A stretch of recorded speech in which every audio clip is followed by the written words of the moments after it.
All right. I think we can probably dip our toes in. Hello, hello, hello, everybody. Welcome, welcome, everybody. Hello, welcome to Friday. I gotta be ready to turn off the music before it starts over again. Welcome, everybody. Welcome to Friday. We did it. We did it. We made it. We're here. It's the end of the week. I hope you had an awesome week. Hello, hello, hello, everybody. Welcome, welcome, welcome. How are you all doing today? Did you have a good week? If you work this weekend, I apologize. But if you're starting your weekend, let's fucking go. Hey, you know what? If you do work this weekend, hopefully this will be a moment of reprieve where you can hang out tonight and just let go of your troubles. And we're going to be silly and goofy and fun and anime as fuck. And it's going to be great. And it'll be like just that exact break that you need. How does that sound? Hello, Misfits. My name is Melazand. You can call me Mel. I'm a professional voice actor, although you wouldn't know it from this stream. And pre-debut VTuber. Eyes in the corner. Could be a teaser. Might not be. Hard to say. And it's the Friday stream. Friday means Ace Attorney. Friday means Friday Night Court Fight. Friday means I get to be a nerdy-ass voice actor for a couple of hours and play through an Ace Attorney case with you guys, voicing every single character along the way. And it's going to be a lot of fun. It's going to be silly. It's going to be dumb. We're going to have a great time tonight. Tyrone, the creator, welcome, by the way. Welcome to my channel. Whether it's for the first time or whether this is your first time speaking up, I'm glad you're here. Welcome, welcome, welcome. Make yourself at home. And I hope that stained glass making went well. That's super cool. I've seen glass making up close and personal. I've not seen stained glass making. That sounds super neat. But welcome Cav, welcome Zuffins, welcome Van Dive, who all is here? Sunny420, welcome. Level 1 Mob Unknown, Jesus, or Jesus. Crowstorm, Trooper Zero, Von Zeal McZeal, Goliarb, welcome. Mitchell, welcome. Tanner the Gamer, welcome. Crimson Scythe, welcome. Fox Reaper, and also, again, Tyrone the Creator, welcome. Welcome, welcome, welcome. This is the Friday stream, which means we're not going to have a super long just chatting. We like to jump right in because I have a limited amount of voice and we usually have a lot to get through. Now, a couple of quick notes. Today. One, is this backing music? I know it's a little louder than usual, but is this okay? Does my voice sound okay over the backing music for the moment? I hope it does. Let me know. I've been working all week. I had sessions on Wednesday, and I was using my voice all Wednesday evening. I had a class all day yesterday. I'm starting a 4-week series, so Thursdays I'm now going to be in acting classes for the next 4 weeks. So my voice is a little scratchier than I'd like it to be for Friday stream. My stomach's also been a bit of a pain in the butt. I've been a little grumbly. A little burpy. Obviously, we're going to play this by ear. Vocal health, vocal safety is very important when we do these streams. So I'm kind of just going to take it one hour at a time, and we end either at the best place possible in the story or when my voice gives out. I have a big thing of hot water next to me. I have a big thing of caffeine. Advanced GG with me as well for a little bit of a kick. I'm rocking Calamansi. By the way, I don't know if it's still available. If I have eaten, I had some pizza earlier, which I'm sure is going to help my stomach. If you haven't tried it yet, let me see if it's still there. The Calamansi flavor, which I think was a limited time only, is fucking amazing. It might be my favorite new caffeinated flavor, and I don't know how long it's going to be there. I already bought a bunch. I might buy some more. So if you want to try it, grab it soon with code MEL for 10% off before I buy the rest of them, because I swear to God, I want a year's supply of this shit. I really like it. It's delicious. It is citrusy. It's got a little bit of tang from the rind almost. It's a really nice flavor. It's really refreshing. It's a little more mild than the usual. So that's what I'm rocking for caffeine. Got a big thing of hot water as always. Couple of other quick notes real quick. That was my ad for the moment. Couple of other quick notes. If you've never been to a Friday stream before, actually no, let me do this other one first. Tomorrow, Anakin Skywalker, welcome. Tomorrow, I have a signing. It's going to be a live signing on this stream. Immersion break warning. It's going to be an on-camera signing if I can fucking get my room clean in time. And it's going to be done through Streamily. So if you're here tomorrow around 2 p.m. Pacific time, I don't know what that is for your time. Look up Pacific time, 2 p.m. and convert it to your thing. I'm going to be signing on camera. So if there is a piece of art that I have available on my Streamily store that you like, that you want, I will sign it live and I will personalize it for you on stream. And I'll give, you'll have your own moment where I can hold it up to the camera and you'll see me sign it, just like you came out to the convention and you came by my table, right? Yes, that's 5 p.m. Eastern. And we've got some really, really, really, when I say we, I've got some really freaking cool prints in the store. So I implore you to check it out. If it ends up being a bit quiet, we'll play some games afterwards. If a bunch of people grab prints, we'll just do signing the whole time. We'll play it by ear, I don't know what kind of demand there's going to be this time around. It's varied. Some days I'm signing for 4 hours. Other times I've signed and we do 10 things and we're done. So we'll kind of see. But I've got some new ones. I've got a brand new, it was meant to be for May the 4th, but I have a brand new May the 11th be with you signing that I'm, or print that I'm really excited about. It's this one that Mayanne made for me. Of Mel-coated Catalyst, red and black, wielding double lightsabers as a Sith, standing on top of the bodies of the other legends, as Ballistic runs for his life with the sinful pineapple pizza that started it all. It's a great print. I just got them. They look fantastic. And we've got a whole bunch of others. This one's a big popular one. If you want to get yourself a little Dommy Mommy Catalyst, that's also an option for you. It might be the coolest print ever created of Catalyst. Let me tell you. It's fucking gorgeous. Ringekko did an amazing job with this one. I love it. I love it so much. I can't with this one. It's me. I can't. I also have a brand new batch of prints from Etheria. I'm really... did I get it right? Etheria? Etheria? Is it Etheria? Hang on a second. Let me check. I think it's Etheria. Let me double check the name. Aethera. I'm sorry. From Aethera. And I just got a brand new batch of those, and they look beautiful.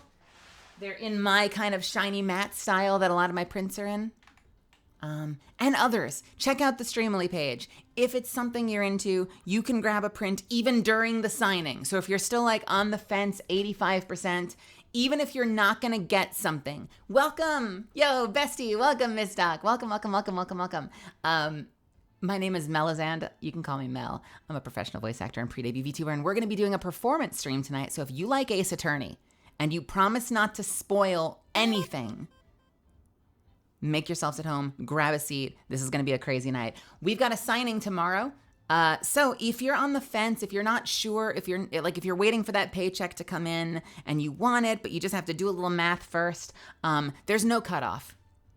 There's no cutoff. So even tomorrow, mid-stream, you can fuck it, we ball, and get a print. If you miss the stream, you can still get a print. I might not sign it on camera, but I keep the store open, so you can go there anytime you want and you can grab something. So that's my ad for the signing tomorrow. It's tomorrow at 2 p.m. Pacific time. And that's it. Finally, if you've never been here for a Friday before, this is the Ace Attorney stream. So this is a light performance stream. I say light performance because it's campy and it's stupid and it's anime as fuck, and I still answer comments here and there. But this is essentially me playing through the Ace Attorney cases one at a time, and I voice every character. And we have fun. We kind of explore and let the mystery unravel naturally. Occasionally people toss out ideas, but I discourage over speculation, because at the end of the day, there's a lot of mysteries to unravel. And if it gets to surprise as many people as possible, the most possible people have fun. So my rule for this tends to be like, no backseating. You're welcome to toss out little ideas here and there, but mostly just enjoy the show. It's a really cool visual novel. I'm going to be acting my butt off, and it's going to be fun. And if you think you know what's going on, like if you're really sure you know what's going on, keep it to yourself and just see how it plays out. And just like give yourself a pat on the back if you were right, or gloat if you were right. The moment it's like definitively revealed, get in the chat and gloat. Tonight's case, we are starting Farewell, My Turnabout, which is the final case of the second game. It is one of the biggest cases in the series.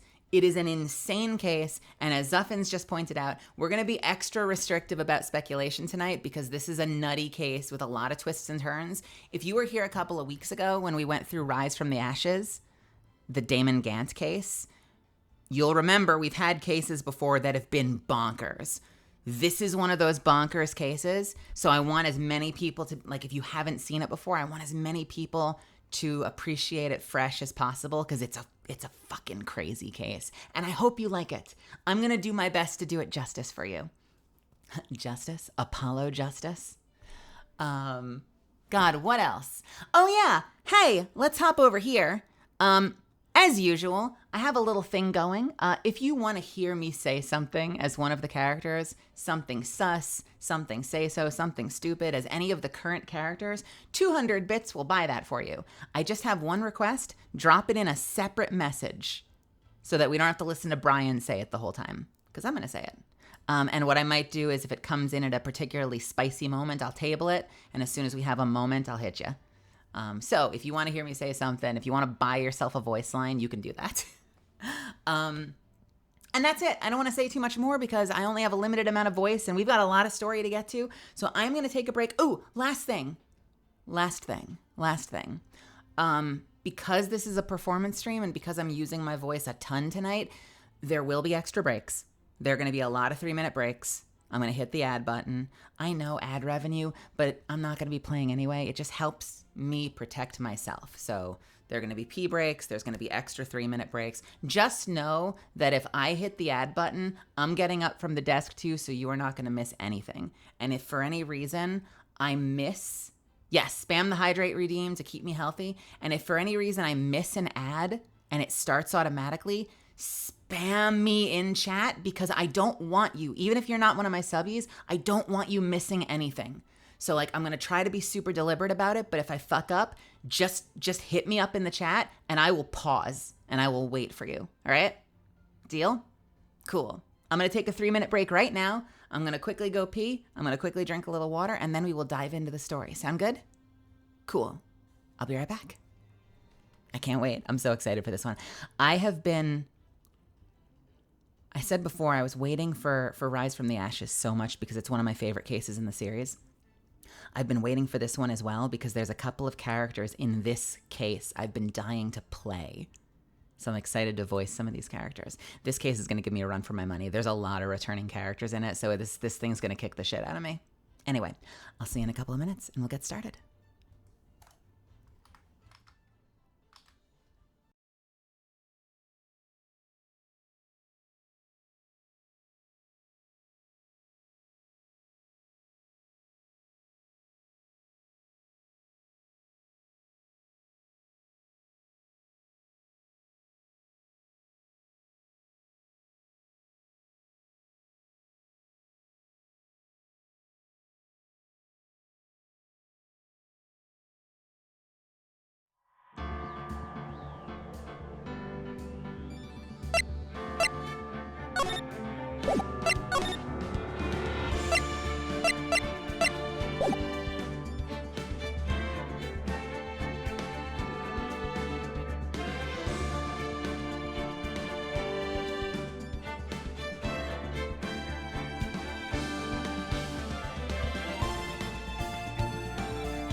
All right, here we are. Hello, everybody. It's time to jump in. Now, I know for a fact, from memory, that this case starts fast and shoots out of a cannon, so the potential for scuff right now is super freaking high. Can't be having that during court fight night. Aided Placebo, thank you so much for the 3 months. The potential for scuff right now is super high because if I remember correctly, the intro to this case goes at light speed. So I'm gonna have to try to do the fastest voice acting I've ever fucking done in my life. Excuse me for the coughing. Let's see if we can pull this one off, shall we?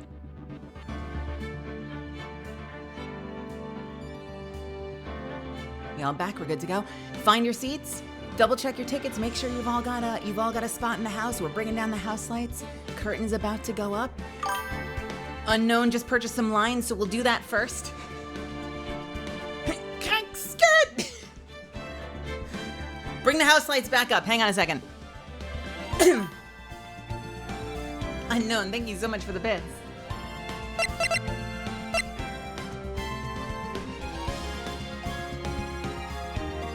What is this? What is this nonsense, Unknown?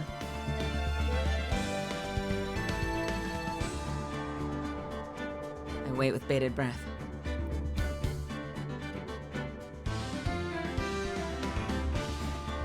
Wait, seriously? Okay. Let's give that a shot. Ace Attorney, Phoenix Wright. All right, fast Phoenix. Fast, really fast Phoenix. Hello, my name is Phoenix Wright. I'm an attorney. Hello, my name is Phoenix Wright. I'm an attorney. Hello, my name is Phoenix Wright. I'm an attorney. I'll take it. I gave you 3 for safety. All right, you motherfuckers.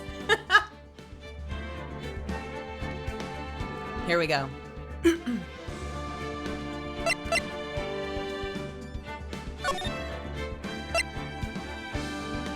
Ba ba ba ba. Now, the moment you've all been waiting for. Who will be this year's Grand Prix champion? Will it be who will be our hero of heroes? It's gonna get fast. Will it be last year's runner-up Jammin' Ninja? Or maybe Captain Saipan all the way from the lovely tropical island of Saipan? I see the students of a certain starry school are raring to win. And global hero Young Capone doesn't want to go home without a prize. We hope Lady Luck is with all of our heroes tonight. And now, the winner of the 3rd annual Hero of Heroes Grand Prix is me!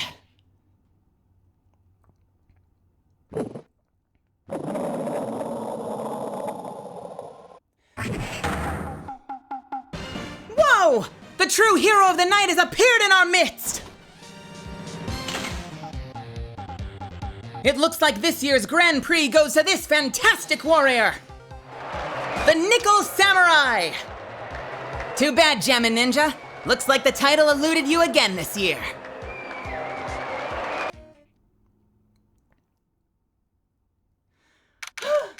I told you that was gonna go fast. Holy shit. That is like the fastest intro I think we've had so far. Welcome, Raiders. Make yourselves at home. March 20th, 7:42 p.m., Gatewater Hotel, Viola Hall. Voila Hall? No, Viola Hall. Viola Hall. All right, yes! Did you hear that, Nick? Did you? The Nickel Samurai, he did it! Yeah, he sure did. I'm getting too old for this. I'm proud of the guy for doing the series justice. So the person everyone was cheering for? I guess he got the prize? Yep. You know who we're talking about, right, Pearly? The Nickel Samurai? No. Every Sunday I only watch the educational channel's Kids Masterpiece Theater. Okay, that's it. From now on, it's Nickel Samurai. All the kids watch it. Do you like the Nickel Samurai too, Mr. Nick? Nah, Nick's an old fart, so he's not allowed to watch it anymore. That's right. But I do like Kids Masterpiece Theater.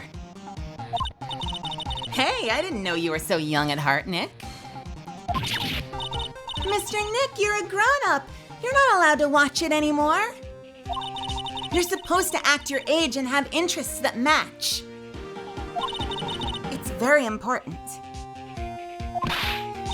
Aw, give it a rest, Pearly.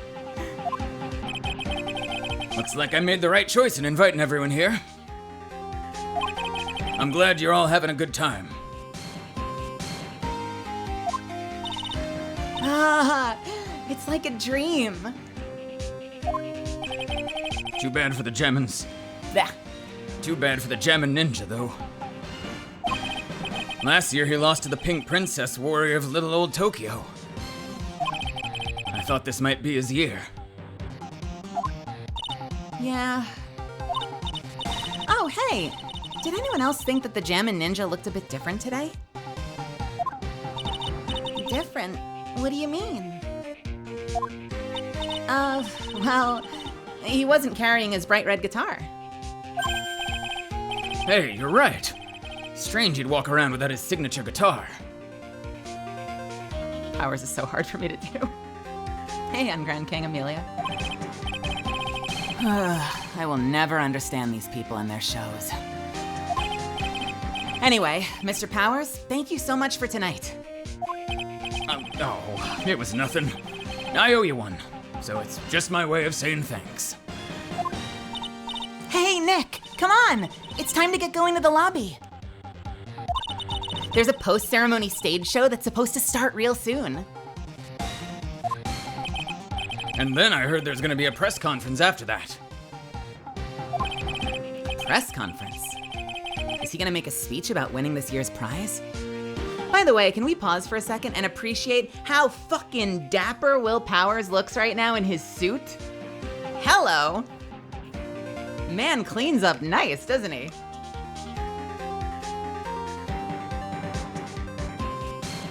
Yellow suit is a bold choice. A press conference.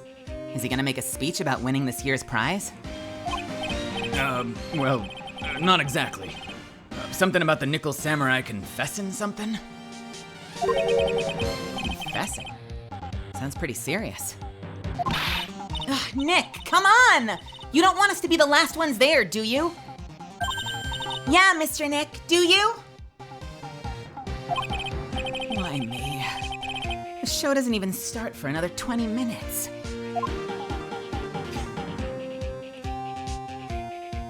Let's talk to Will a little bit more. Thank you very much for inviting us today. Oh, it was nothing really. Guys like us don't get to come to a place like this often, so I thought I'd invite y'all. Hey, Mr. Powers, what have you been up to lately? Well, since the Pink Princess successfully wrapped up last month. Last month? Nice job, Mel. Let's try that again. Well, since the Pink Princess successfully wrapped up last month, I've been on a kids' exercise show while wearing a rabbit mask over my face. Oh, I see. I'm still really sorry about the headache I caused you that time, Mr. Wright. Ah, well, what's done is done, so let's forget about it. This is Will Powers. He's an action star. His popularity exploded when he was the Steel Samurai. And he was the first case Maya worked on with me. It's too bad you look scary, or people would know you to read blah, blah, blah, blah. Let's try again. Hi. Hey, Rare Tara, thank you so much for the 2 months. It's too bad you look scary, or people would know you're a real softie who's good with kids. Thanks. I can't believe they're gonna make a movie based on Nickel Samurai. I can't believe it either, but for a different reason. The Steel Samurai. an epic story of one hero in a desperate fight against his arch nemesis, the evil magistrate in the city of Neo-Old Tokyo. And last year, they started a new series, The Nickel Samurai. The new series seems to be a hit with the kids, too. I'm really attached to the Steel Samurai as a show. So I was hoping that maybe I'd get a chance to do something in this new one. Yeah, it's too bad. It'd been awesome to see you with a new actor. Blah, one more time. Yeah, it's too bad. It'd be awesome to see you with the new actor, Matt Engard. He's super popular right now. Mr. Engard? Looks like Pearls doesn't know who he is. This year, it's gonna be the Nickel Samurai versus the Jammin' Samurai at the box office. Jammin' Ninja, sorry. This year, it's gonna be the Nickel Samurai versus the Jammin' Ninja at the box office. Jammin' Ninja? Who's that again? The Jammin' Ninja. With his guitar. So who's this Jammin' Ninja again? He's a hero, duh. His symbol is the bright red guitar he's always carrying. A ninja who's always carrying around a bright red guitar. How does that even work? What? This man! With a scarf around his neck and a guitar in his hand, he rises to stardom in an ancient time. This man! Look at him! Playing to deer and bunnies and shit. He's literally a Disney princess. With a scarf around his neck and a guitar in his hand, he rises to stardom in an ancient time. A ninja who becomes a star. Yeah, a ninja who becomes a star. There's a strong rivalry between the two of them. Global Studios' Nickel Samurai and Worldwide Studios' Jammin' Ninja. They even air at the same time. You know what I heard? I heard those two don't get along at all. The Nickel Samurai's Engard and the guy who plays the Jammin' Ninja, I mean. The Nickel Samurai speaks French? Oh, you mean Matt Engard, right, the actor. I guess even the world of heroes isn't a sparkling, happy place. Yeah. All right. God, look at that spread. Holy shit. Hello? Could we get a spread like this at ALGS? Jesus Christ. What can I say? This is a real high-class hotel. I've never eaten this kind of salad before. Poor Pearls. Having eaten only vegetables all her life, she's been missing out. Don't worry, any leftovers belong in my happily awaiting stomach anyway. You're such a glutton, Maya. Oh, I lose this one to Maya. You sure can eat. Well, a growing girl needs her nutrients. A growing girl? Exactly how big do you plan on getting? Rude, first of all. It sure is one luxurious hotel. Almost to the point of gaudy, with how it blends together everything fancy imaginable. Speaking of fancy, didn't that bellboy give me something like that last year? From the other hotel. That like swept back hair. Of course, I bring the tea to Miss What's-His-Name. I forget what his name was. The bellboy at, Wait, was it this hotel?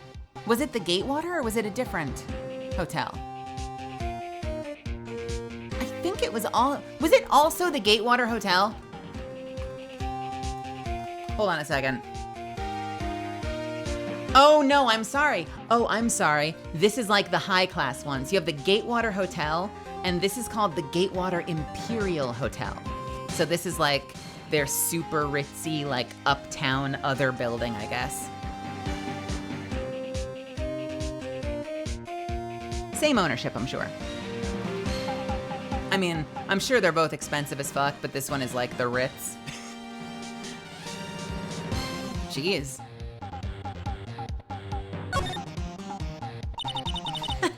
If this is all a dream, I don't ever want to wake up. And all the directors and stars were here to see the heroes. Wow. I had no idea who most of them were. Neither did I. Nick, you've got to cut that news-only habit out. Your new show is going to be The Nickel Samurai, every Sunday morning at 8.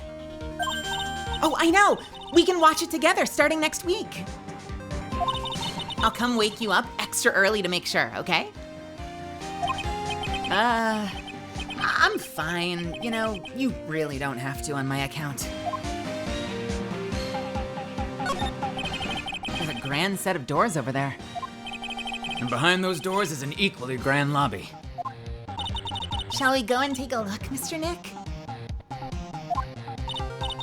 Hey, wait up! This grand desert... Desert? Hey, wait up! This grand dessert is calling to me. It's saying, eat me now! Oh my god. Oh, I'm coming. All right, let's go to the hallway.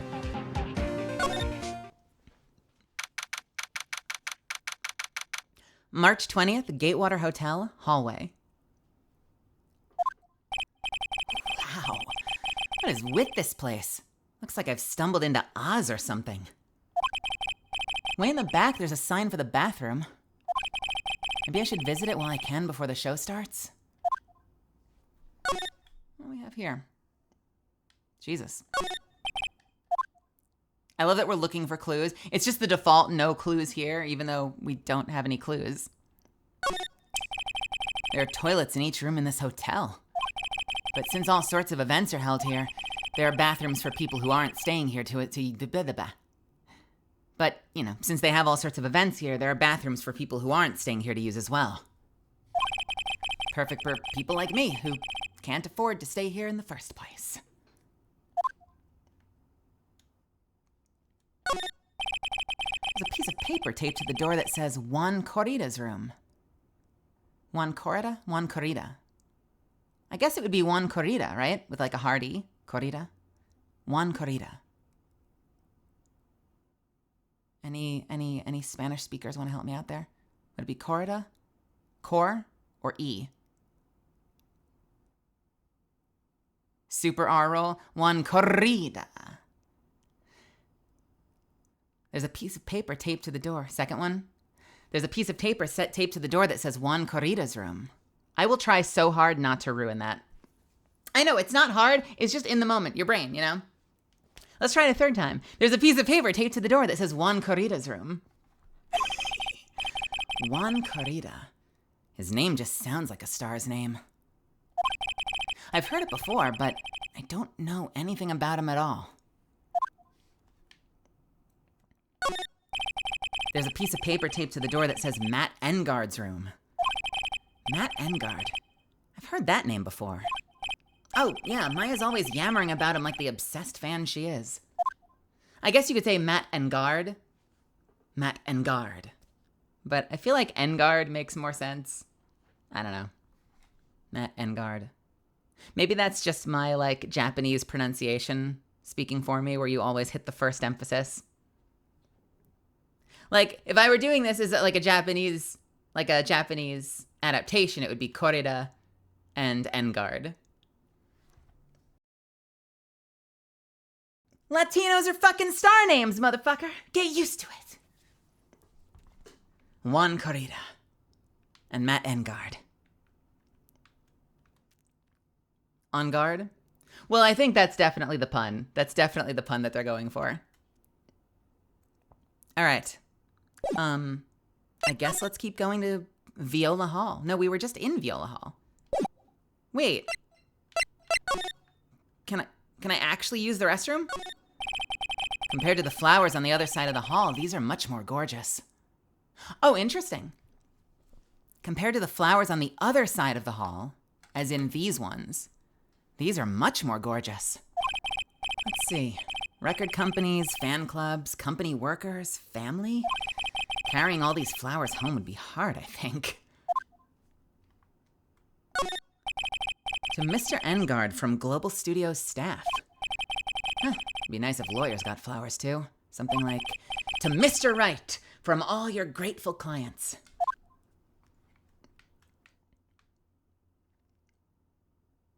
I can understand flowers in front of a dressing room, but what are stuffed bears doing here? Could it be that there's an action star with a soft spot for teddy bears? Nah, can't be.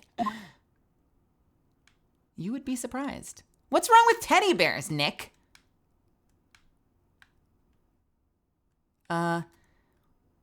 Hey guys, I can't go to the bathroom, so I guess let's... Why did we come here? Let's go back to the hall. I guess that was us using the bathroom. Let's just headcanon that we used the bathroom just now. We just pissed. Sounds like the post-ceremony show is about to start.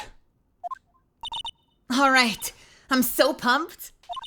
I wonder if he's gonna show off his special move today. Nickel Samurai Smelting. Is that like blue steel? Actually, what I'm interested in most is the press conference.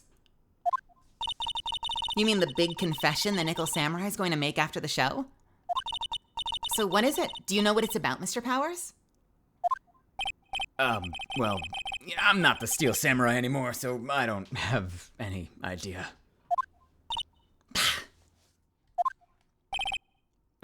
Sorry. I guess you're all going to the press conference then? Yeah, of course. If that's the case, then here, take these tickets so you can get in.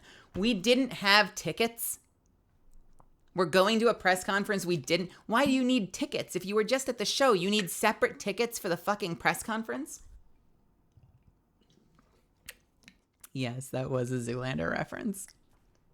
If that's the case, then here, take these tickets so you can get in. Press conference ticket. Seems like the Nickel Samurai is to confess something after the post-ceremony stage show. Thank you very much. Well, let's get going to the lobby. It looks like it's over this way, Mr. Nick. Okay, for great justice. Here we go. Did you know, Will Powers? Ooh, wait a minute, I have a photo? Excuse me, what is this? All right, nice. I bet it's gonna come in handy. Mr. Powers, can I interest you in my attorney's badge? Oh, I really owe you one. If it wasn't for you guys, I don't know what would have happened. I don't know what would have happened. What you did, it was a real tight spot I was in. And you fought so hard to get me out. I don't care what happens. I'll never forget everything you've done for me. Jesus, that was super nice. That was really kind. Thank you, Will. There was not even a joke there. Like, he was just super sincere. Hey, Death Score. Hey, Maya. Zoolander taught me so many useful life skills, like don't try to light a cigarette after a fun, carefree, totally normal gasoline fight.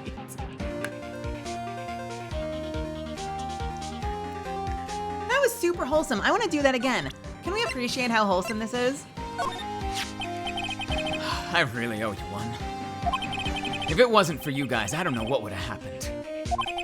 What you did, it was a real tight spot I was in. And you fought so hard to get me out.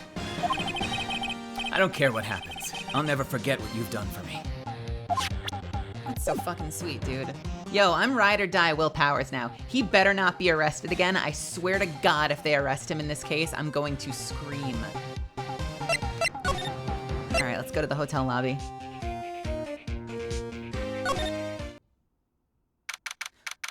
March 20th, Gatewater Hotel, hotel lobby. Huh. Only a really gaudy hotel would have such a large, gaudy lobby to match. Oh, I think they're gonna have a post-ceremony show over there. They're using a compact stage, I see. Ooh, I'm all ready to use... What kind of effort is ooh for this? Excuse me? Wait, Crimson Scythe. Oh no. But what about Maya? Maya gets arrested like 5 times over the course of this series. Ooh, I'm all ready to use my special samurai power. Maya looks like she's ready to start a fight. Your attention, please. Your attention, please. The Nickel Samurai's post-ceremony stage show will not be held tonight due to unforeseen circumstances. What? Why? Ow! You didn't need to pinch me. Pinch yourself if you don't believe it. We are asking for everyone's cooperation at this time. So please stay where you are. This is a special request from the police.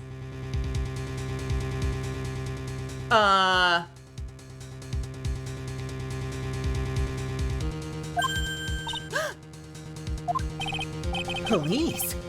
Did they say the police? Did you want me to go check out what's going on? Wait, I'll come with you. Is this the police? I'm gonna assume this is the police. Freeze! You two! Didn't you hear the announcement just now? It just finished telling you not to move! That voice. Wait a minute. Is it Gumshoe? Let me try that again. Freeze! Yeah, you two! Didn't you just hear the PA? It just said not to move! That voice. I've heard that voice somewhere before. Oh no! Oh no! Let me try that again. I know who this is. Hey, you two! Freeze! Didn't you just hear the person on the stage? They said not to move! That voice. I've heard it somewhere before. Honestly, youths these days can't be bothered to listen to other people when they talk. Just the other day, it was the same thing. There was a small footbridge, and it said, beware, bridge out. And along comes a kid to the bridge, and I try to tell him that the bridge is out, but does he listen? No, of course not. He just doesn't. He wants to tie his shoes. And then he goes across with his skateboard and his little TikToks and his phone, and he keeps doing the flossing dance, and he doesn't stop doing the flossing dance. Just non-stop chatter. It can't be. Ms. Oldbag? What is it, you young whippersnappers? Do I know you? Oh no. How do I keep up with that? I stop reading and I just start making shit up after about half of it. If you pay attention, I just make shit up for her. What is it, you young whippersnappers? Do I know you? Wait. You! You're Powers, aren't you? Yeah? About what happened back then. You didn't even get nominated this year, did you? Oh, that's right. You're doing that children's exercise program trying to play nice. Yeah, that's me. Thankfully, I still have a job. I love that show, and you're a hoot. You're the Big Brother character, right? Yes, even with your face covered by a mask, I'd know you. You're the one in the rabbit suit. Oh, it's a work of art. It's genius. It's beautiful. Oh, and you're such a heartthrob. I know, I can see. Even though you've got the helmet on, I can tell that you've been working out. Those pecs are impeccable. You get it? I made a joke. Pecs impeccable. Yeah. What are you doing here? Look at my uniform and tell me you can't tell I'm a member of security. Oh, I can do that. You're dressed as a fucking space Martian.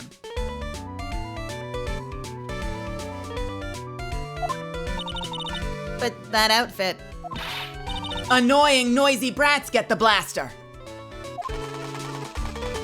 What the fuck? Don't shoot me. Wait a minute, the ray gun has its own line. I love that the ray gun actually is listed like a character.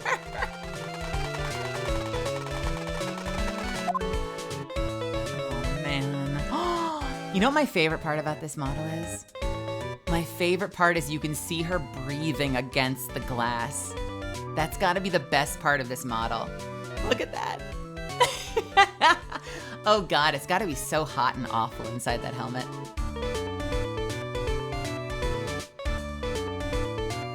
Fucking hell. Ms. Oldbag, what are you doing here? What happened to your position at Global Studios?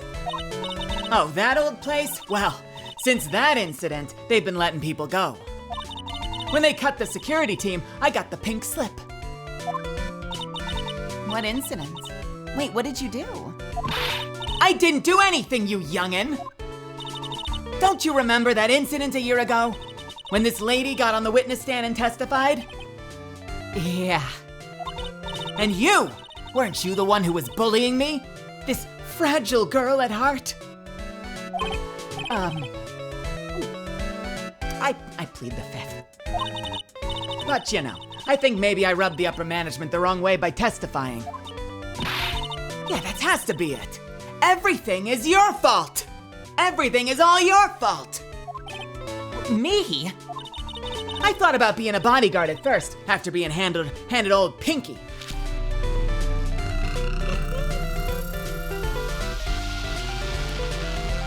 Hello, Raiders! Hello, Rochi! My love, how are you, bestie? My name is Melizand. You can call me Mel. I'm a professional voice actor and PWB VTuber. We are playing Ace Attorney. This is a performance stream, so make yourselves at home. I'm playing every character. No spoilers at all under any circumstances. No backseating, but otherwise, please enjoy yourselves. I thought about being a bodyguard at first after being handed old Pinky. You? A bodyguard? For your friend, that fiery, good-looking guy with the red jacket and the ruffles. Mr. Edgeworth? But that sort of arrangement would be entirely too troublesome for me. That's what he said to me. What did I ever do to deserve that?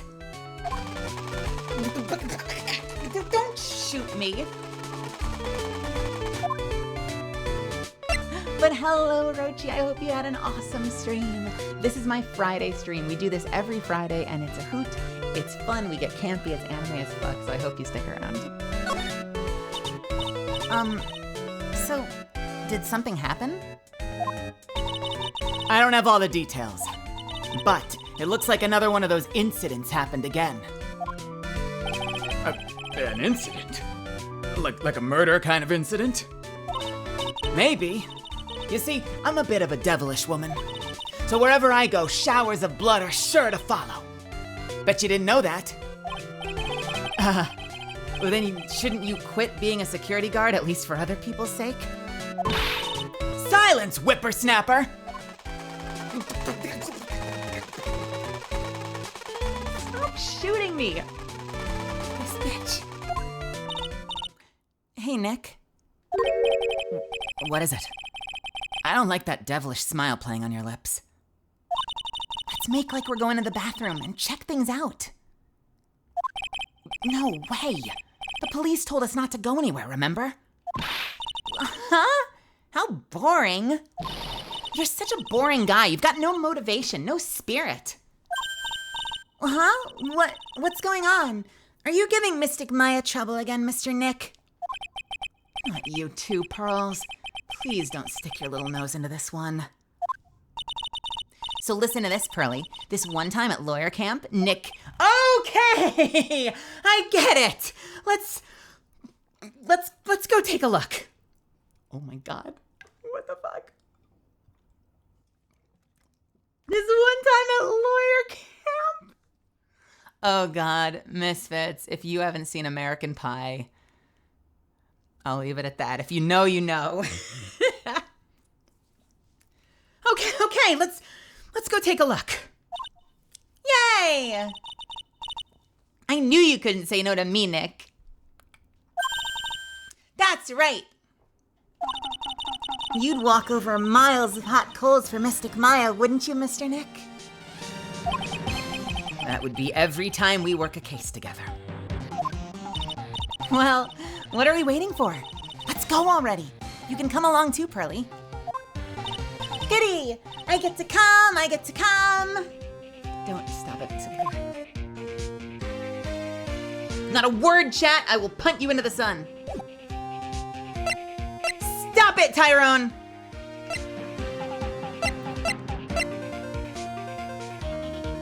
We have sunken into the depths of the earth. Stop it!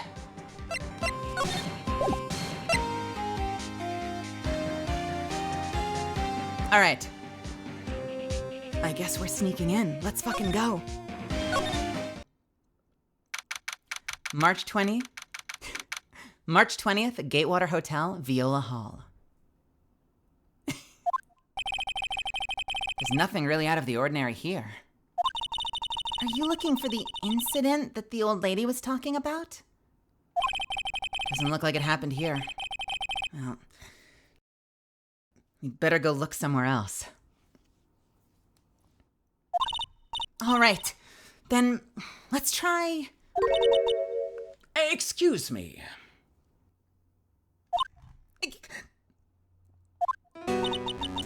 Are you by chance Ms. Maya Fey?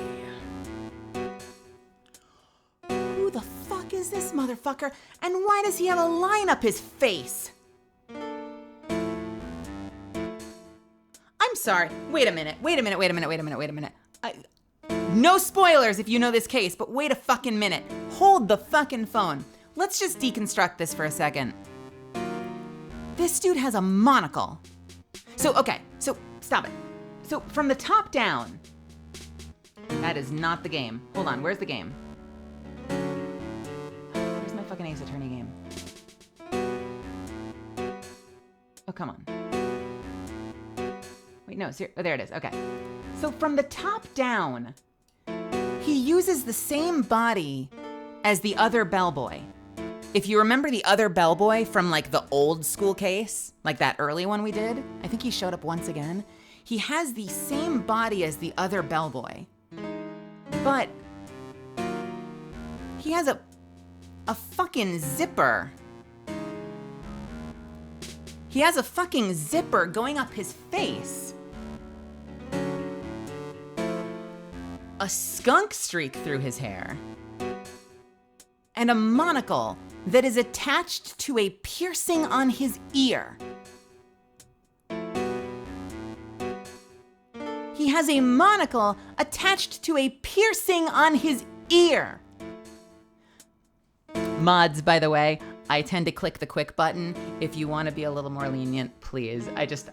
We're being extra careful with this case. No disrespect, Ninja Yoshi. We have a strict no speculation policy, no spoilers policy on anything with this case. This is a very serious case. I love you. It's not personal. So he's like one part like Edgar suit stitched back together. Did he have a surgery? Is it makeup? And one part like fucking rock star. Anyway, that's it. I just had to call that out because who the fuck why?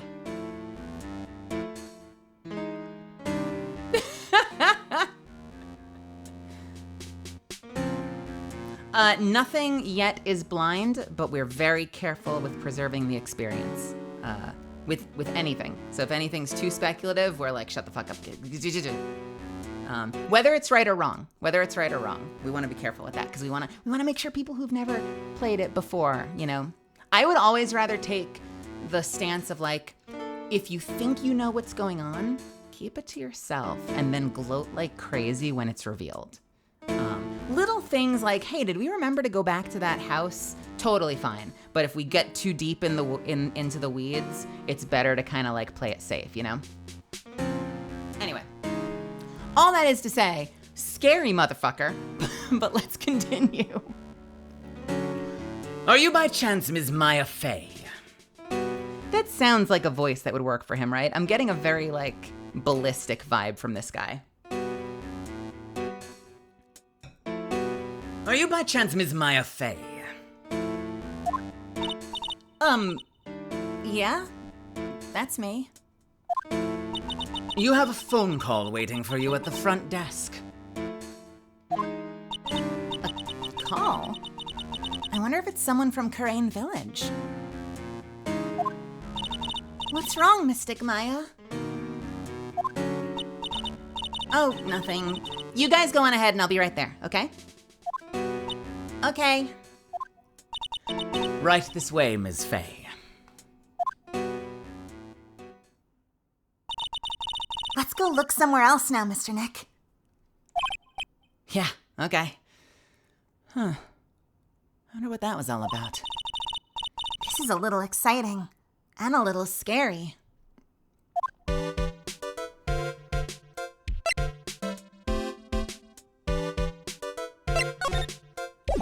All right. Wait. What melody is this? Is this just the investigation melody? I think this is the investigation melody. I love this theme so much. All right, let's keep going. Hallway? Well, Maya just got booked into jail. Oh no, I swear to God, if she's arrested again, I'm going to scream. I will piss. I will piss. March 20th, Gatewater Hotel, hallway.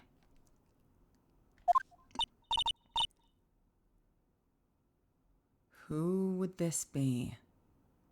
Who would this be?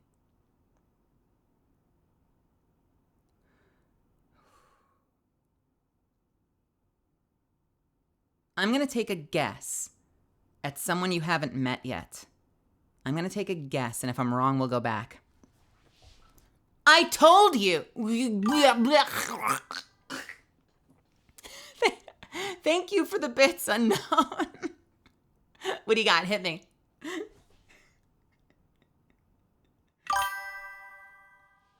I feel like that's, you're 2 for 2. Why is it saying it twice, by the way? I feel like you're 2 for 2 now with bits, as I'm like on the inhale for a line.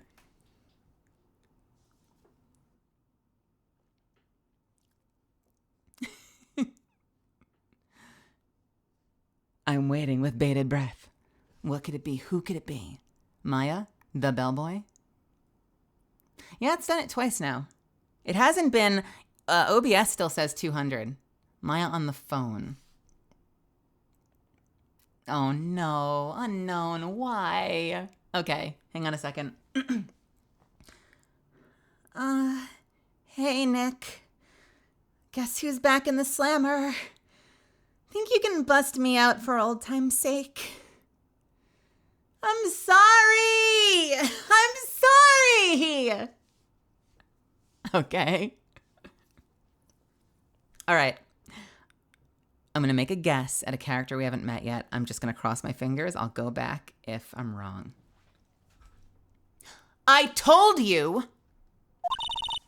I get people the info they want, which means that I've got it... Yeah. I get people the info they... Oh. I know who this is. I know exactly who this is. I know exactly who this is. Sorry, let me try this again. I told you! I get people the info they want, which means that I got a right to know. Nope, don't care who you are, pal. We're still investigating, and you can't go in. What's your problem? Just you wait. I'll be all over the morning paper. It'll be all over the morning paper. Scruffy detective, secret scandal revealed. You see, I'll get you back. Those two sound pretty serious. That southern accent can only mean... Hey, right! Hey, Lotta. Come on, do a gal a favor and tell this cop I'm just doing my job and I got rights. Oh, you! Detective Gumshoe. Hey, pal, help a guy out. Tell her that only the police are allowed here. This is the scene of a murder, so she should leave this to the pros. A murder? Oh, shoot, me and my big mouth. See, I knew it. My gut instinct told me so. I always trust my gut. A murder, it said, and that's what it is, a genuine murder. Hey, wait! Yeehaw! A murder! Of a big star, no less! Oh man, I'm in trouble now. Shit.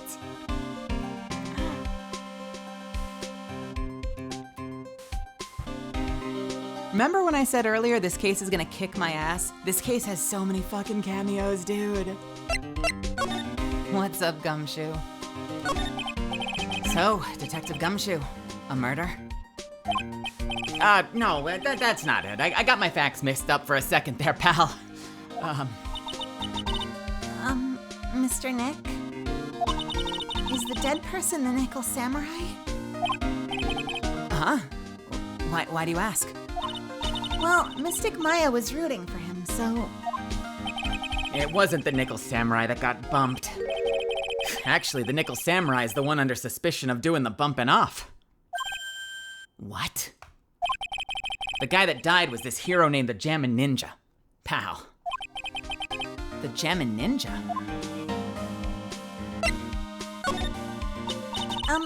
That woman with the big puffy hair that looks like cotton candy? You mean Lada? That woman, she was there that time too, right? That time? When Mystic Maya did that channeling? Oh, that time. Well, Lada's a journalist, so that's why she was there. Journalist. It looks like she was hanging around here before the murder happened. Hanging around? Yeah, hiding in wait in front of the Jammin' Ninja's door, pal. But why would she? She wouldn't tell me, pal. Just said something about getting my big scoop. Scoop? What sort of news could she be after? I mean, I know, the confession, right? It's gotta be the confession.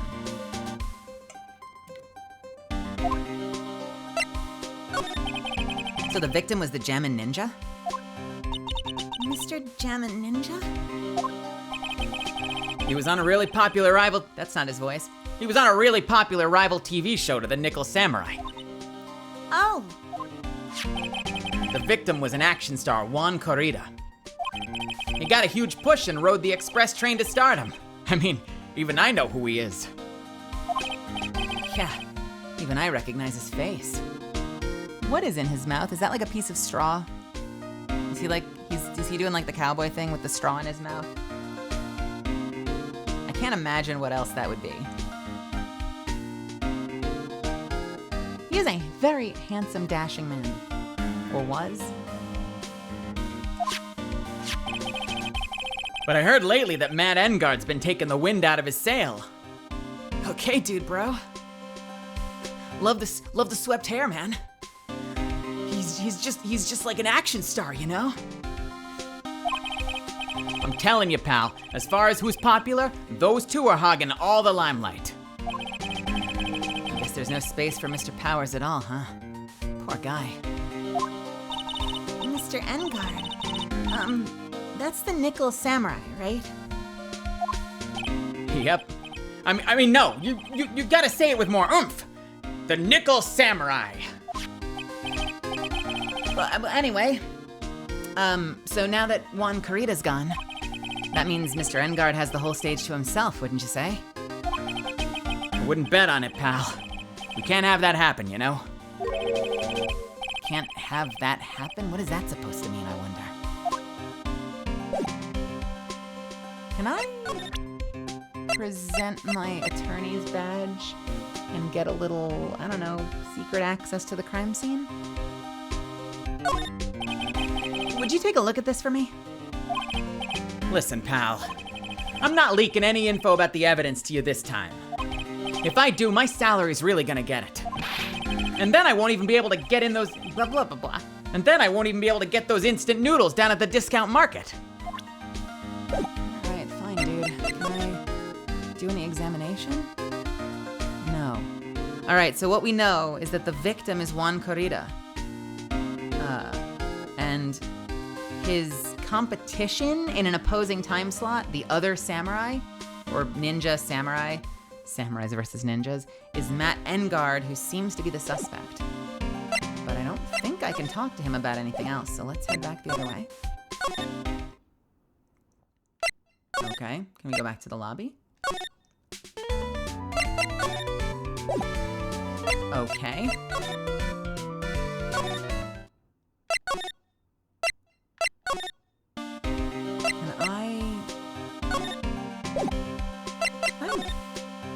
All of these have check marks, so can I present something else to you? You know what? The Nickel Samurai was going to confess something. So let's, you know what? I bet this will serve as like a key with either him, excuse me, or Old Bag regarding like what the fuck the confession might have been. But not with him. I present this. Did I just do, I don't even know if I did the right one. Is it this? Okay, I don't think I can do anything with him. He's not gonna let me in. Let's go back and present to Old Bag and see what we can learn.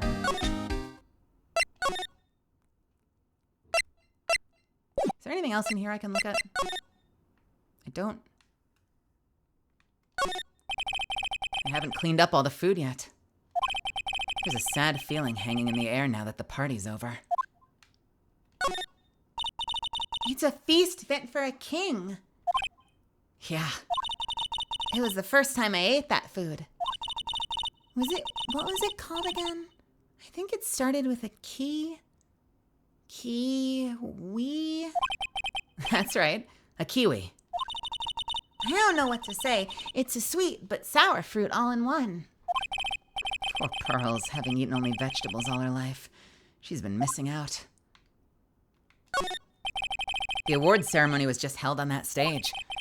It was really fabulous. It just reminded me of the circus for a second. I wonder if everyone is all right. I heard that Berry Big Circus just recently started holding performances again. I'm sure they're all fine, Pearls. All right, let's go back. Let's see if Ms. Old Bag knows something. Can I present this to you? These eyes of mine are real pros now. Pros? Pros at doing what? At doing police work, of course. My eyes are like a hawk. And my professional eyes spot a messy incident. A messy, bloody incident. That's why I don't have time for your meddling kids and your petty little images. Okay, what about this? Okay, we're not getting anything from her either. Can we present the badge? No one wants to talk to me. All right, cool. Let's examine some more. We haven't actually examined here yet, so let's look around. What's this? It's the stage for the post-ceremony stage show. There was supposed to be a press meeting after the show, but now... Looks like no one will hear what the Nickel Samurai had to confess after all. These cameras must belong to the press that came to cover the conference. They're all basically doing the same thing, staring at an empty stage. Seats for the spectators of the post-ceremony show and the press conference. It's too bad neither event is going to be held now. A lobby with a grand staircase always feels enormous. But right now, the only thing filling this enormous room is anxiety about the murder. I hope nothing else bad happens here. That's fucking foreboding! Don't fucking say that, Nick! Jesus Christ, dude!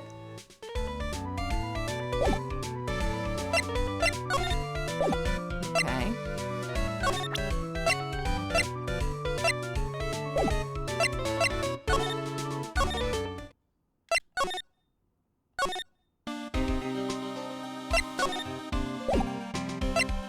Interesting. Well, in times like this, when we don't know what the fuck to do, I think we need to kind of just keep examining, honestly, because no one seems to want to hear anything about anything. So I think we have to just kind of revisit and see if there's anything else that we can look at that we couldn't have looked at before.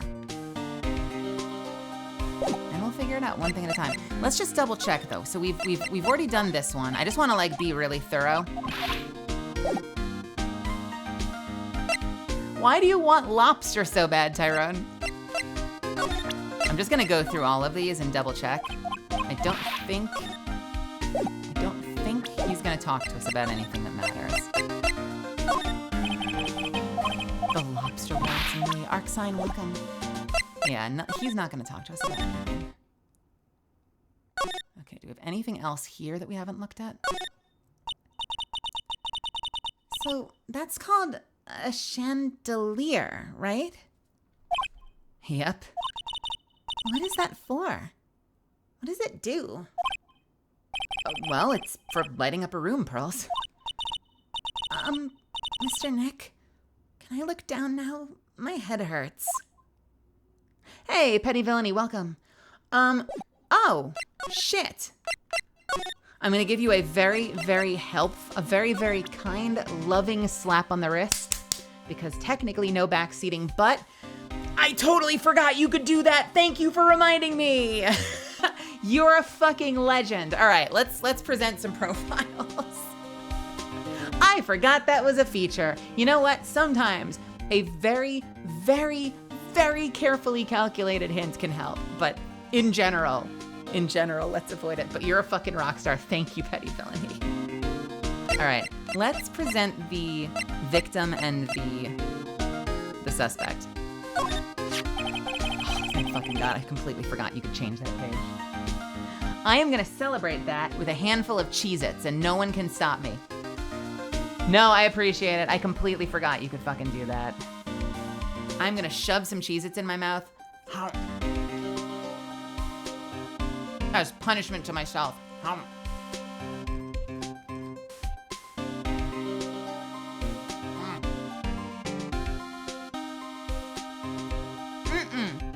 No.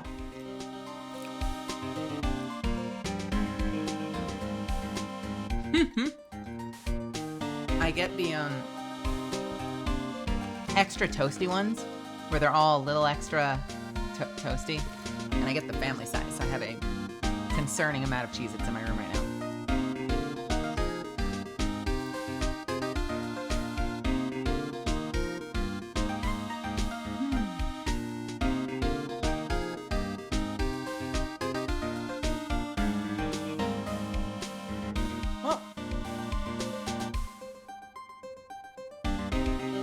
My mom's the same way. I think it runs in the family. We all have an unhealthy addiction to Cheez-Its.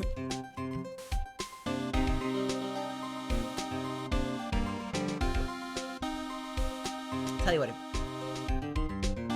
you can get here in the next 5, I'll give you a handful. Also, welcome, Jack Killer. All right.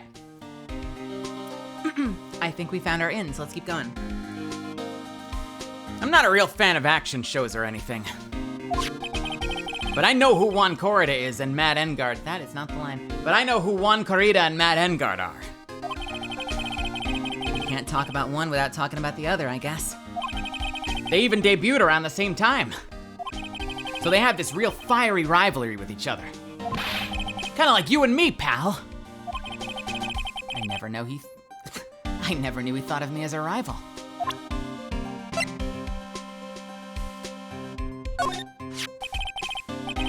The Nickel Samurai. He really took the Grand Prix tonight. Maya's a big fan of his. Really? Oh, I'm sorry then. Why are you sorry? Matt Engard was just arrested, pal. On suspicion of murdering Juan Corrida. What? Can I talk to you about that? Why was Mr. Engard arrested? Sorry, pal, but that's not something I can tell you. We just started the investigation, so we don't want any leaks. Looks like yet another Steel Samurai hero is in hot water. Mr. Nick, if Mystic Maya knew about this... Where's my lip balm?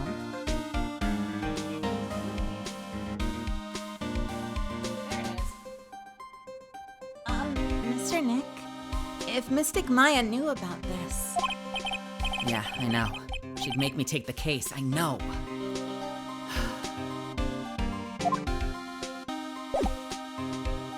Well, so far, Tyrone, we're safe. They said Matt Engard was arrested, but it's not too late for Maya to become the prime suspect as well. So far, I know. All right.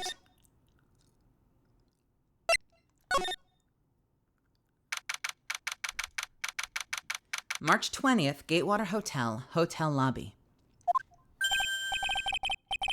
Hey, so what's going on, Mr. Wright?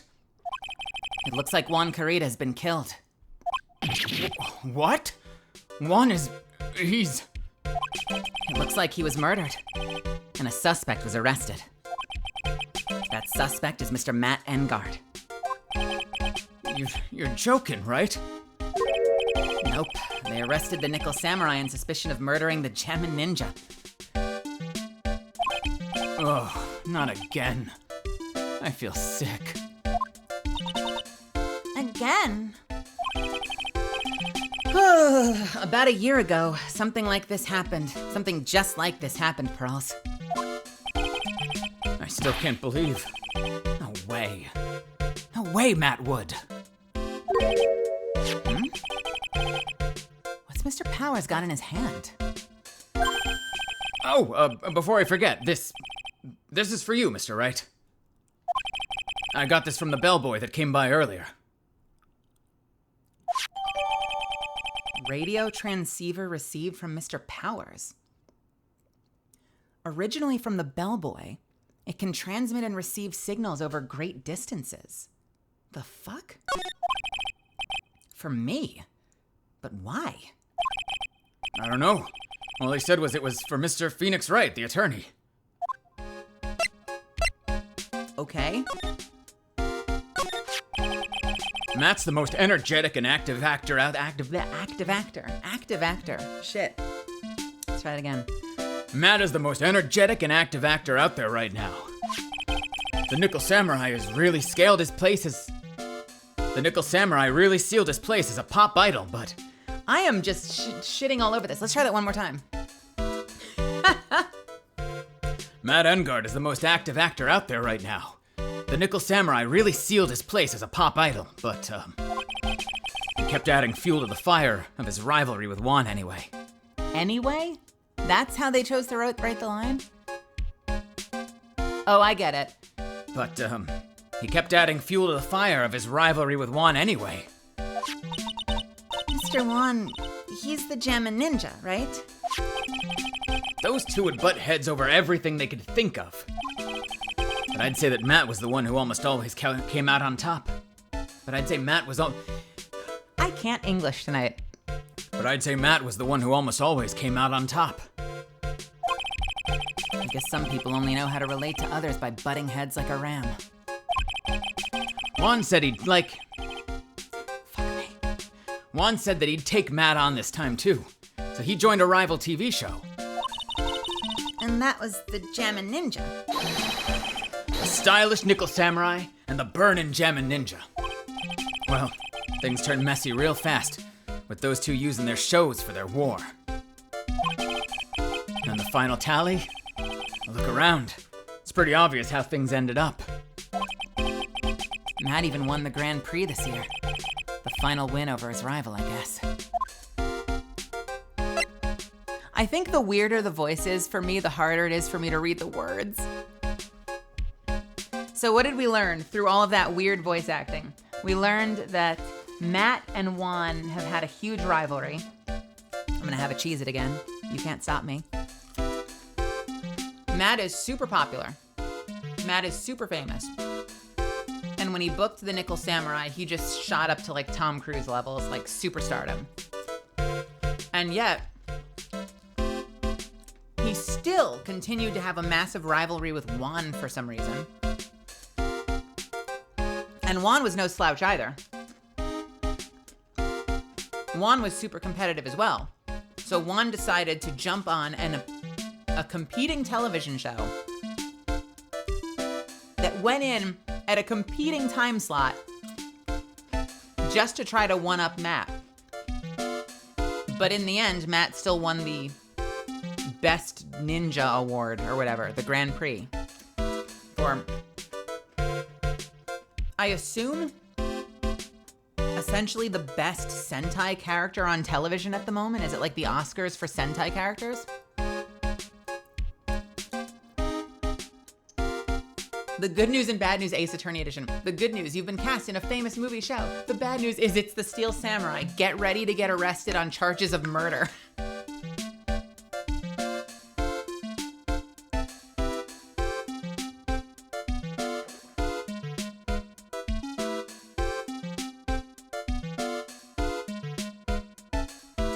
snooze my ads. Mr. Engard was gonna hold a press conference, wasn't he? That's what I heard. Though if you wanted to get technical about it, it was a Nickel Samurai's conference. Though if you want to get technical about it, it was the Nickel Samurai's conference. By the way, I appreciate this weird, stubborn, arm-crossed look. Like, this is the look of a man who's upset that he's not really a popular television star anymore. That's an interesting clarification. That it was billed as a confession by the Nickel Samurai, not by Matt Engard, the actor. What the fuck? No, if you want to get technical about it, it was the Nickel Samurai's conference. The Nickel Samurais? Yeah, he was supposed to wear his costume and give the press conference that way. He was going to be in costume? But why? I'm not sure. They don't keep me in the loop anymore. I was just wondering, where is Mystic Maya? She's been gone a long time. Now she mentions that Maya was only going to answer a phone call. Maybe she got lost? I'll take a quick look around for her. No, don't. We've already lost one person. I don't need the fucking 6-year-old running off on her own. Jesus Christ.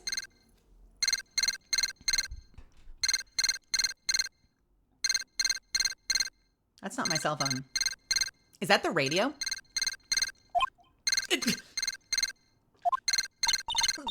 What is it, Mr. Nick? I'm not sure. It's coming from this transceiver.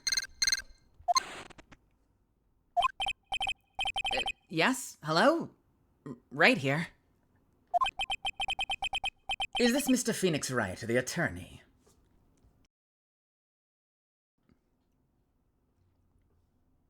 I have a seriously bad feeling about this. And you are?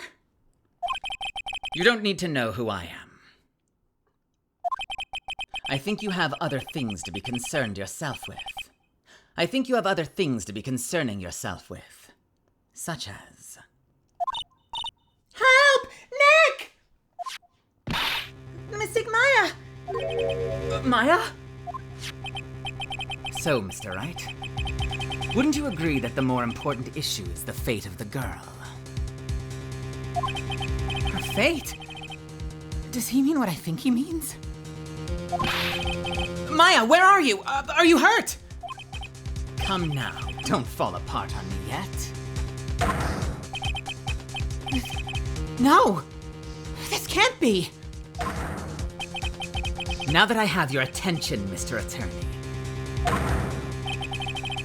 I have a modest proposal for you. If you do what I require, then I will return you your valuable item unharmed. What is this called again in your fancy lawyer terms? Kidnapping for ransom? Yes, that's it. This is a kidnapping. What the fuck? Ah! Mystic Maya! Mystic Maya! My sight. Everything's fading away. Maya's been kidnapped. Are you there? Mr. Attorney, are you there? How much? How much do you want? Very good, Mr. Attorney. I'm glad you have such a good grasp of the situation. Hurry up and state your condition, and then return Maya! Money is not what I seek. What? What I want is a certain verdict. I would like a complete acquittal. Complete acquittal? What in the world have you done to need? I'm not the person you will be representing. What? You are currently at the Gatewater Hotel, are you not? And I know that a murder has just taken place there. Juan Corrida was killed, and the suspect is Matt Engard. You are, as expected, quite on top of things, Mr. Attorney. Now then, what I want is very simple. I want you to obtain a complete acquittal for Matt Engard. Matt Engard? But why? He did not kill anyone. I can attest to that. However, However what? However, someone is framing him for the murder. A very smart someone who is setting him up to take the fall.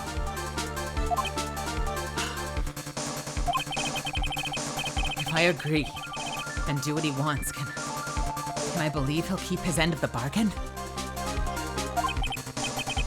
You are, of course, at liberty to take me at my word or not. However, there is one thing you can take as fact.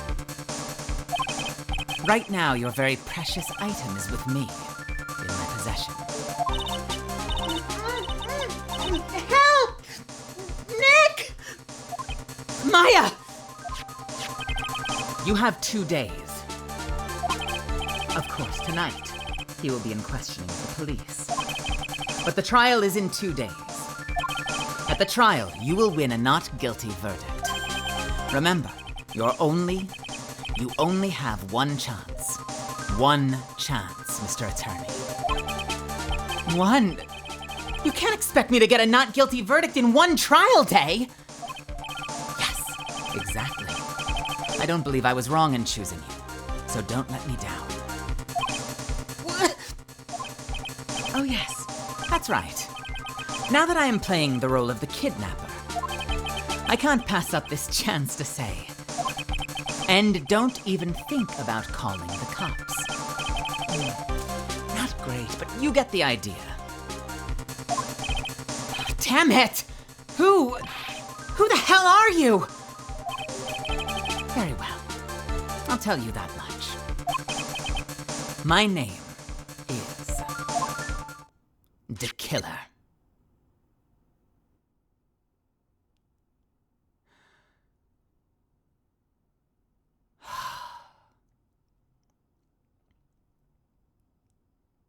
So, we just got thrown into the highest stakes case we have ever had. Ever. Instantly. This has just become the highest stakes case we have ever been on. Their name is The Killer.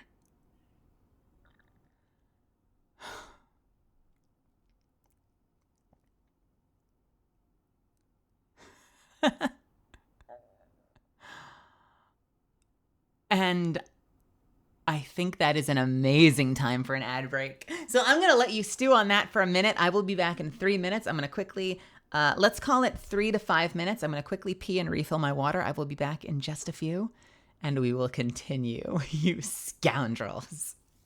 No spoilers while I'm gone. Hey, Misfits, are you having fun yet? Do you understand why this case is fucking nuts yet? I'll be right back in a few. It's going to be a 3-minute ad. I might be as many as 5. I'll see you in just a bit.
All right.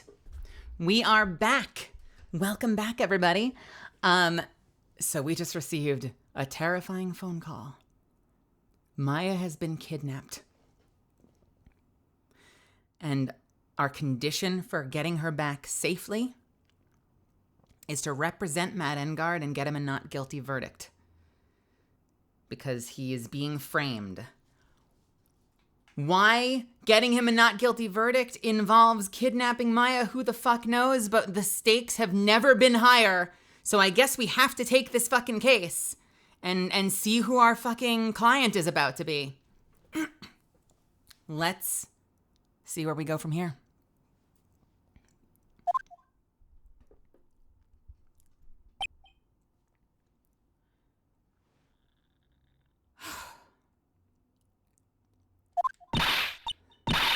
Mr. Nick, where is Mystic Maya?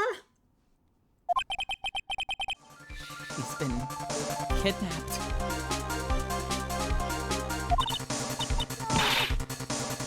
It's all my fault. If only I had gone with Mystic Maya. It's not your fault, Pearls. But it is Mystic Maya.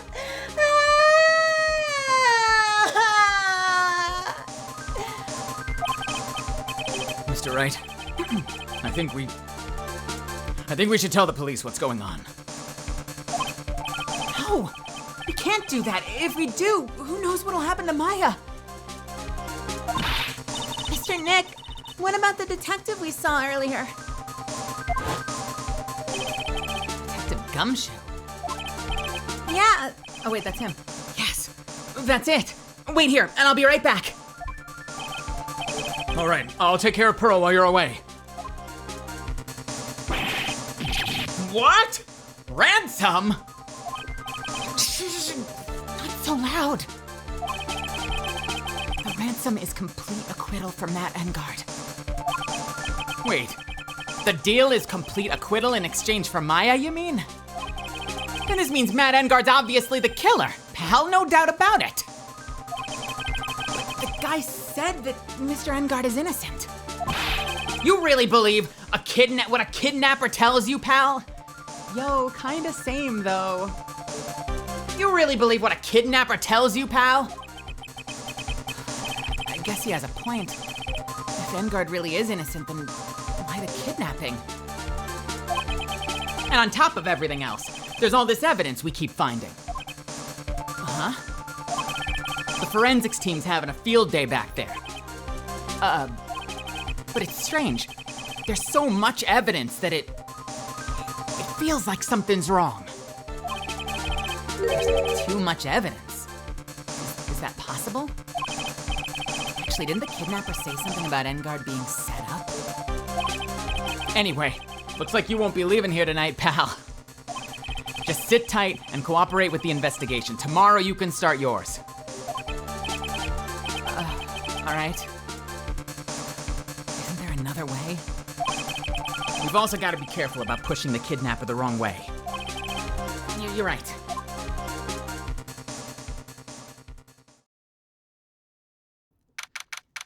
Date? Question marks? Time? Question marks? Location? Question marks? What?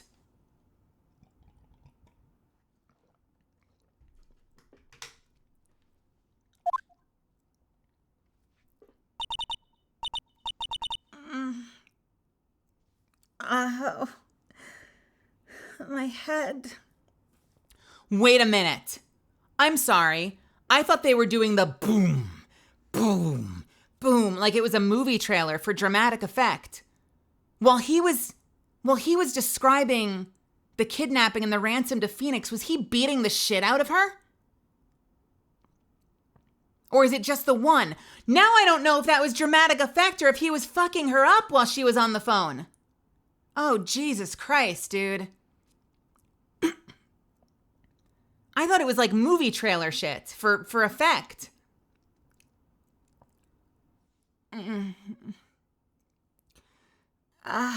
My head.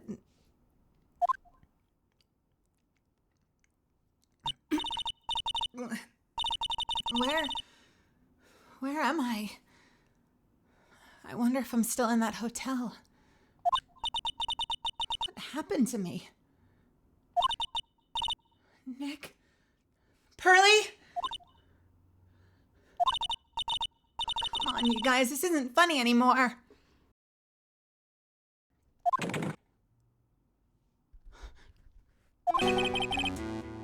It was him. I did the voice, and I was like, I feel like I'm giving this away, but I feel like anybody who with two brain cells could see that patchwork face and be like, of course it has to be him, right? So of course it was him. Of course it was him. Motherfucker came in here looking like a fucking Bond villain. I see you have awoken. Who are you? Me. I am known as the Killer. The killer? You mean like an assassin? I'm too young to die. Don't worry. You're not my target. For now, anyway. Nick! Nick, where are you? Help me! Yes, that's right. Only one person can save you now, and that's Mr. Phoenix Wright. What? Nick? Nick's going to save me? Calm down and be a good girl. Think of this as a business transaction. A business transaction? I'm going to contact him now. I hope you cooperate and play your assigned role well. Nick? What's going to happen to me? Nick? Pearlie? Sis?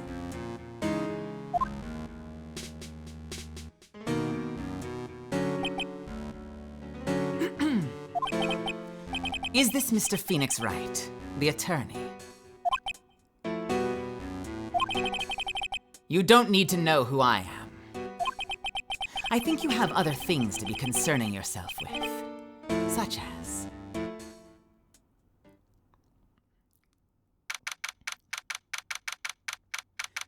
March 21st, 8:11 a.m., Wright & Co. Law Offices. Good morning! Morning, Pearls. Mr. Nick, come on, let's hurry and go see Mr. Engard. We have to wait a bit, Pearls. Visiting hours don't start until 9 a.m., so... Oh, I see. Oh, Mystic Maya. If only I'd gone with you. Poor Pearls. She's been like this since last night. We managed to get home somehow yesterday evening. Thanks to Detective Gumshoe gently holding her by the hand and leading her here. But by the look of it, I don't think Pearls got any sleep last night. Mr. Nick, Mystic Maya, she's all right? Yeah, she's all right. Either way, I'm gonna save her. You can trust me on that.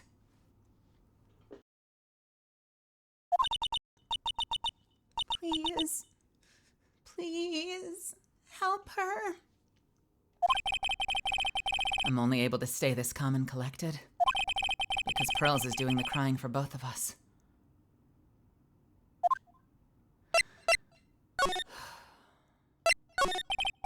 Pearls, you're really worried about Maya, aren't you? I don't have anyone else left in this world. What do you mean? My family's all gone. Her family? My father, he left my mother and the village behind and went away. I'm sorry. And my mother, she did that thing, all for me.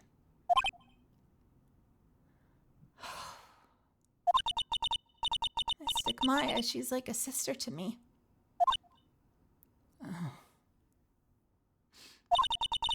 He's all I have left in this world. Oh, fuck, dude. Oh, fuck, dude. Don't make me cry this early. Oh, man.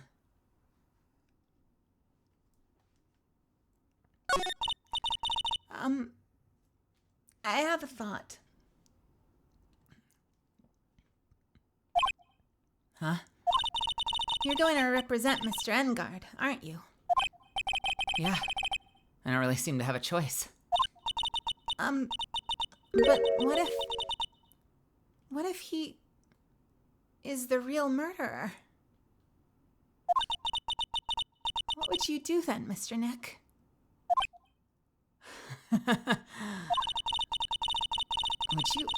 Would you fight to get a not guilty for a murderer and save Mystic Maya? Pearls. Let's talk to Mr. Engard first, okay? We can think all the bad things we want, but it doesn't change a thing. Yeah, you're right. I'm sorry. I can't stop thinking about it. All right, we gotta go. We gotta go. March 21st, 8:57 a.m., Detention Center Visitors Room. I'm sorry in advance for, like, the biggest source of whiplash you've ever had when you meet this client. We couldn't wait for visiting hours to start, so Pearls and I came down here early to visit one nickel samurai charged with the murder of the Jammin' Ninja. I'm so sorry in advance, everybody. It's meant to be this kind of whiplash. I'm so sorry. Huh? Good morning. How are you today?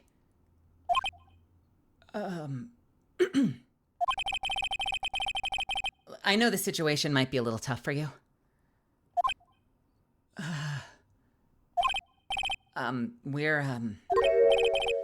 Oh, sorry, dude.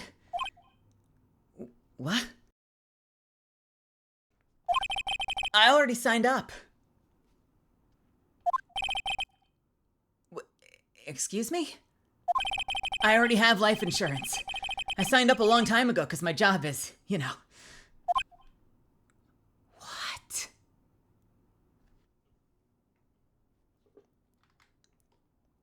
Oh no, he's an idiot. Oh no, he's an idiot.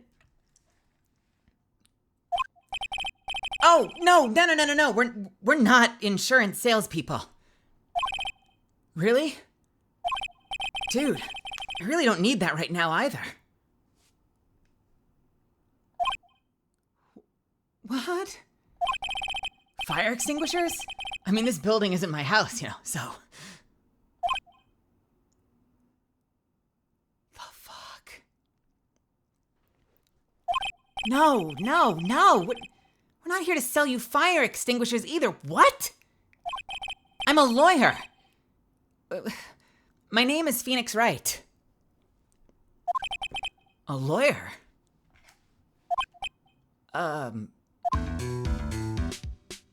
What the fuck? Hold on a sec. I'm gonna ask my manager, okay? He has a wrist phone. Wait,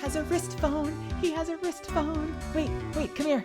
He has a wrist phone. He's from the future. He has a wrist phone. He kind of looks like Marty from Back to the Future. He has a motherfucking wrist phone. I want a wrist phone. Give me a wrist phone.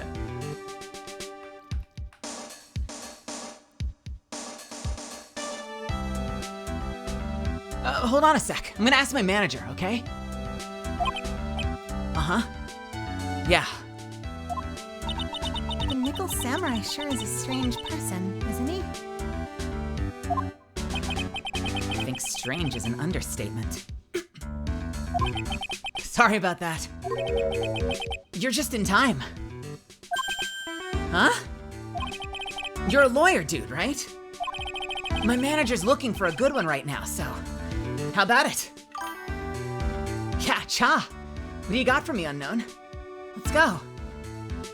I'm just like a A smiley little, you know what? He kind of is a himbo, isn't he? You know what voice I realize I'm doing? I'm giving him the same voice that I gave fucking,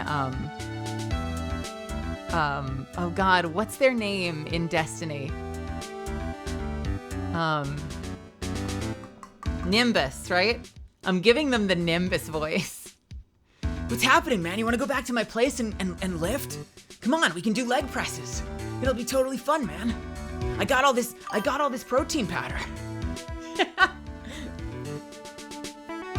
Yeah. Oh no. Yo, thank you for the bits, Death Score. What you got? Hit me up. We got, I don't know why it's doing it twice. We got 2 lines. Let's do these lines. That sounds like a drug reference. Unknown, you're up first. If you can improv however you can, Doc Brown as his manager. Oh, Jesus. What do you mean you time travel to become a star, Marty? God, can I do Christopher Lloyd? Because he doesn't sound like Rick. What does he actually sound like? Great Scott! Great Scott! What do you mean you time traveled to Japan to become a star, Marty? That has got to be the worst fucking Christopher Lloyd. Let me try that one more time. Great Scott! What do you mean you time traveled to Japan to become a star, Marty?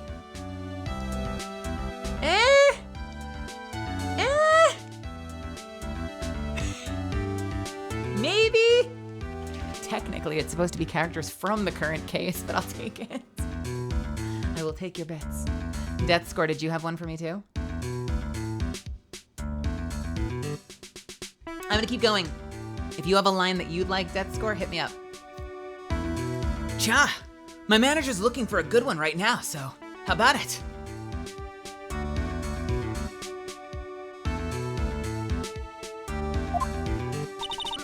Mr. Nick, this is our chance. I have to make him let me take his case. I have to.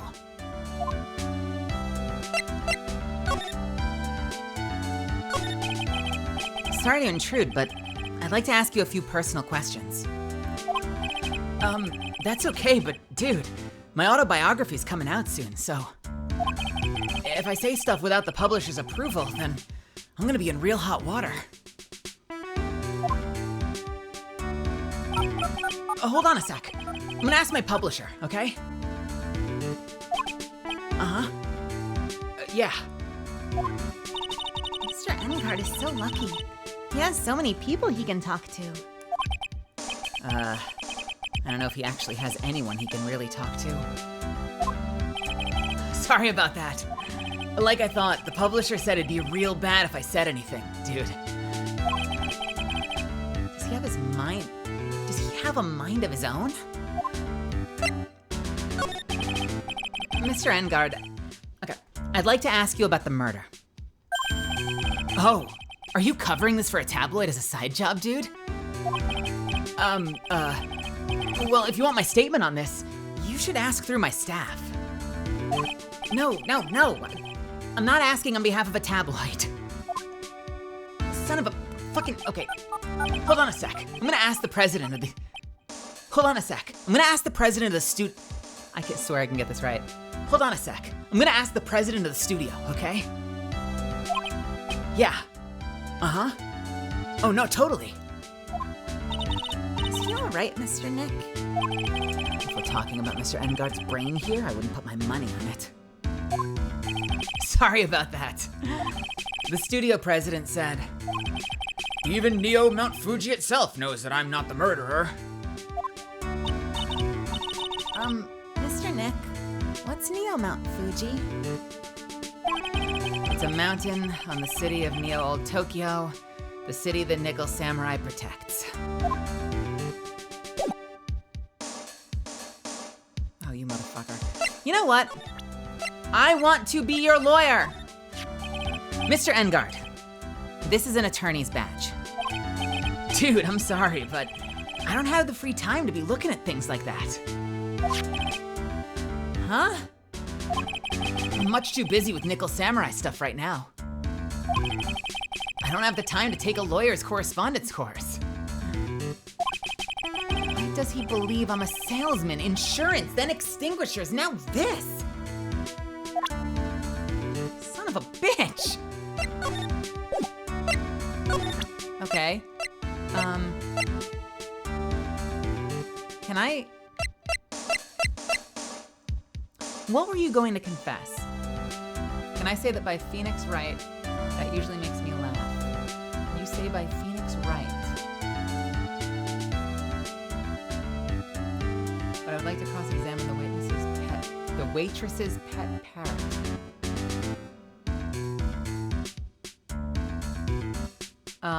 All right, let me try this. Is this what you're looking for, Death Score? All right. This usually makes me laugh, but I would like to cross-examine the waitress's pet parrot. Phoenix, surely you jest. You're going to cross-examine a bird in the middle of the courthouse. Look, last time it worked and it got you out of prison, Edgeworth. It's the least we can do. Ugh, I'm going to regret this. Fine, we can cross-examine the parrot. His IQ's the same numbers as his age. Amelia, at best. Oh, what's that? It's a ticket for the press conference. You were going to give one after winning the Grand Prix, right? Huh? Me? Yes, while you were in costume, no less. I never heard anything like that, dude. I only heard about the stage show. What? Wait a minute.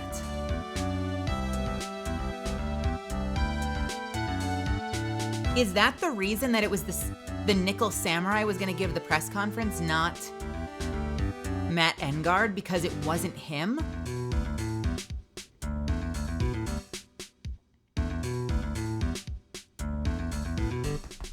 I wonder. Hold this note for later.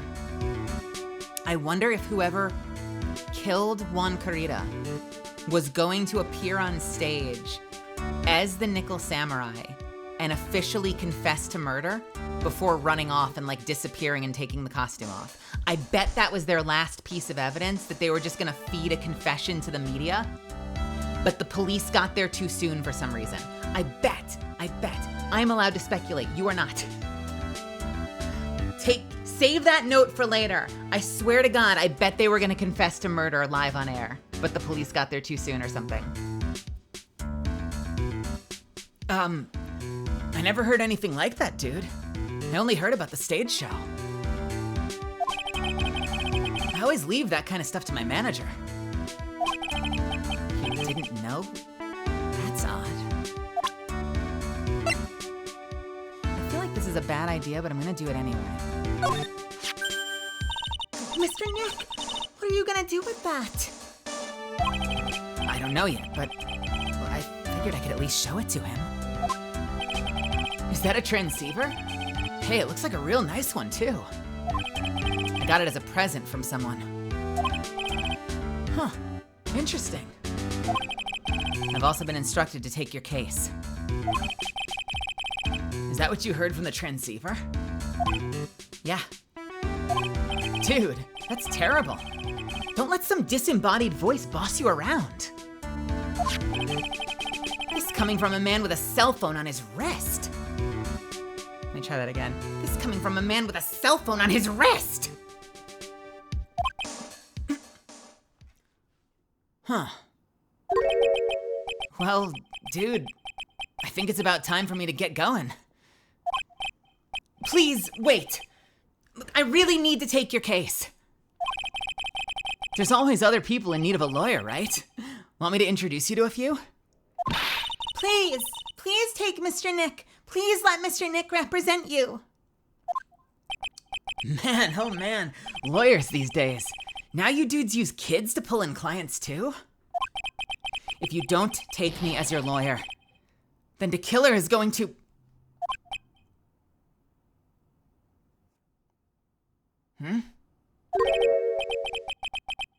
Wait, What did you just say? The killer. The killer. What is he doing? Looks like he's mulling something over. All right, dude. I accept your terms. Huh? I'll let you represent me in court. We did it. We did it, Mr. Nick. Yeah. I don't feel any better for it. He doesn't look too happy either. Go ahead, ask me anything. I'll help out as much as I can. Okay, dude. All right, we got a client.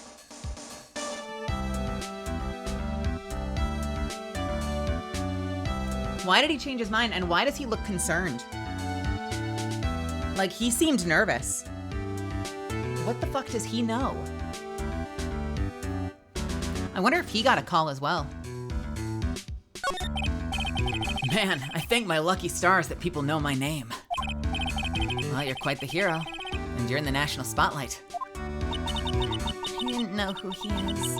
Does that mean I'm not a good citizen? God, it's really great to be the Nickel Samurai. Dude, lately, I just keep on getting... Try this again. Dude, lately, I just keep on getting more and more popular. True enough. The Nickel Samurai is very popular among high schoolers and secretaries right now. I guess Mr. Engard has a way of catching the eyes of women. Do you know my motto? Refreshing like a spring breeze. That's what I am. A spring breeze. That's why this kind of scandal is disastrous, dude. I mean, even if I get out of here tomorrow, it's still gonna look bad. Everyone loves a good scandal. Eh? Can you tell me about your activities last night? Just gonna adjust my mic real quick. Sorry for the squeaks. Can you tell me about your activities last night? After I got the award, I took a break and went back to my room. I had that post-ceremony stage show to do. So I was in my Nickel Samurai costume. And you were alone the entire time? My manager was running around being busy, so yeah. Because of the press conference you were supposed to hold after the show? I told you, dude, I have no idea about any press conference, all right? That's strange. I thought the Nickel Samurai was gonna confess something. Anyway, when I was leaving my room, that's when I noticed it was kind of noisy. Mr. Corridor was already dead at that time. Yeah, that's what I gathered anyway from my manager. I'm beginning to gather that this guy can't do it. What am I hearing? Someone's like banging on the fucking floor and I'm not even being loud. I wonder if they're doing some work downstairs. I'm beginning to gather that this guy can't do a thing on his own. And that's when the detective in the green coat showed up. He searched me, and then out of the blue, the dude arrested me.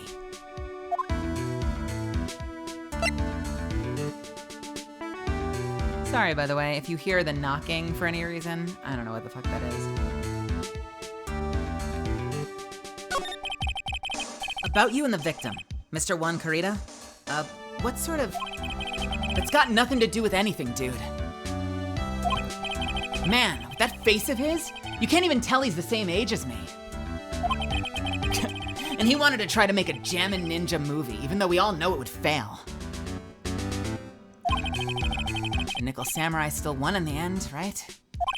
Yeah, I took the Grand Prix by storm. So why would I, the winner, have any reason to kill the guy anyway? Dude, you'd think it'd be the other way around, you know? I mean, he has a point. But also, like, did you get the impression he's a bit salty about this dude? Like, he very clearly does not like this dude. I mean, just think about that for a second. Think about the kind of petty fucking headspace you have to be in to shit on someone who's doing worse than you. I am not saying you're justified in shitting on someone who's doing better than you. Our lives go at our own pace. Everyone has a different journey no matter what you're doing. And yeah, sometimes envy happens. I am such a victim of envy sometimes. That's why I literally tattooed it on my leg. Those of you that don't know, I have Envy's homunculus tattoo from Full Metal Alchemist on my thigh. And it means a lot of things to me. It has a lot of different meanings to me, but one of them is to remind me to let go when I'm feeling the pull of envy. Because I feel it a lot. It's a vice of mine, you know? And so it's good to remind myself, I fucking swear to God, whoever the fuck is hammering right now, I'm gonna lose my mind. So like, I'm not saying it's right, but in the world of motives, right?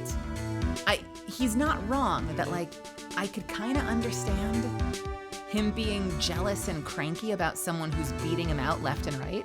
Like Juan Corrida could be jealous of Engard, but if Engard has the better show, is more popular, is more successful, just won the award, why is he, and the other guy's dead now, why is he still shitting on him? Like, bro, get over it. Live your life. Don't let this dude live rent-free in your head. He's literally dead now. And he's still being petty about it. I don't like that. That rubs me the wrong way. I don't like that. Bums me out. Bums me out, dude. You're doing really well in life. Get over it. Anyway, sorry. I just had to get that off my chest for a second. That was an unexpectedly petty fucking line from Engard. But maybe they're really playing up the celebrity bullshit.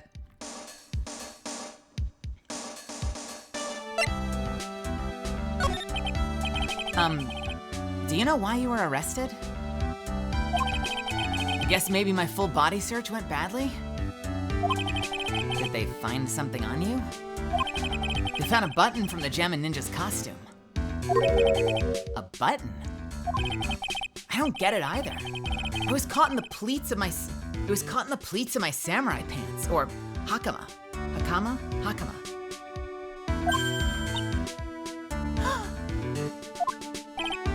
Dude, I really think someone planted it there, though. I'm serious. I wonder if that's what really happened. I guess this is about all I'm gonna get out of him.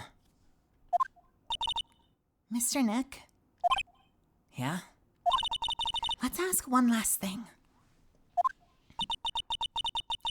Let's test Miss Oh, I get it.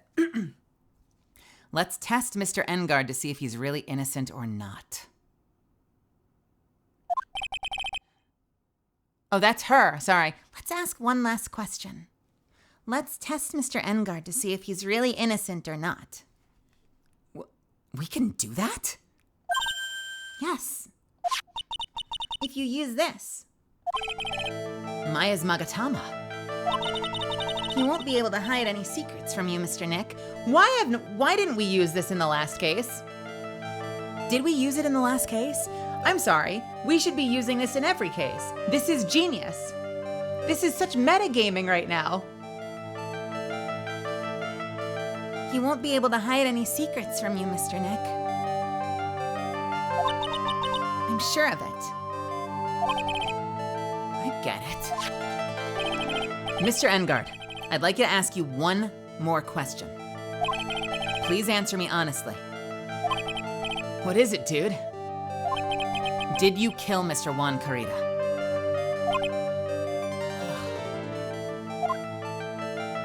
What are you doing? Please put the phone away and answer this question yourself. Thank you, Phoenix. Please put the phone away and answer this question yourself. All right. Just so we're clear, dude. I didn't kill anyone. And that includes Juan Corrida, okay?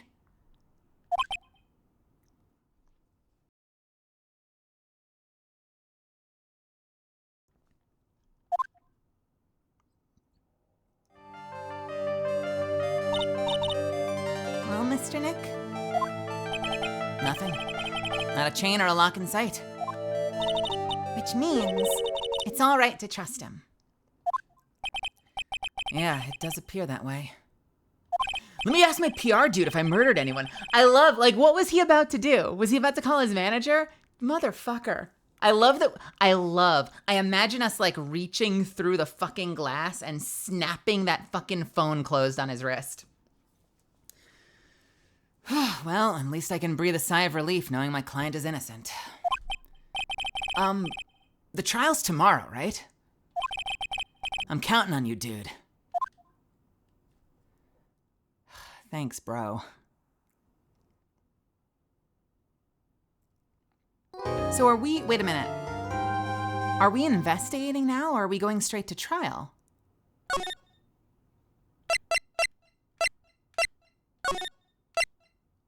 Overwrite the selected save data.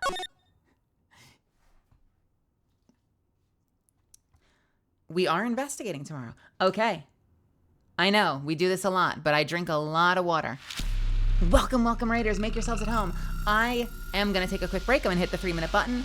Bat and the Addicts, welcome. Don't go anywhere, I promise. We're going to be back in just a second. I'm going to hit the 3-minute button. I'm going to quickly pee. I'm going to quickly top off my water, and we will be back for part 1-2 investigation. I'll see you in just a few minutes.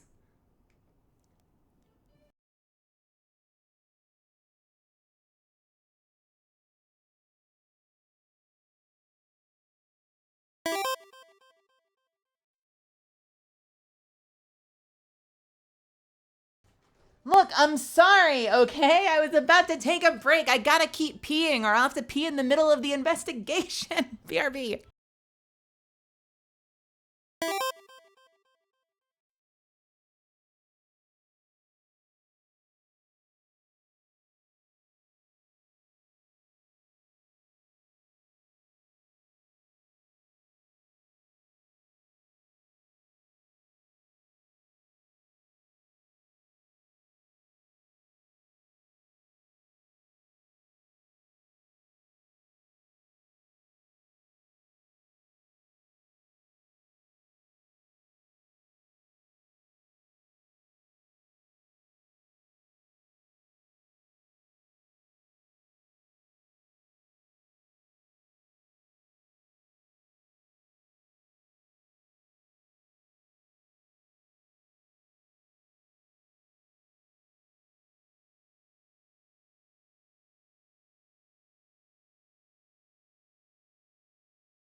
All right.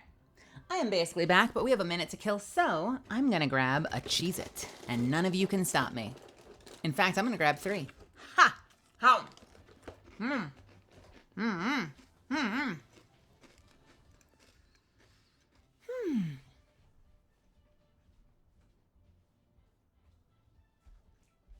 Okay.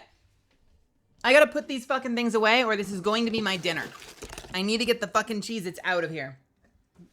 Jesus fucking hell. Someone keep these away from me. I do have dinner. I do have dinner. And it's not Cheez-Its. I know it fucking feels that way. Hopeful Reaper, thank you so much for the follow. And I'm bored as hell. Thank you for the follow. Thank you for the follow, everybody. And thank you so much for rating. We are playing a little Ace Attorney. I voice every character. It's silly and anime as fuck. We have a good time here. This is my Friday stream, so I hope you enjoy. All right, let's go.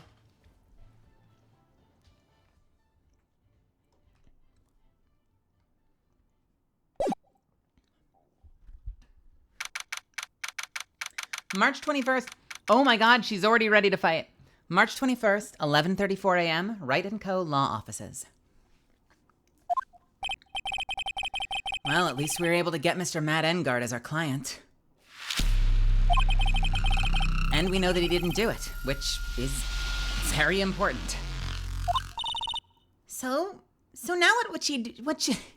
So now what would she? What would she? What would she? Ha! Hello, Raiders. Welcome, everybody. I am Melazand. You can call me Mel. I'm a professional voice actor and pre-TV VTuber. You wouldn't necessarily know it from this stream. We are playing Ace Attorney. It's a bit of a performance stream. So, make yourselves at home. If you're taking off, have a wonderful night. If you decide to stick around, I hope you have fun. And I love you, Hembino. I hope you're doing well. So now what should we do? Well, the trial's tomorrow. And we only get this one chance. There's only one way to prove Mr. Engard's innocence. We have to find the real killer.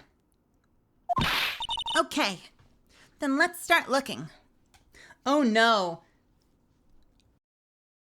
I just realized Pearl is going to be my companion for this whole case. Which means I have to do this bad, tiny voice for the entire fucking case. Then let's start looking. Let's fucking go.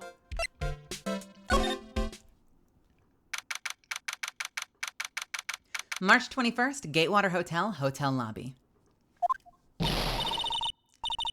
Hey!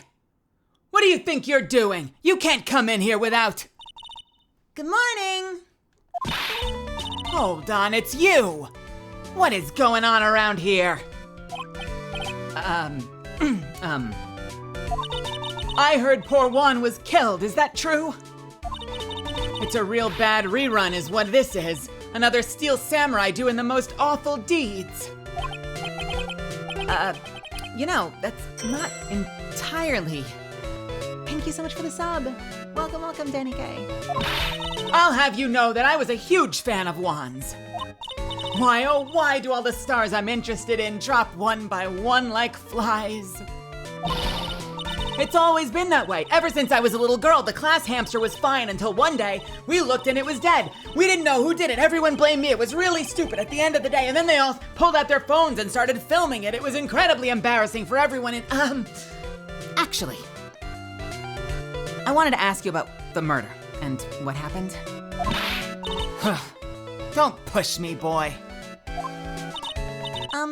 Mr. Nick, I couldn't hear everything she said because she was talking too fast. Please, old bag, could you please speak a little slower? Don't boss me around, you spiky-haired smarty pants. Oh, she's shooting me. I really hope we don't get her on the witness stand. I really can't handle too much more of her. It's the old bag curse. She likes an actor and they end up dead in a week. Hello, Danny K again. Thank you again for the sub. Really appreciate it. Thanks so much for supporting me. My dear Hammer died a year ago in that dreadful murder. And only recently did I finally find a star that makes this heart go ba-dump again. I don't know what to say. I ask you, why does every star I cheer for always end up kicking the bucket? You literally called it! Oh no! Oh no! Incredible. Fucking incredible.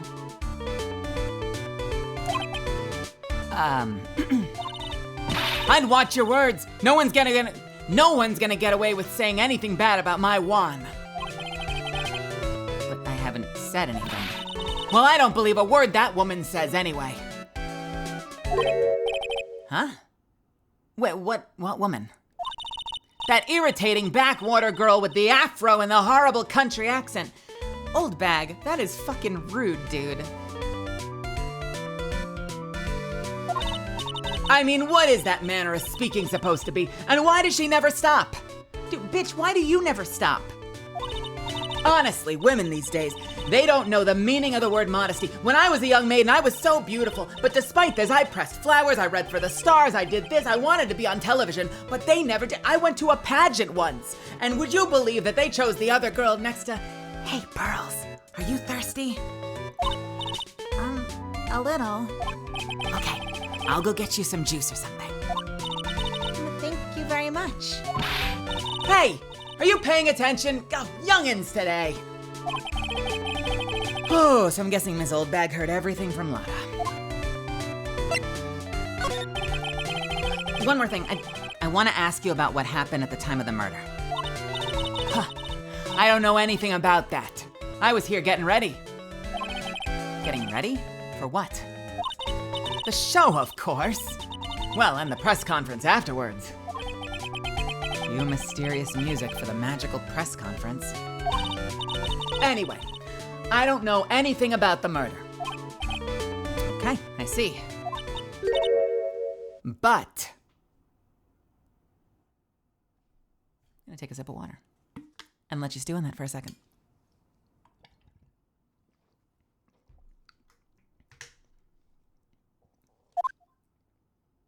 Huh?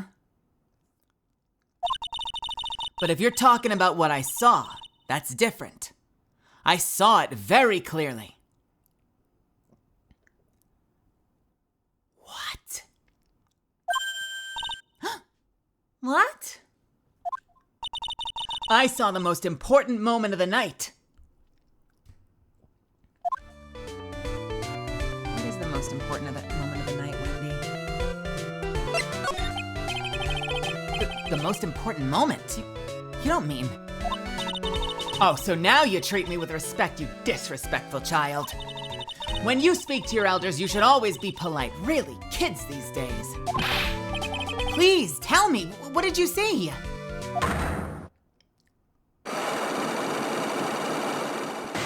Oh, Jesus, 4 of them.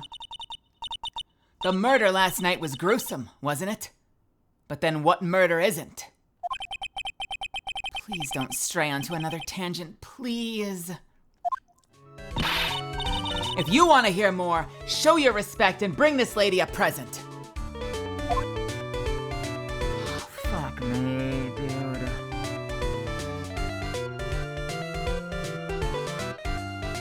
Okay, I have an idea. Because I have this glossy photo that Maya gave me. I don't have anything to say to delinquents like you. Please, anything would be helpful. Well then, how about I tell you about my measurements? No, that's okay, please, really. She really doesn't like you, does she, Mr. Nick? I know. I could try the photo. And if that doesn't work, I could try getting Matt Ungard to sign the photo. That's my backup plan. Yeah, she doesn't want it. She doesn't want the photo. But I bet if I could get Matt Ungard to sign the photo. Let's see. Let's try it. Is he there?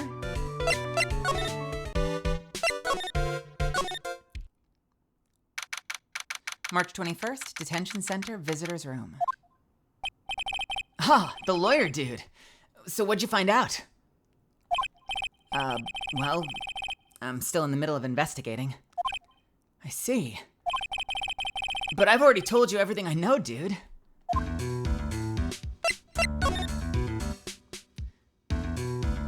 Can we try him? Let's try him one more time. Can you tell me about your activities last night? After I got the award, I took a break and went back to my room. I had that post-ceremony stage show to do, so I was in my nickel samurai costume. Okay, so we're hearing this again. I mean, I'll do it again, but I think this is the same. And you were alone the entire time? My manager was running around being busy, so yeah. Because of the press conference you were supposed to hold after the show. I told you, dude. I have no idea what your that's not the line. I told you, dude. I have no idea about any press conference, all right? That's strange. The Nickel Samurai was going to confess something. Anyway, when I was leaving my room, that's when I noticed it was kind of noisy. Mr. Corridor was already dead by that time? Yeah, that's what I gathered anyway from my manager. I'm beginning to gather that this guy can't do a thing on his own.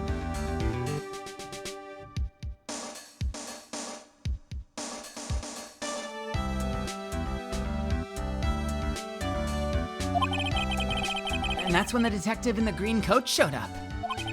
He searched me, and then out of the blue, the dude arrested me.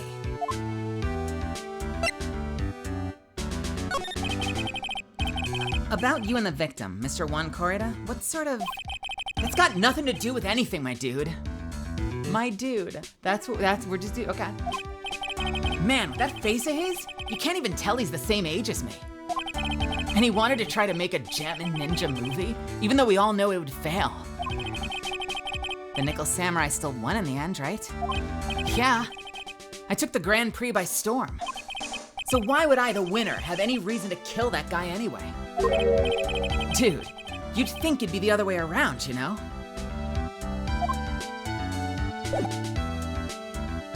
Okay.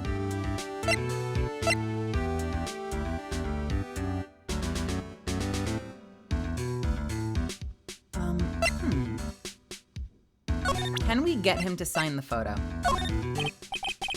Dude, I know I like to throw money around, but it's not like I buy anything and everything. It's nice because it's not up for sale anyway. Okay, I can't get him to sign it. Shit. Can I present Wendy? I keep forgetting you can do this. Can I present Wendy and give her something? Dude, this person looks like a member of my fan club. Hold on a sec. I'm gonna ask the fan club president, okay? Yeah. Uh-huh. Oh yeah, totally. Dude, you know what? Forget I asked. Okay, let's try Juan Corrida then. Look, dude, I didn't kill him. I mean, the Nickel Samurai kicked the Jammin' Ninja's butt, right? So it's not like I felt threatened by the likes of him. Being rivals sounds like a sad way to relate to another person. Fucking thank you, Pearl. Thank you. Okay, what about Powers? I've seen him somewhere before. Is he a member of my fan club? That's Mr. Powers. Isn't he supposed to be kind of a mentor to you? Powers? Oh yeah! He's the guy on that kid's exercise program. I gave him an autograph just the other day. He doesn't see Mr. Powers as a mentor at all. I gave him an autograph. Maybe we can get that autograph from Powers?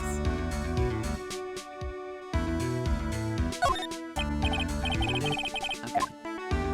So I don't think we can get much out of it. What about her? Nope. Okay. Oh well. I tried.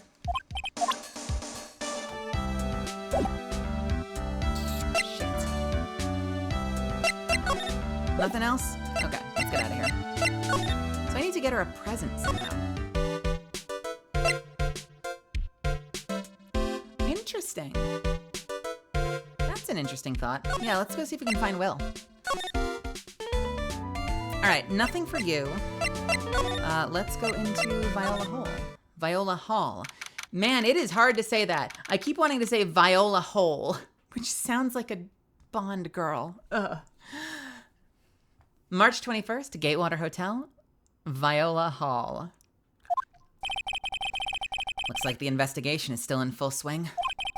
The hotel staff and the police are running around like a bunch of headless chickens. I wonder if we can do any investigating of our own in this kind of atmosphere. Well, gotta roll up the sleeves and try, I guess. I don't think we're gonna find anything here, so let's go into the hallway.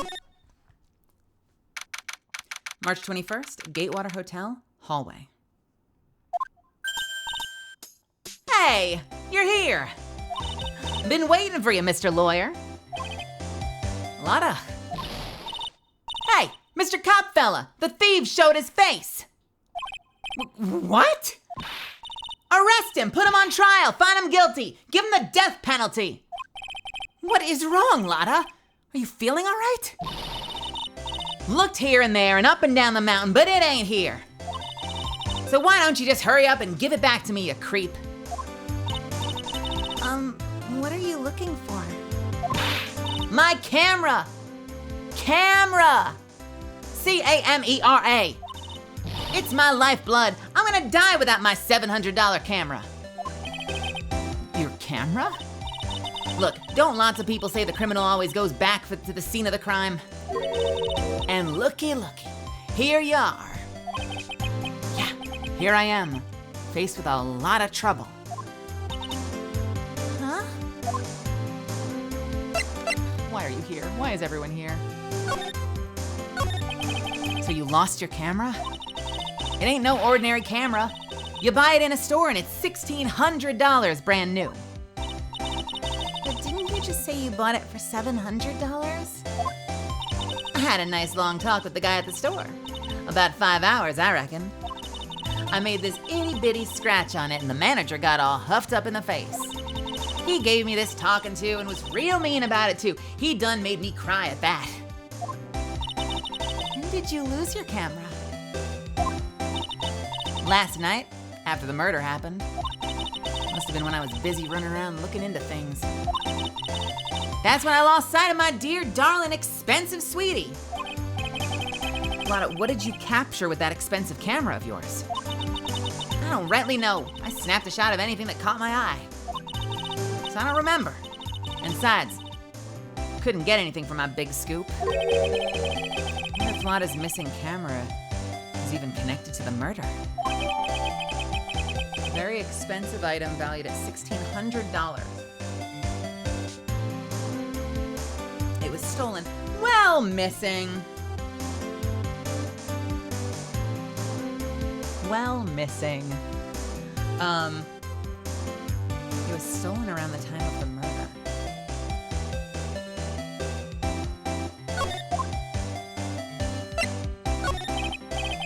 Lotta, please tell me what you know about what happened at the time of the murder. Well, from before the ceremony last night, I was hanging around here in this area. Yeah, actually, I was here until around the time Mr. Engard was arrested. What were you doing here? You sure you went to school, city boy? Wherever Lotta Hart goes, there's a story to be found, a big scoop to be had. A big scoop? I told you before, I'm gonna be the best tabloid photographer the world's ever seen. Reckon, course, that means I'm always looking for the perfect shot. I wonder what scoop she was after this time. Although, I was also on the lookout for other stars that were here. So, maybe I wasn't here the entire time. Lotta, are you sure you weren't here the entire time? So you could take a picture for your big scoop? Well, maybe I was. But that's what real journalists do. I got some juicy inside info, so I thought to myself, why not get a picture for proof? What kind of story was it that you would hang around here? You bitch. Oop. Sorry, Mr. Lawyer, can't be telling you that. Trade secret, you know. Not again. Why does everyone have something to hide? We've been stopped, haven't we? Yeah? Take that, Mr. Lawyer. I'm glad someone around here is happy. There's Lotta and your I rule smile.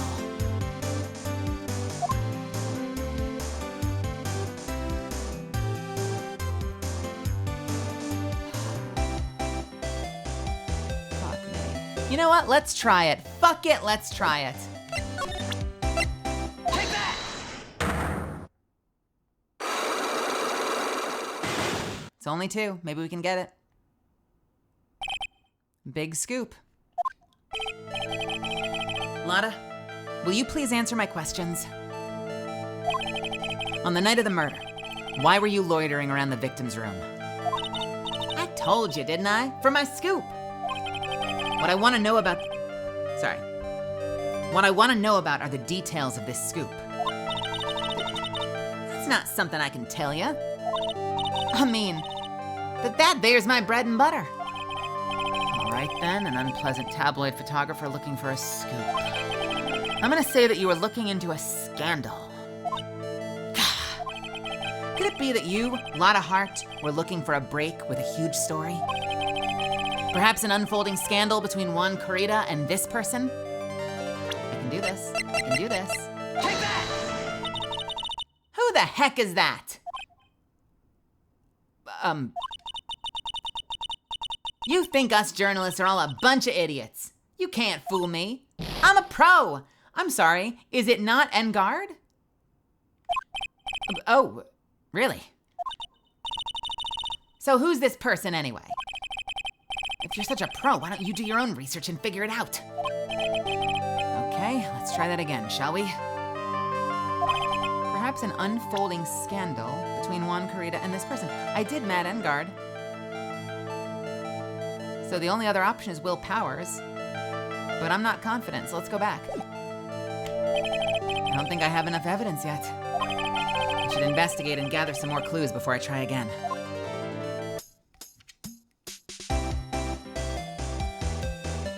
Great. So everyone's fucking hiding something.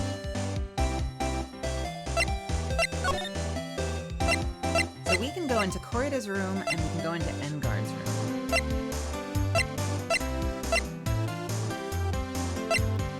Let's start with the victim's room. Oh my god! Okay, so dude likes bears. Holy shit. March 21st, Gatewater Hotel, Corrida's hotel room.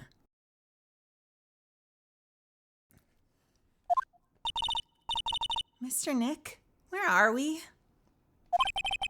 We're in Mr. Juan Corrida's room, Pearls. Mr. Corrida? The victim. Which makes this the crime scene, too. Oh, it's you! So what happened? The kidnapper. Has he contacted you again? Not yet. He probably won't until we win Mr. Engard's acquittal.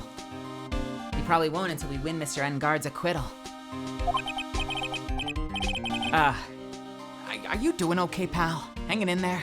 I just want Maya to be all right. We don't have a lot of time left, but I'm gonna help you as much as I can, pal. Can you do that? Even if we want to look around the crime scene? Just this once, okay? Special circumstances, right, pal? I'll even tell you everything I know. But you gotta keep quiet. It's my neck on the line here. Thank you. Oh, that's right. I got you guys a map of the hotel, pal. Here you go. Here you go, little missy. Wow, you're giving it to me? Thank you. Wouldn't want you to get lost in the hotel too big for its own good. Mr. Nick, I got a map. That's great, Pearls. But Mr. Nick, I can't read what it says. Oh no. Alright, let's take a quick look at the evidence. What do we got?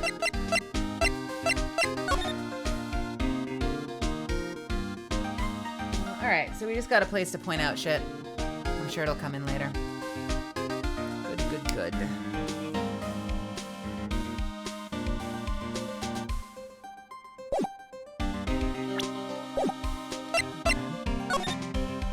Cause of death. Do you know what was the cause of death? Well, technically the final autopsy report isn't out yet, but one look at the victim should tell you, pal. It should. Yeah, here's a picture.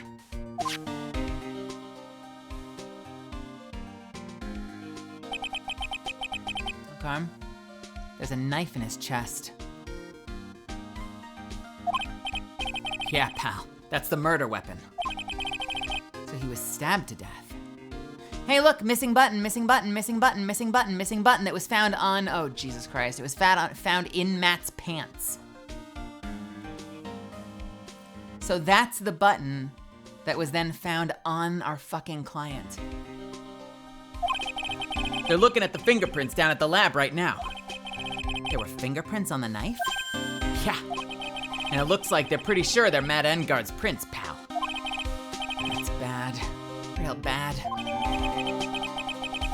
Photo of Juan Carita's murder scene. Is that a coffee machine in the back?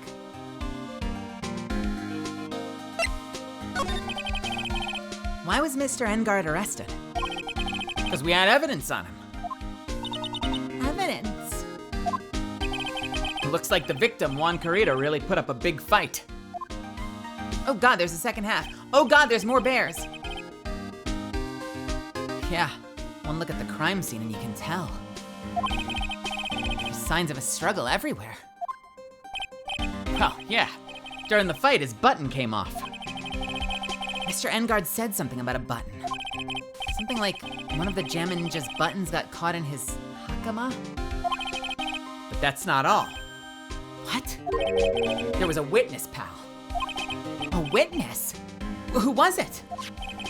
That lady, Ms. Oldbag? Please, anyone but her. The prosecution has plenty of evidence to make a solid case. Not to mention there's something around where the Vic was that's a little off. Something that's a little off? As in, That's for you to figure out, pal. All right, let's try to figure it out, Mr. Nick. okay, cool. Well, we've got a crime scene to investigate. I have to pee real quick. Cupid, kinda, welcome. I'm not gonna hit the add button. I'm gonna be super fast. I'm gonna run as fast as I can. I just have to pee, so I'll be right back.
God, Zuffin, that sounds delicious. Can you make me some and like bring it up? Can you drive it up to me? That sounds fucking amazing. Okay, so we have a shitload of bears fucking everywhere. Let's examine this crime scene. Let's start here. Okay. Oh, there are a lot of bears. Alarm clock ones, collector's editions, stuffed teddies, plastic models. It's pretty overwhelming. Is there a kind of bear he doesn't have? There's even a few in the trash can. Yeah. I get the feeling maybe the guy really didn't like bears. Poor teddies. Oh my god.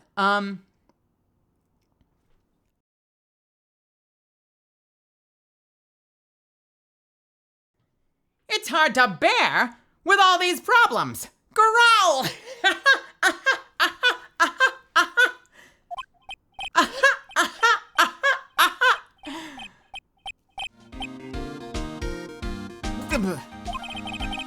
I don't think I want to bear with the trauma that last case caused me.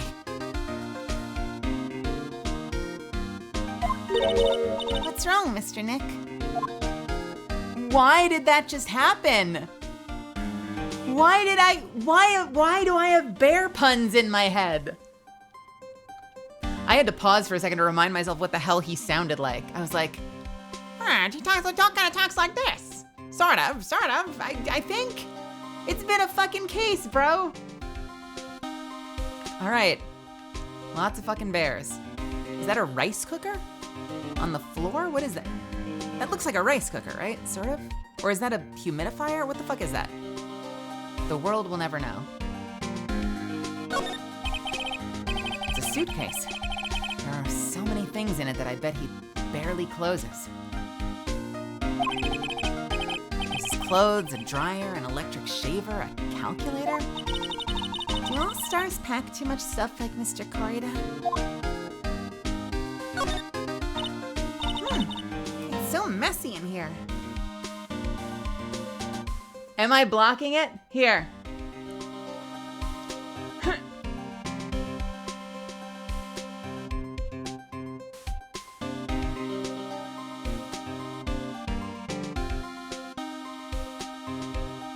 What do you think that is?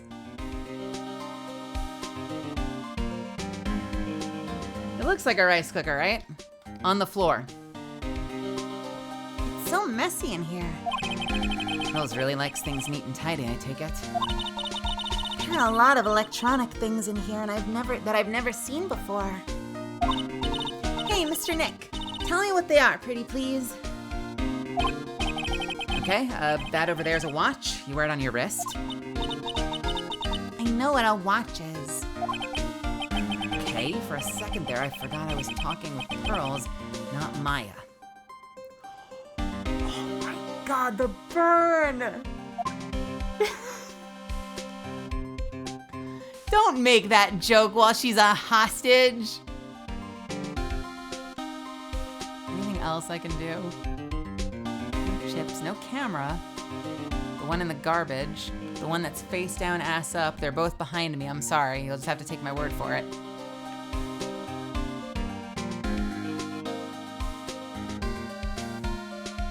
Is that it? That might actually be it. Let's go over there. All right, so we've got a suitcase and a missing guitar, by the way. This is a guitar case, I guess. A little beat up, but still usable. It's strange. The guitar is not here. Maybe he forgot to bring it to the show? But Mystic Maya, she said the bright red guitar was the Jammin' Ninja's signature item. That's true. Huh? This guitar case is wet. And it's only wet on top of the lid. Yeah, there's no water inside the case. This is water, isn't it? There's some water, but only on top of the lid. Oh, well, there's flowers on the ground, so it's probably in a vase that broke. Bottles of cosmetics are scattered all over the floor. This is probably where Mr. Corrida fought his assailant. Where are these little bits of glass from? A flower vase, maybe? There are flowers on the floor, but I don't know what they are. You don't know much about flowers, do you, Mr. Nick? Okay. There's a full drink, which is interesting. Tomato juice.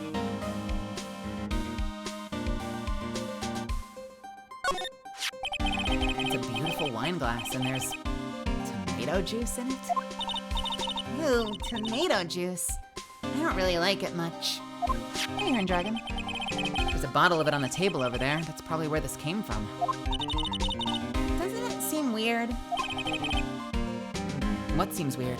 I mean, everything else is scattered all over the floor. She's right. The flower vase was broken and makeup is strewn everywhere. Why is the glass the only thing that's still all right? Did whoever killed Juan Corrida then just like chill for a drink before getting out of there? No sign it's been drank. Found next to the victim.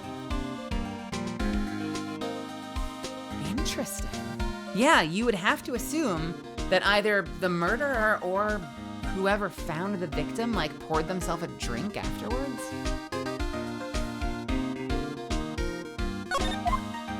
Huh.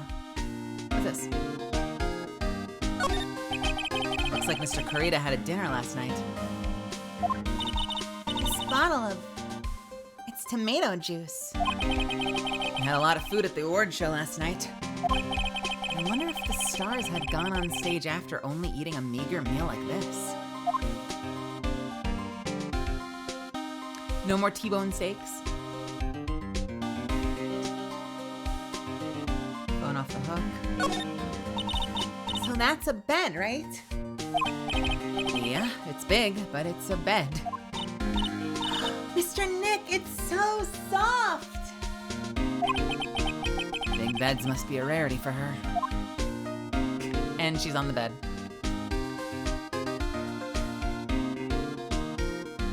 I imagine her being like, Is that a bed? yeah, it's pretty big, but that's a bed. And then she's like, Oh my god, Nick, it's so soft!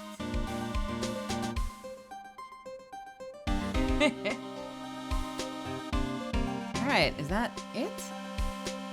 I dare say that's it. Okay. Well, first things first, let us check all of this with Gumshoe. We're working together, all right? We gotta work together on this one. What can you tell me about this guitar case? Oh, that? This is just what I heard, pal, but that's the Jammin' Ninja signature item. The guitar case? No, not that. What do you take me as? I mean the guitar inside, of course. Of course, I can't fucking. Milky, welcome. But the guitar is missing. Yeah, we looked for it too. It's not normal for a person to forget to bring their most famous item to an award show. It's starting to sound like that red guitar is related to the case after all. So about this wine glass. Ha, so you noticed it, pal. The whole crime scene was a mess, but this glass was the only thing that was untouched. You noticed that too, Detective Gumshoe. No. Actually, Ms. Von Karma noticed it first. Von Karma? Yeah, Pearl's noticed it before me too. Hey, wait a minute. So, does that mean Ms. Von Karma's here at the hotel? Yeah, she's around. Man, you're gonna be in so much trouble, pal. Especially if she catches you in here. Well, you can bet the instant I see her, I'll be running the 1,000-meter dash.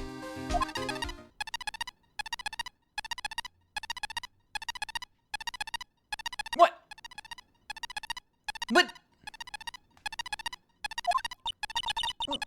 What's that beeping noise? Huh. I've heard this sound before somewhere. It's Ms. Von Karma. But For some reason, whenever I hear that sound, she pops out of nowhere and whips me. Come to think of it, that's exactly what happened last time. Sorry, I gotta make myself scarce. Later, pal! Ow! at last, you reveal your true nature, Mr. Phoenix Wright. Hello?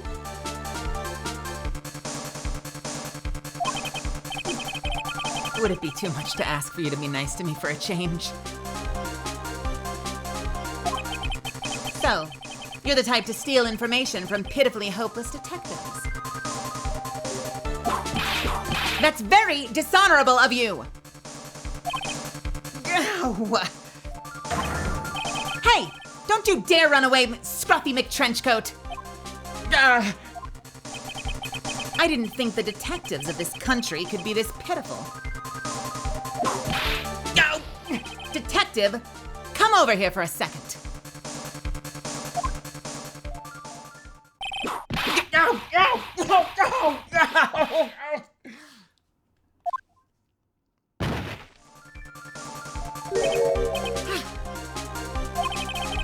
I feel better knowing at least you are man enough to face your punishment. He was so scared. He just froze up on the spot. Mr. Phoenix Wright, you You have soiled my perfect prosecution record. I'll never forget that. This time, victory is mine. Victory is yours. Is that all this means to you? What? Huh. Come, Scruffy. The investigation briefing is about to begin. Yes, sir. This isn't over yet. I swear on my family's honor. Ow! What did she throw at me now? What is this? Well, I guess that means I gotta get back to the precinct now, pal. If you ever need me, come down to the Criminal Affairs Department, all right? And if you can, try not to let Ms. Von Karma see you. Wow. Well, she fucking came in like a fucking wrecking ball. Swear to God, Von Karma shot out of a cannon, dude. When is it our turn? And we all say, thank you, I want to be him. The whip is out. Mommy, sorry, mommy. Trips over the theater stairs, gnawing at the bars of my enclosure. So we like Von Karma. All right. What the fuck did she just give me? Oh, here it is. Mr. Nick, what is this piece of paper? It's called an autograph. Autograph. The paper's got Mr. Corrida's name written on it, so it's his autograph. I can't read it at all. To be honest, I've never seen writing that looks like this. Oh, it's a special way of writing called cursive. Look here. See how it says, "To my dearest Wendy," in more normal letters down here? This sloppy, unreadable writing. It's crazy and cruel to give this to someone. Hold on. Wendy. I've heard that name somewhere before. Well, I guess we have a present for Old Bag. Here's the real question, Misfits. Do we think this was actually written to Wendy, to our Wendy? Or did this just like Deus Ex Machina into our hands and it was meant for a different Wendy? All right, let's get out of here. First things first, let's go back and find Old Bag first. Let's just kind of like be super thorough about this. Can I just say, I love those dead-on Von Karma scenes. Like, I love when she actually confronts you out in the world and not just from the prosecutor's bench. She is lovely, isn't she? I love that little haughty smile when she's kind of giving you that side eye. All right, here, have. No? What the fuck? Oh, wait a minute, doesn't she has a thing. Okay, let's do this. Take that!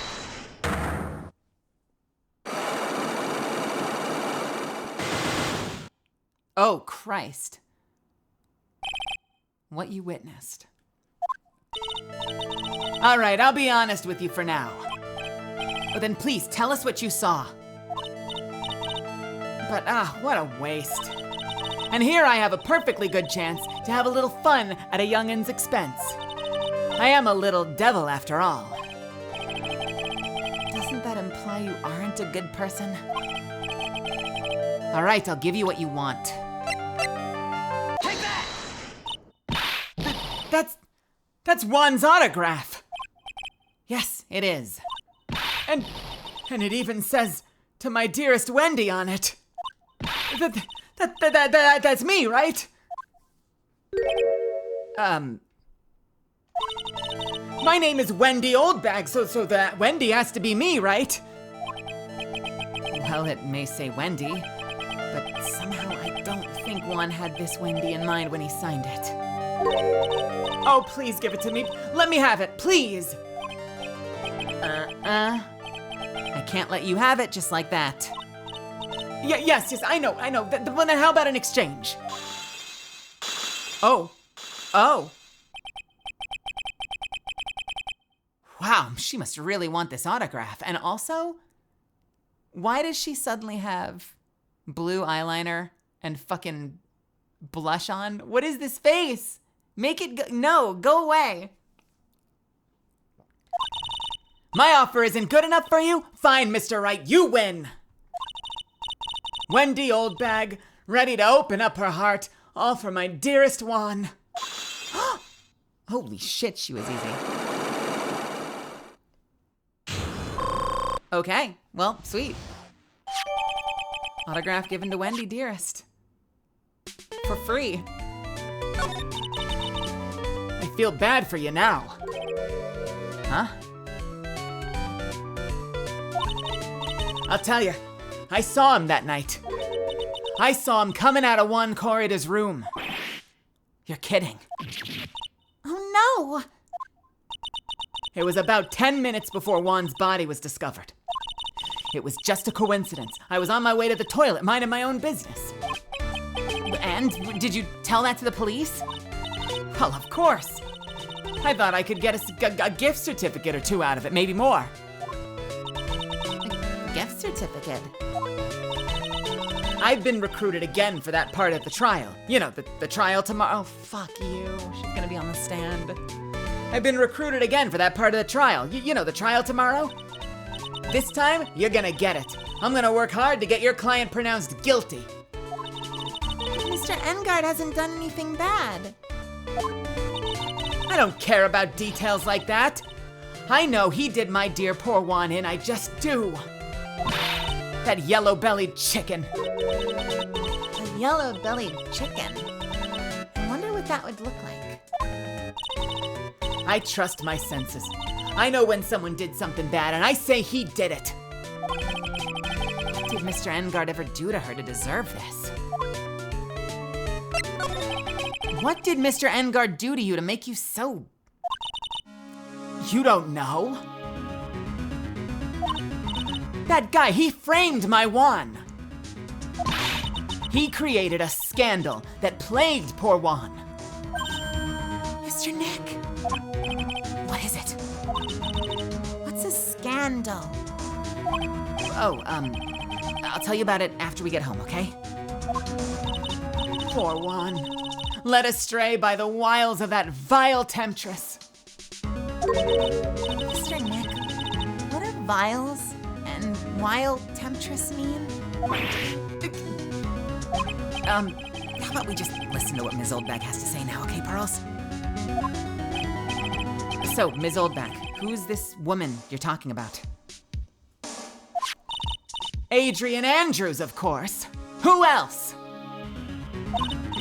That guy, he shoved the girl onto Juan on purpose.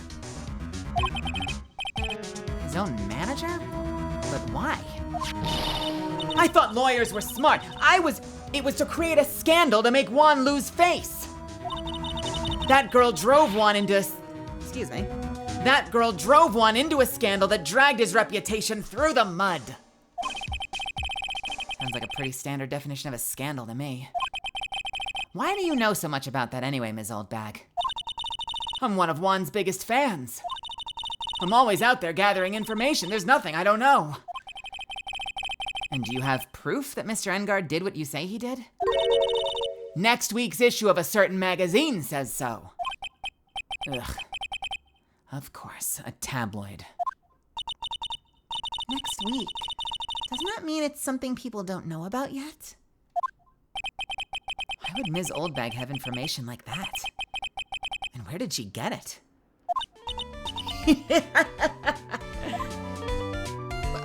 No! You bitch. Tell me! I don't have anything to say to delinquents like you!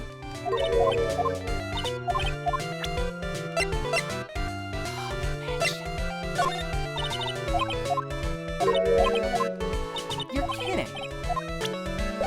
So we just moved on to have another secret. And we can't even press about it. Can I show you? You don't want to see this, do you? No. Alright, so we know that there was a scandal with Adrian Andrews. Okay, you know what? We can actually move on.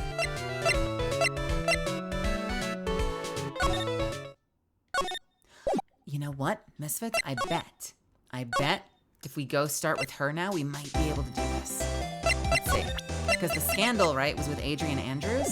Let's save first, just to be careful.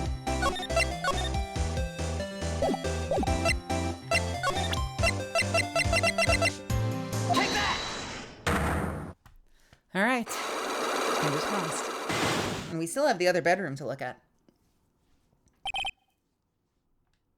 Big scoop. Lotta, will you please answer my questions? On the night of the murder, why were you loitering around the victim's room? I told you, didn't I? For my scoop. Now, what I want to know about are the details of this scoop. That's not something I can tell you. I mean, that there's my bread and butter. All right then, an unpleasant tabloid photographer looking for a scoop. I'm gonna say that you were looking into a scandal. Could it be that you, Lotta Hart, were looking for a break with a huge story? Perhaps an unfolding scandal between one Corrida and this person? We don't have Adrian Andrews. Well, fuck. Okay, we don't have her profile to present. All right, well, let's go into Engard's room. March 21st, Gatewater Hotel, Engard's hotel room. Where are we? We're in Mr. Matt Engard's dressing room. This is our client's room. May I help you with something?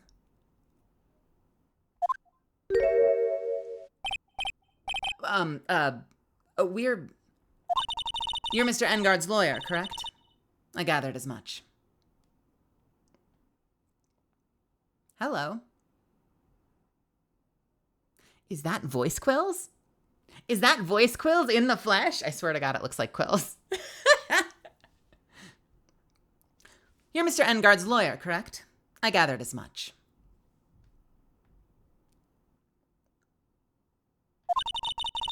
I also looked for lawyers on my end, but to no avail.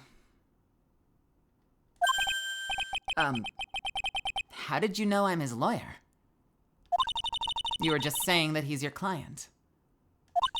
In a situation like this, the only person who would use such a word would be his lawyer. Wow. It's a simple deduction, really. The trial's tomorrow, and Mr. Engard's situation is looking rather grim. So you came here, one stop on your mad dash, to find clues to build his case, correct? Well, you're not totally right, but you're not totally off either. It's really not the time to be showing off, Mr. Nick. I'm Adrian Andrews. I hate to waste time, so let's get down to business. Well, all right. She may be of small stature, but appearances can be deceiving. She looks like my wife! Oh, no. Two of them! Look at the horns. She's got horns because of the way the spear comes up behind her head. All right. Well, what can you tell me?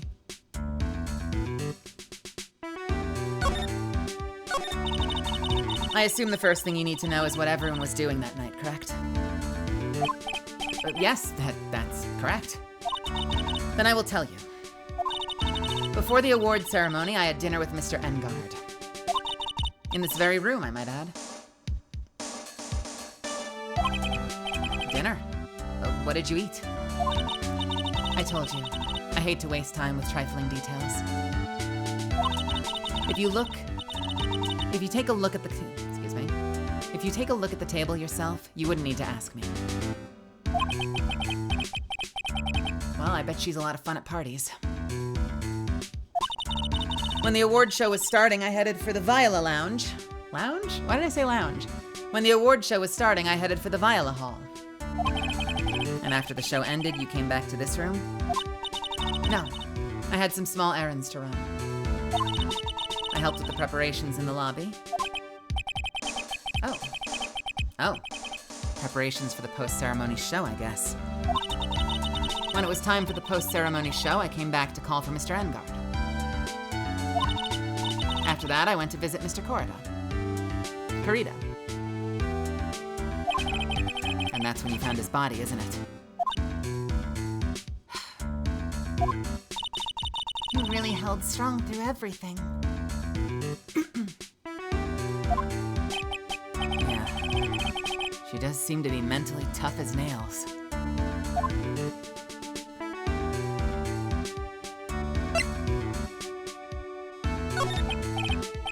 So, about you and...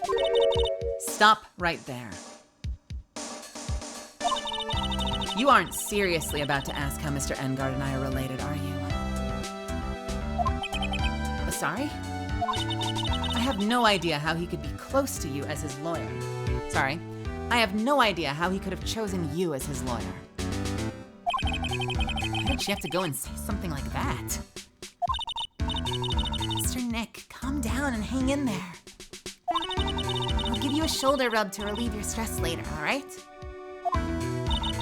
I already gave you my name earlier, but I'll add that I'm Mr. Engard's manager. His manager?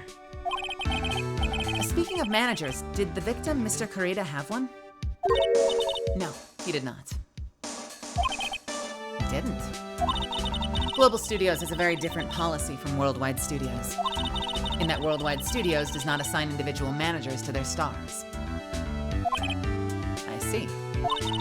This industry is very ruthless and unforgiving. Actually, you look quite ruthless and unforgiving yourself for a poor partner. Sorry. Actually, you look quite ruthless and unforgiving yourself to your poor partner. Dragging a little girl like her to places like this, honestly. You're wrong. I'm doing this to help Mystic Maya. Girls, calm down and hang in there, okay? I'll buy you a juice later, all right? They're both consoling each other because Adrian is such a laser beam.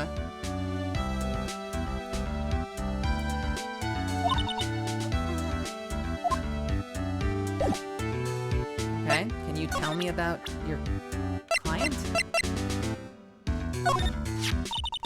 I asked to become Mr. Engard's manager.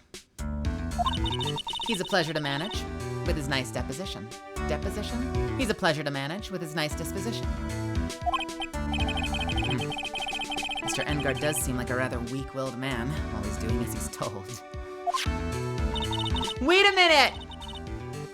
He is always saying my manager, right, Nick? Wait a minute. Wait a minute. Oh no! I see you, Matt. I see these two. I just put it together. I think I just put it together. Did you just put it together? I see what's going on here.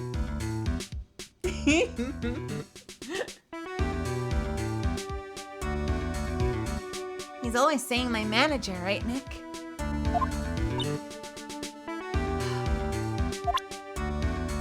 That one, Kurita. Did you know the victim, Mr. Kurita? Yes, I knew him. The world is such a small place, after all. Did you know about his rivalry with the Nickel Samurai? Honestly, they were like children when it came to that. Time and time again, those two competed with each other over the most trivial things. If either one of them wasn't so stubborn, then maybe no one would have needed to die. Hello?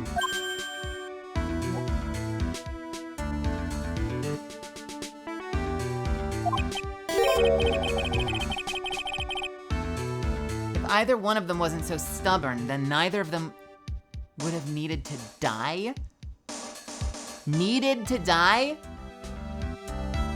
I've got a hunch that this woman knows more than she's letting on. She must know why Juan Corrida was killed.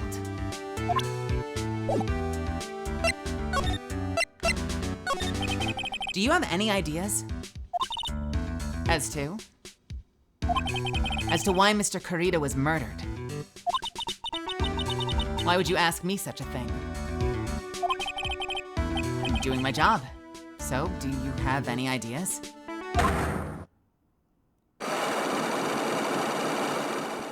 Holy shit! Alright.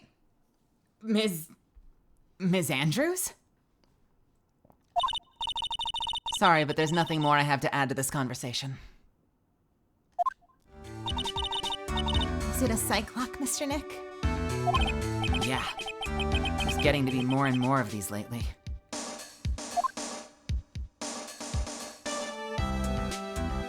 Okay. I severely doubt we'll have anything, but let's just see how it starts.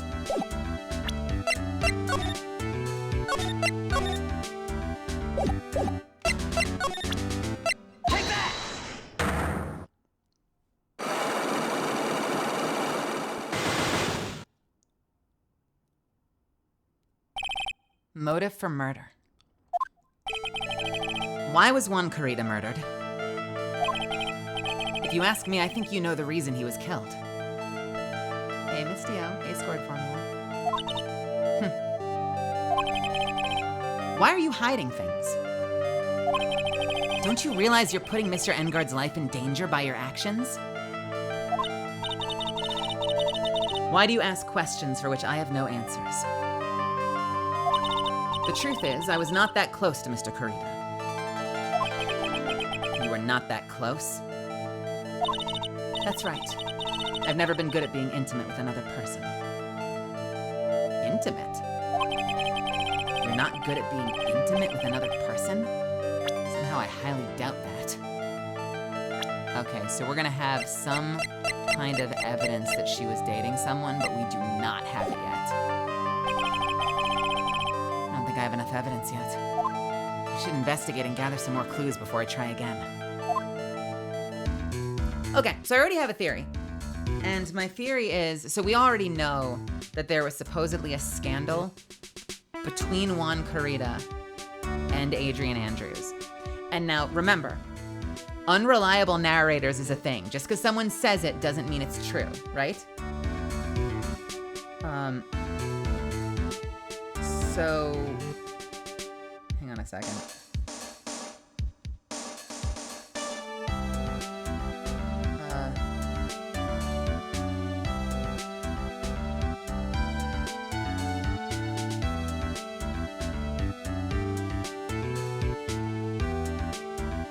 Sorry, mom text.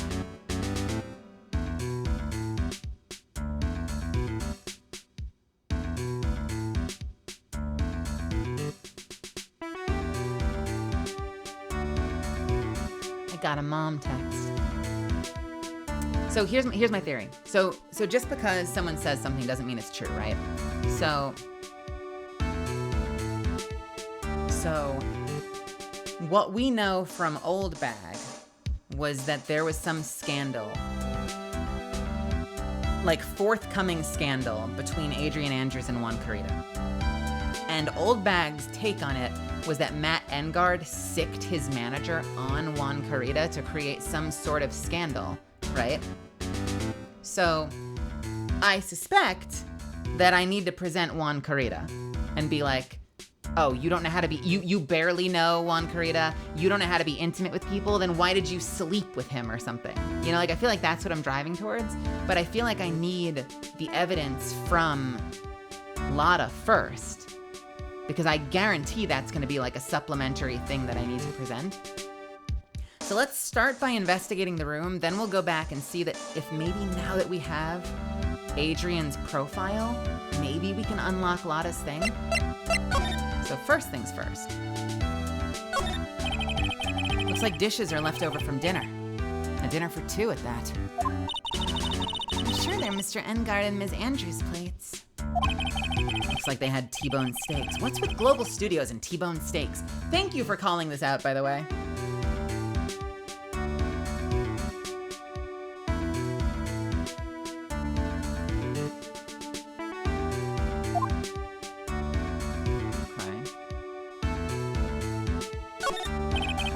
Some samurai-looking clothes on the sofa here. I think that jacket-looking thing is called a happy. Whatever it is, I'm sure something like that would make a great souvenir. Maya would be absolutely thrilled. Oh, we have the spear. I can't look at. Bags, what's this? It's probably Mr. Engard's suitcase. For someone who is only going to be here for an award show, this is a lot of stuff. Looks like he has about 3 days worth of clothes in here. Stores really are different from us, aren't they? That's the bedroom over there. It's a bed? Is this the same thing? Wow, they have really big beds here.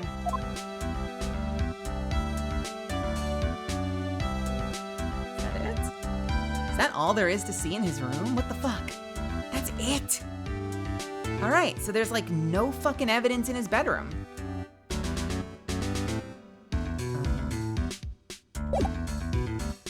Take a black light to the bed. Oh god. Alright, let's... Do we have anything to present to her? Can I present any of the stuff? Let's try. You were the one taking care of the arrangements for this press conference, right? Yes, that's right. But Mr. Engard said he didn't know about it. Huh. Is that what he said? Huh? Actually, I didn't know all the details either. It was a request from the publicity department. All I did was help out and do what I was asked. Oh, I see. I wonder about that. It wouldn't take her to be the type of person to do something without knowing the details. I'd like to ask you about this. I told you, I hate trifling matters. It's a waste of time to show me things that are of no relevance to me. Wow! This is the first time I've been shut down this badly. Holy shit. All right, not much that she wants to say to us.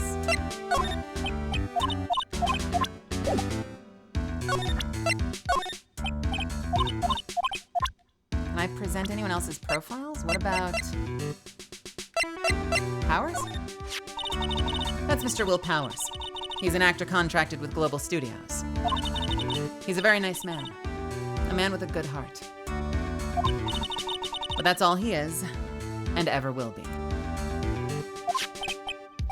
Ugh. What a horrible thing to say. Society doesn't care about genuinely nice people, Mr. Wright. The fuck? Huh? For a second, her face twisted in pain. I wonder if something happened to Ms. Andrews.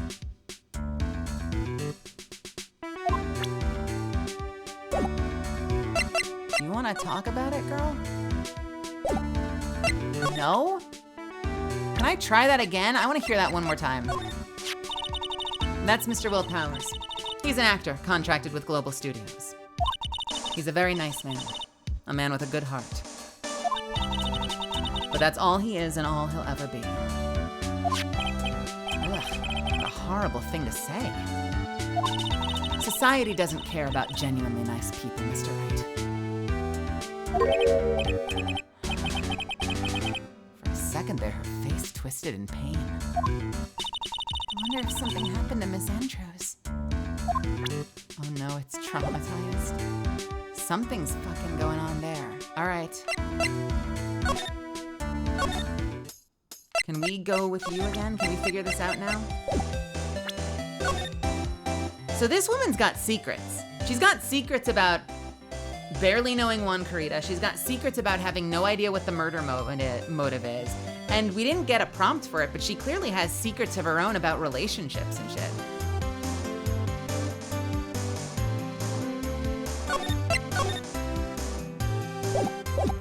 She's very, very, very cold. You know who she reminds me of? I feel like I'm giving her a much more like terse and like to the point way of delivering lines, but she reminds me of Lana Sky, doesn't she?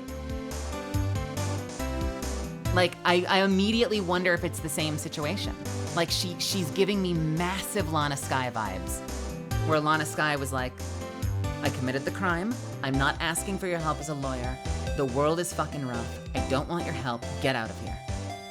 And you'd be like, we found all this evidence. And she's like, it doesn't matter, right? I told you that I did it. Now leave. I didn't ask you to represent me. And then there was that moment where she was like, she relieved me of her counsel, where I was like, no, we can say, look, it is my job as defense attorney to help you. And she's like, well, then you're fired. I'm getting a very similar vibe, which is probably why I feel like I'm falling into the same voice. Take that!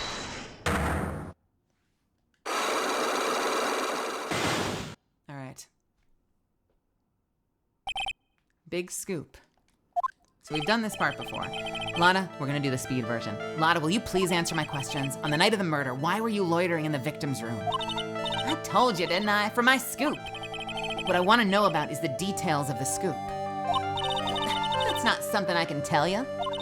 I mean, that there's my bread and butter. All right then. An unpleasant tabloid photographer looking for a scoop. I'm gonna go ahead and say you are looking into a scandal. Could it be that you, Lotta Hart, were looking for a break with a huge story? Perhaps an unfolding scandal between Juan Carita and this person? Take that! This woman. She's Adrian Andrews, Matt Engard's manager. The Nickel Samurai's manager, caught secretly meeting with his rival, the Jammin' Ninja. It would be the hottest story of the season, wouldn't it? You're pretty good at this guessing thing, Mr. Lawyer. But you can't just make up any old thing and think it'll make the papers. You gotta have backup.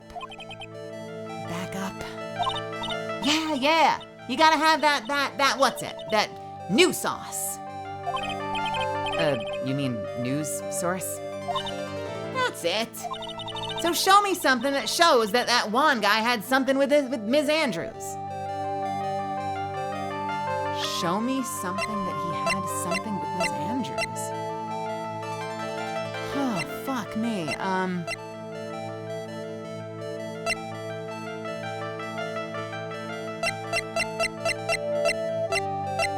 We don't. Flowers? No, but they're on his desk.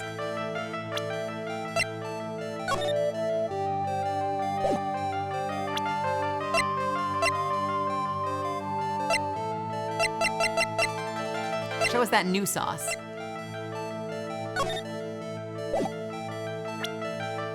Show me something that shows that one guy had something with Ms. Andrews.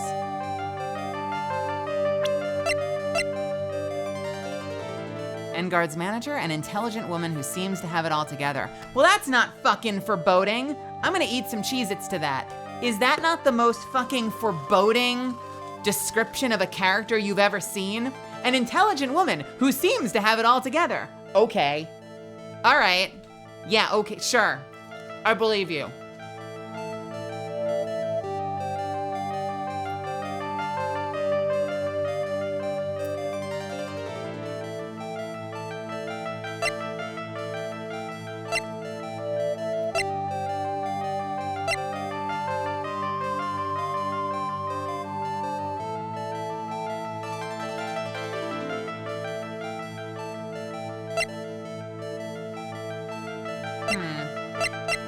nothing. I don't fucking have it yet. Okay.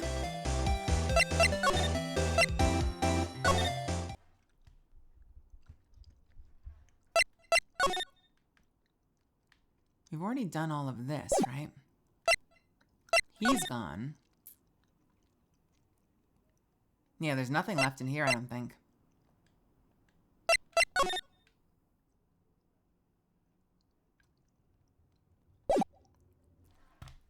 Send rats to remove the cheese from Mel's room. No!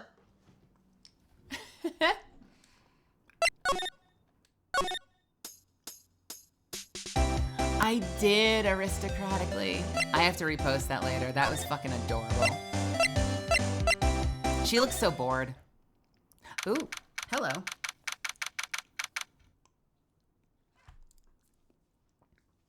Take a quick sip of water.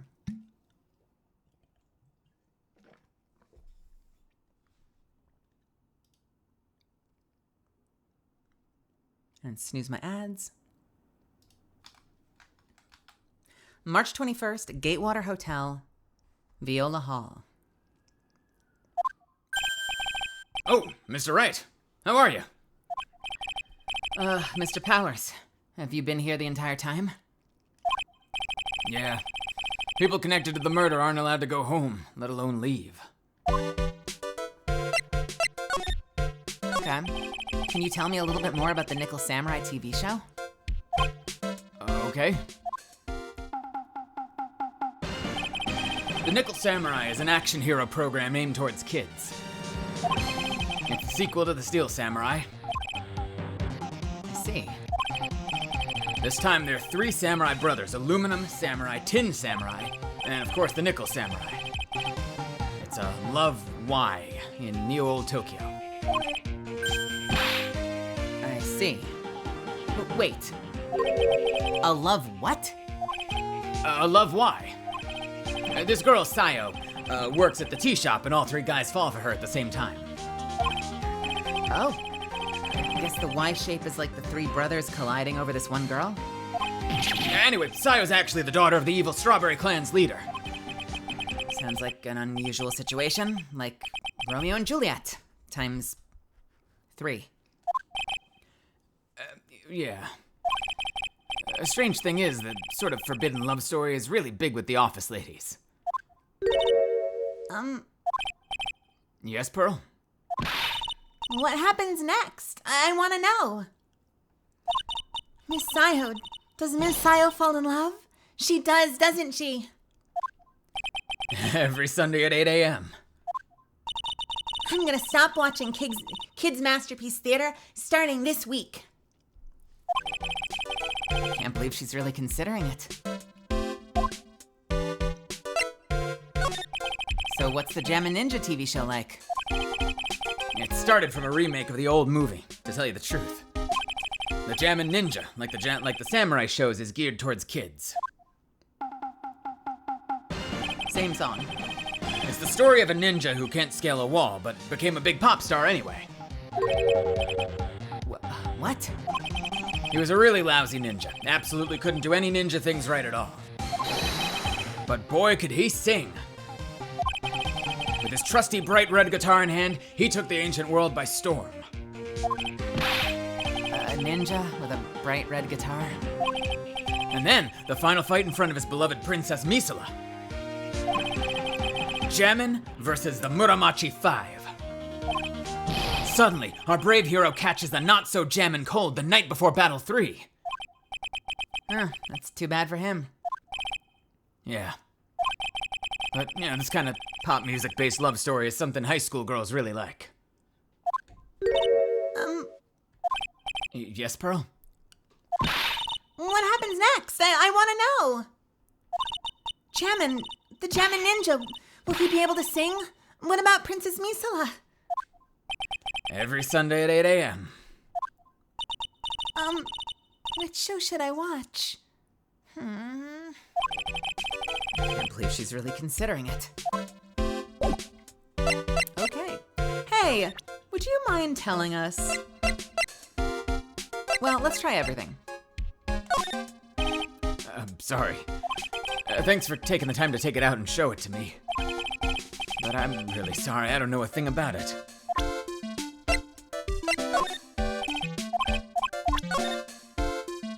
No opinions on the photo of the murder, huh? That guitar case, that was Juan's. I'm guessing you've seen the case before? It's pretty famous by now. It stands out because it holds the bright red guitar. The bright red guitar? The Jammin' Ninja's signature item? But if the guitar was so important, how could he forget it for the awards ceremony?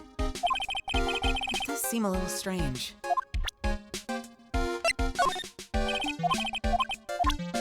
Would you mind telling me about Adrian?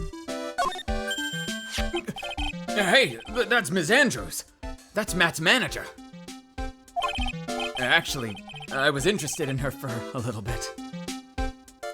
Just a little. Huh.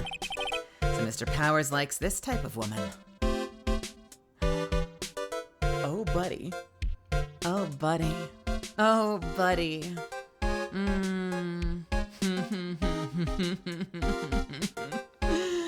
Oh, buddy. Buddy, buddy, buddy. What do you know about Ms. Andrews? Well, see, here's the thing. I don't really know her, you know? There's sort of a small rumor going around about her right now. A rumor. If you're interested, I'd be glad to share what I know. He is so happy he looks like a lion that just found his next meal.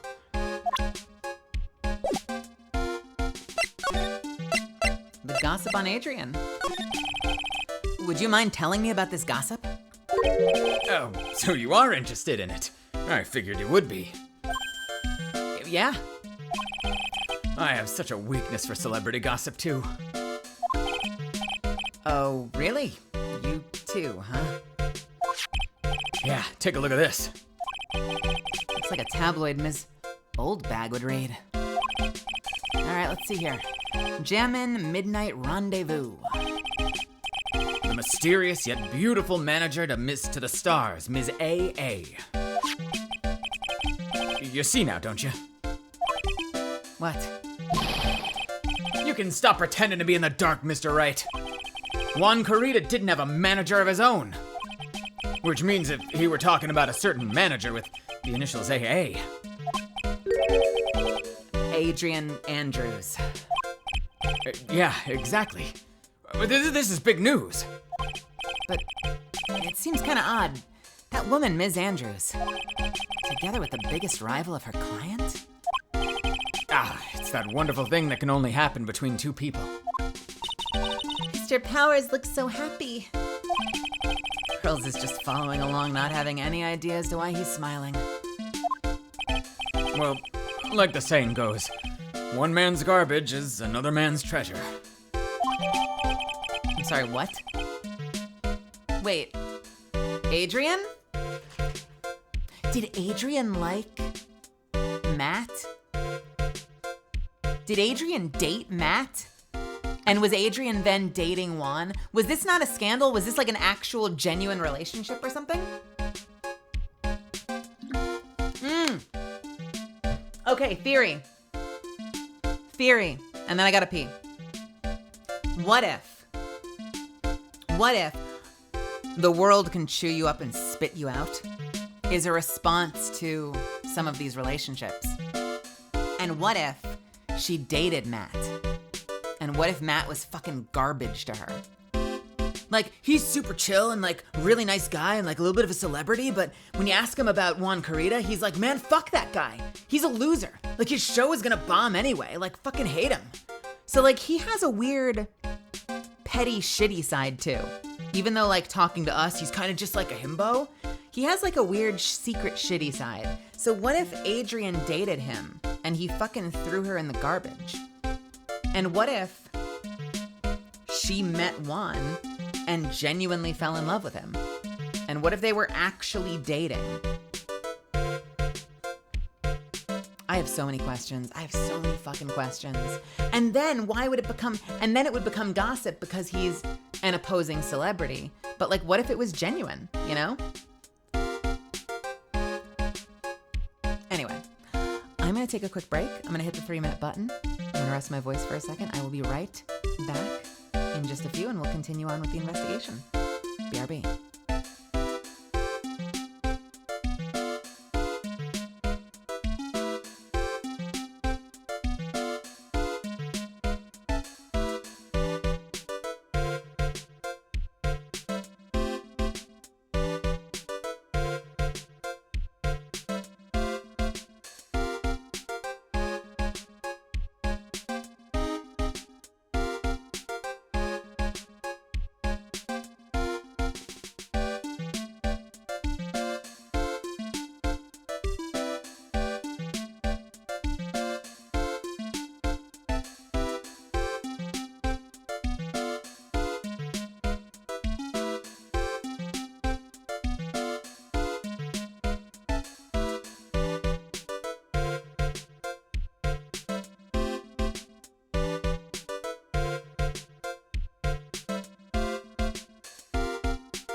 right. Thank you so much for waiting. We have all this representation in Apex, but none of them in Arabic character. But none of them are an Arabic character. Can I make one? I want to be a female, and she is just like Mad Maggie, and she have a fire skins and some cool Arabic voice lines. I think that would be super cool, Jazzy. I think that would be awesome.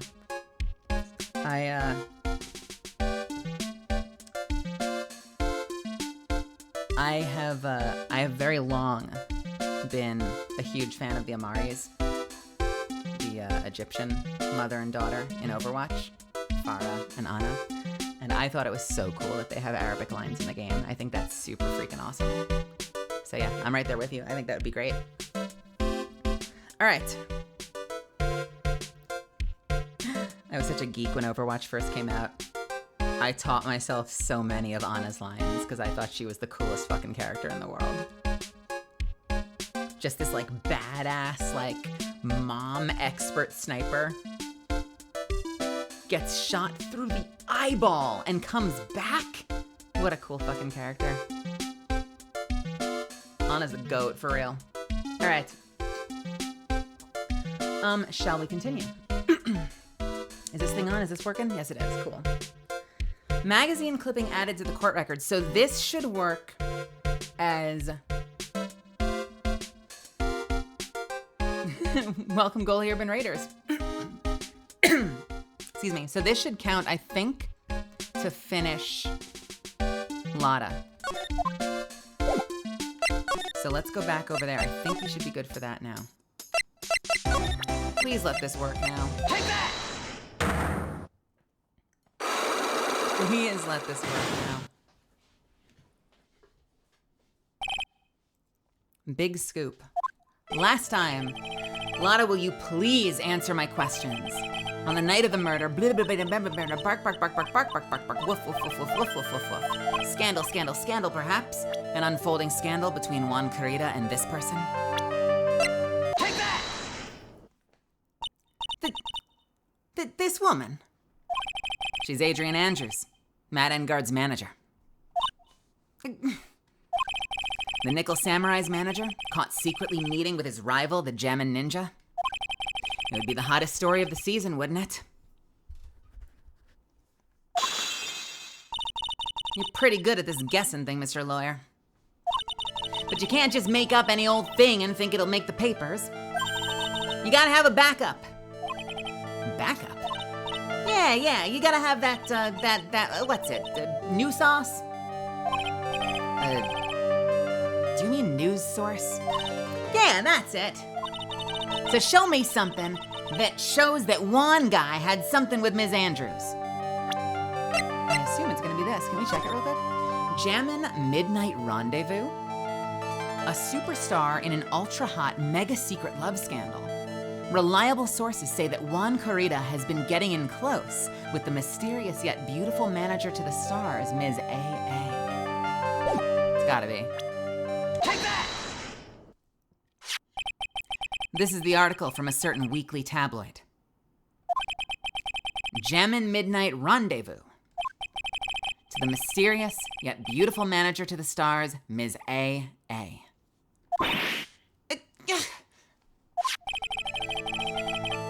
Mr. Carita didn't own a manager of his own. Mr. Carita didn't have a manager of his own. What's more, his rival, Mr. Engard's manager, Adrian Andrews, she has the initials AA. You saw this article, and then you thought to take some pictures of them as proof. That's why you were lurking around Mr. Carita's door last night. Fuck yeah. No, we're probably gonna do this in 2 weeks, maybe 3, depending on how long it is. Most of our cases run 2 weeks, but the finales sometimes take a little longer. You were looking into Mr. Carita and Ms. Andrews' affair, weren't you? You got it. I was gonna get myself a scoop by catching him in the secret. Let me try that line again. You got it. I was gonna get myself a scoop by catching him in a secret meeting. But there's already an article about it in one of the weekly tabloid magazines. It's no longer breaking news. What'd you just say? Her initials are AA. What kind of vague thing is that?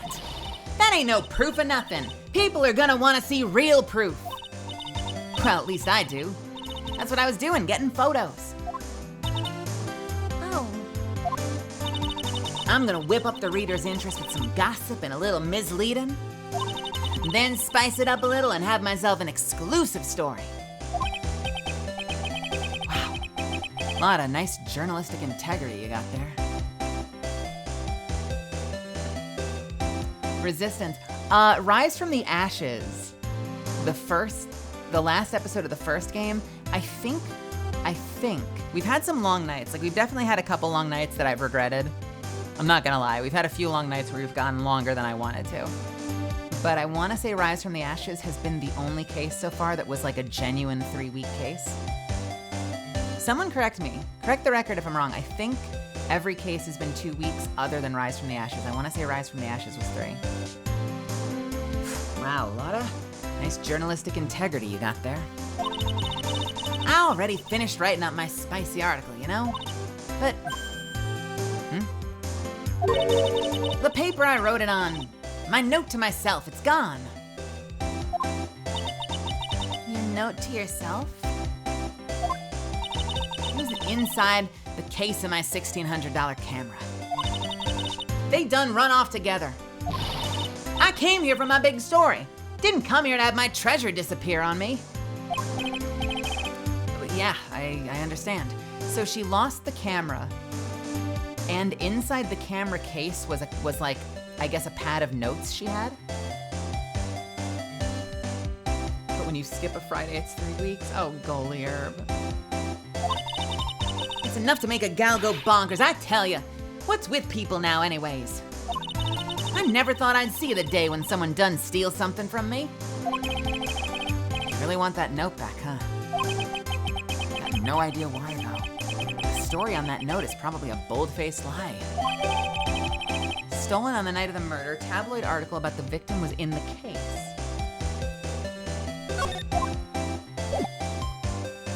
Fuck me, all right. Where would the camera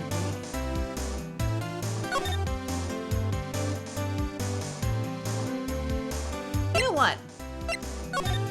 I remember a certain detective. Actually, do you know anything about the camera? No. I remember a certain detective saying that if we were out of ideas, come see him at the precinct. So I bet if we go back to the office, we can actually go over to the precinct. Do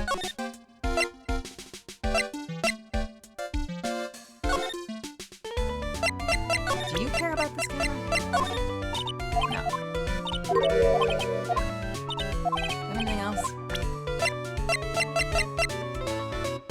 You want to tell us about the gossip? No.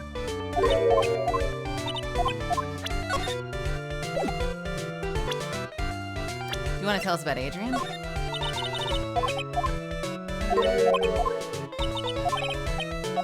Okay, before we head off to the police station, let's do one more thing. Let's go back. And let's just quickly show the article to Ms. Andrews. And let's see what she has to say. Excuse me. Do you want me to show you this? I'd like to ask you about this. I told you, I hate trifling matters. It's a waste of time to show me things that are of no relevance to me. Wow. Okay, she doesn't care.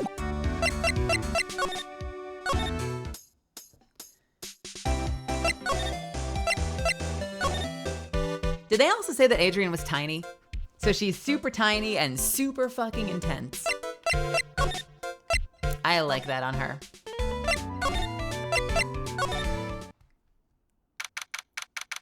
March 21st, Police Station, Criminal Affairs Department. Detective Gumshoe said they had an investigation briefing. Yeah. Oh, he's back. Hey, so you came, pal. Why the blunt greeting? Because there's nothing to be friendly or happy about. What do you mean by that? Well, things look perfect this time around. The evidence and the testimony are airtight. But, we can't just roll over and die. We have to stay positive. So what do you mean the evidence is airtight? I can't give you all the details, pal, but there's two big pieces. Two.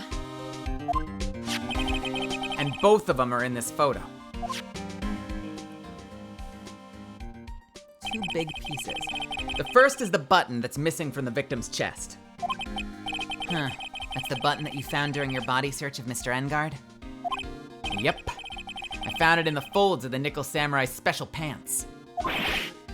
And the second one is?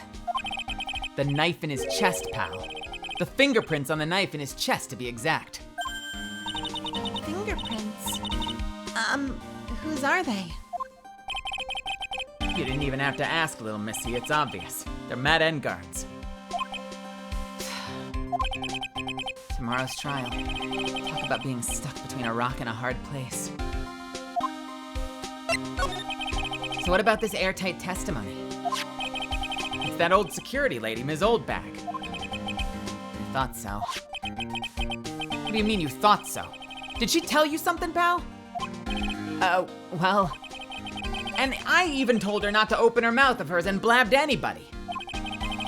her blab knob is stuck on 10 and there's no turning it down, trust me. Yeah, well, Ms. Oldbag saw it all, pal. She saw Mr. Engard come out of the victim's room around the estimated time of death. No way. Alright. That doesn't help me, dude. Alright, what can I show you? Let's just go down the list. Camera. If I'm caught leaking info to you here in the precinct, my neck's gonna be in a ringer, pal. Your neck. No.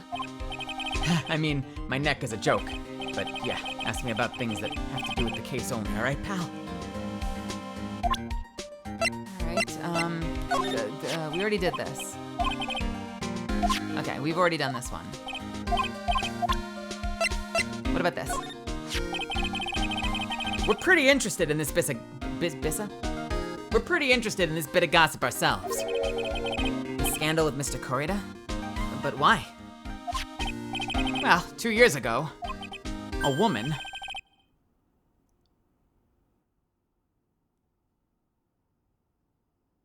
committed suicide.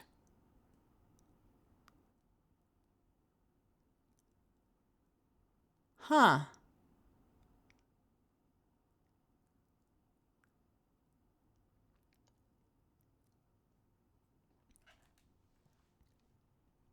Did not expect that.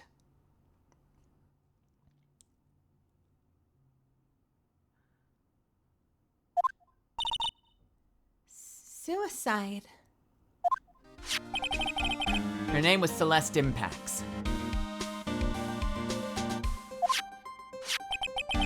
She was Juan Corrida's manager. The victim's manager.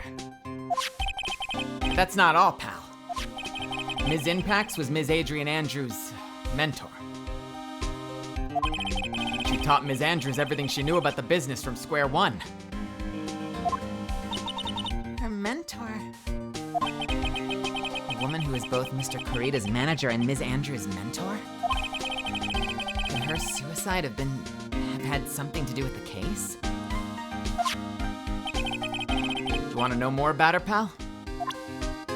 Yes! Of course I do! The fuck?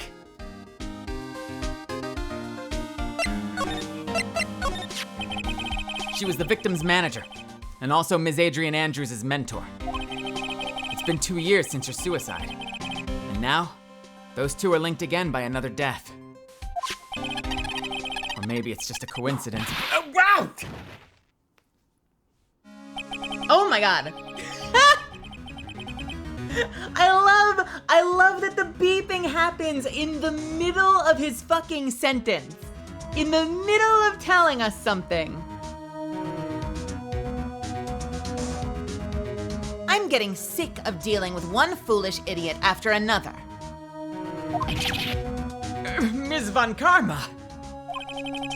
You can't seem to stop allying yourself with the enemy, can you? I don't need a traitor in my midst. You don't You don't mean... I do. Scruffy, you have 30 minutes to get out of here. You are no longer needed. Goodbye. That's... Wait, please wait, sir. If I don't get this month's pay, I'll start... Quiet! If it weren't for traitors like you, I would have won. Is that what you want to say?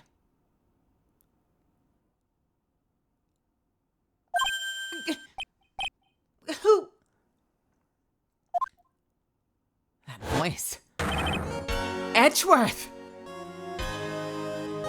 The boy's home! He's back! With new music, dude! I'm sorry, let's vibe to this for a second.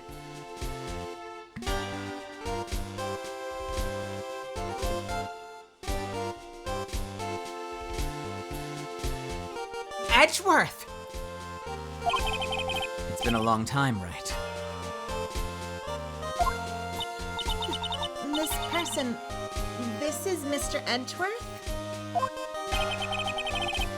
What am I going to do with you? Still blaming others when things go wrong?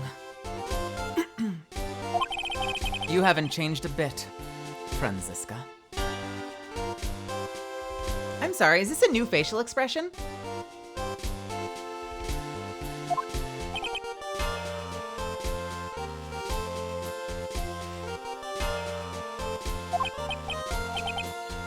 You. How dare you show your face to me without a shred of shame upon it? You've soiled the Von Karma name, dragged it through the mud. You even ran away with your tail between your legs like an ill-bred dog that you are. Are you talking about the Von Karma family creed? To be perfect in every way? Then let's hear it, Franziska. How are things going? I hear you're having a rough time maintaining perfection in this country. You! You seem to be getting crushed under the weight of it all. That's why I came back. Keep your assumptions to yourself. I haven't given in yet. I won't lose. This case is mine. I'll never hand it over to you, never! Mr. Phoenix Wright, I will see you tomorrow in court. It will be a clinical lesson to the meaning of total victory.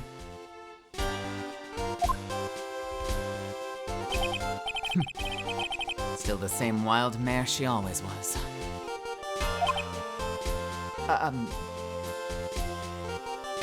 I don't know who she's whipping. He's not responding. I'm not responding. Is she just whipping the air? Is she whipping Gumshoe? I have no idea who she was whipping just now. She might just be cracking her whip. I will say this, and this is a little bit of future knowledge. I don't, with the exception of one game that was directed by a different director, I don't think Franziska has ever whipped her brother. I want to say that, again, other than one game directed by someone else, I think Edgeworth is the only person Franziska will never whip. Don't quote me on that, but I think so.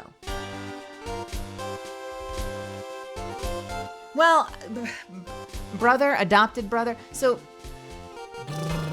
we might go into this right now. Edgeworth was kind of raised / mentored by Von Karma, so in a way, they're sort of adoptive brother and sisters. The game never quite says it directly, but if you watch the anime, they actually have a backstory where you see Edgeworth growing up in the Von Karma household. As in, like, Von Karma did what he did and Edgeworth's dad died, and then Edgeworth was taken in by the Von Karmas. I don't think they quite say it in the games, but it's been explored. Hence why, you know, the Von Karma family creed. Huh.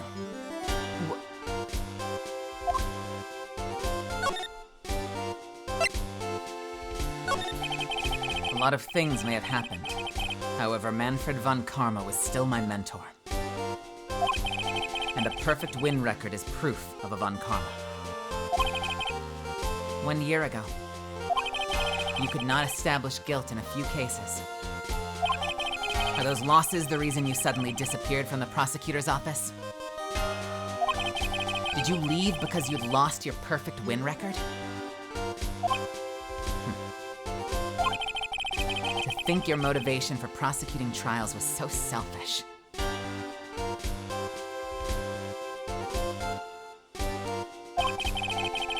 It'd been better for everyone if you'd never come back from the dead, Edgeworth.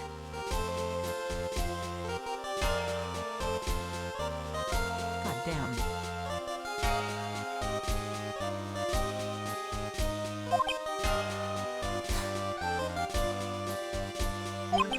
I see.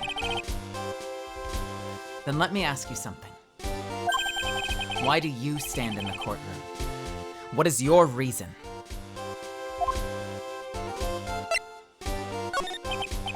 Well, with Franziska, she almost always says, "I will defeat you this time," the instant she sees me. But the courtroom is not a personal battlefield for prosecutors and lawyers. I stand in courtroom to defend my client, to save their lives. To save your client, you say? Those who think only of their own ego-driven goals, those kinds of prosecutors are reprehensible to me. Even if you're a prodigy. Or someone like you, Edgeworth. It looks like there's still a lot you have yet to... It looks like there's still a lot you have yet to learn. A lot I have yet to learn. Me? That's enough for now. The time when you will see is coming soon enough. All right.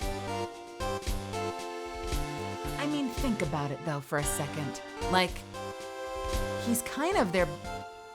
If he's like essentially an adoptive brother to Franziska, and if he's kind of Phoenix's best friend, other than Larry, just vanishing and leaving the equivalent of a suicide note is kind of a fucking terrible thing to do to somebody. Like, I don't know how much they're going to explore it, but can you blame? It kind of felt like both Phoenix and Franziska are fucking pissed at him. And can you blame them? Especially to come in and just do the anime like, "It's been a long time, Phoenix, right?" Like, no, you don't get to come in here and just be like, "I guess I'll see you in court tomorrow." Like, no, fucking fuck you. Say something authentic. Don't feed me fucking platitudes. Where the fuck have you been? I don't know, that's kind of my read on it.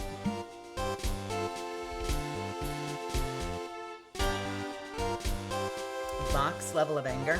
What do you mean Vox level of anger?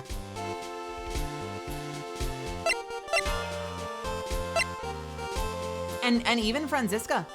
Like, Franziska was fucking pissed too and stormed off. Like, neither of them are happy to see Edgeworth. I thought you, the prosecutor Miles Edgeworth. Okay, okay.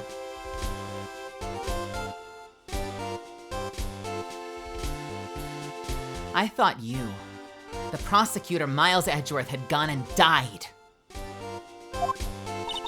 Mr. Nick. I never wanted to see you again. I think that's enough of a warm welcome for someone you haven't seen in a year. Are you going to run tomorrow's trial? You heard her, right? That wild mare hasn't given in yet, it seems. So, no. I don't think I'll be making an appearance.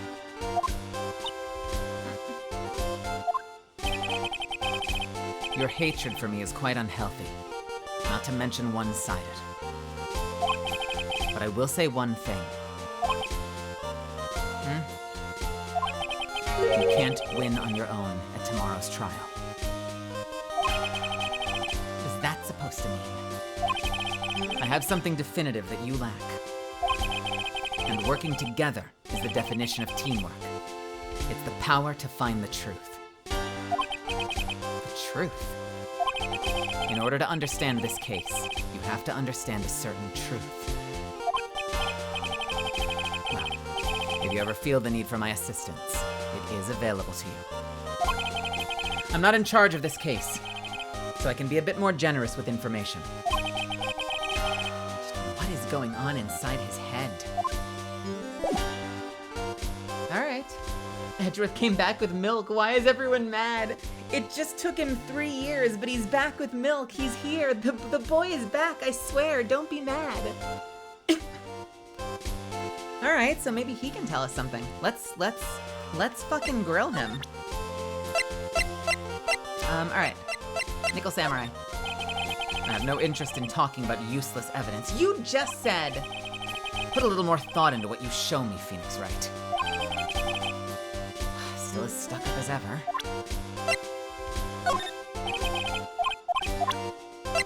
I'm going down the list, dude. All right, fine. Fuck you. Camera. Oh, I can be so fucking loose-lipped with evidence. I just don't want to talk about anything. Not even the crime photo? Bro! Alright. How about the guitar case? Not even the fucking crime photo? Alright, so maybe he just wants to talk about the profiles. Okay, dude, hang on. Come here. This is the funniest fucking shit. I love that he's like, Look, if you want my advice, I am here to help you. I'm not running this case, so I can be a little bit more candid about evidence. and then he refuses every single piece of evidence. Motherfucker. Okay, fine. It's important, all right, Jono? Fine, all right. How about people? Can we talk about people, please? Victim. Let's start with the victim. There's an interesting rumor about this man. You mean the one about Ms. Andrews getting close to him? That's pretty common tabloid fare, isn't it? I don't take things at face value when there's more to be found. Huh? What about En Garde? While I was abroad, these deplorable types of actors became popular, I take it. Well, refreshing like a spring breeze is his motto. Refreshing? And what's so refreshing about a spring breeze? Sounds like the pollen is not treating him well this year.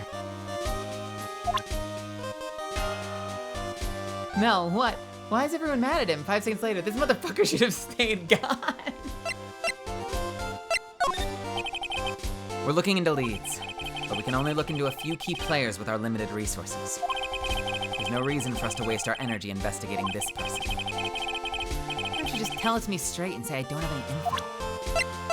Okay, what about your sister? Okay, Adrian? Adrian Andrews. She holds a large secret within herself. A secret? You can't help but feel that this whole case revolves around her. Interesting. What about Celeste Impact's deceased? Was Andrew's mentor and Corrida's manager killed herself 2 years ago? This woman is another key to solving the case. Do you really think so? She was Adrian Andrews' mentor a long time ago. But she was suddenly called away by a different show and became Juan Corrida's manager.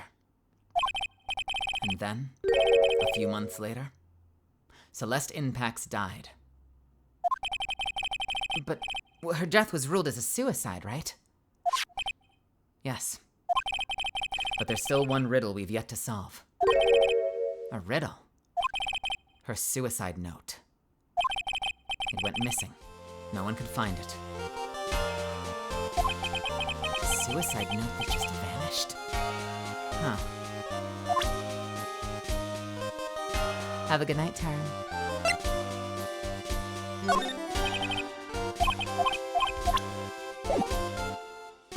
Do you have any other people to ask about? I don't think so.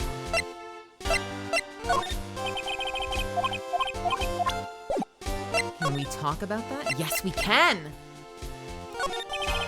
Ms. Inpax's death was most certainly a suicide. Of that there is no mistake. However, we could not find her suicide note. That's when the police began to suspect that someone had hidden it. A suicide note? But how do you know Ms. Inpax had even written such a note? There was no solid evidence. However, we did find traces of ink on her right index finger, which makes the likelihood of a suicide note very high. Who would hide such a thing? But who would hide such a thing? The police think it was Mr. Juan Corrida himself. The victim? Jesus. He was the one who found her body, which makes him the only person who had a chance to hide her suicide note. Mr. Corrida hid his own manager's suicide note? But why? As long as her note is missing, any speculation beyond this is meaningless. For now, I think you should look this over. This is the suicide report, part 1, anyways. Part 1? Suicide report added to the court record. Yeah, let's look at it.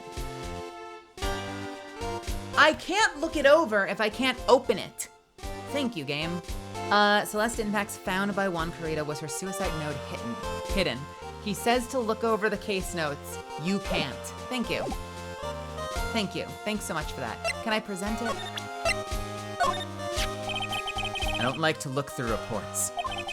I like suicide reports even less. Worst of all are the reports that have multiple parts like this one. That has 2.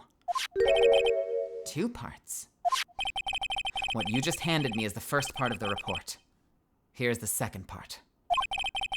The second part of the report is about an attempted suicide. The attempter's name is Adrian Andrews.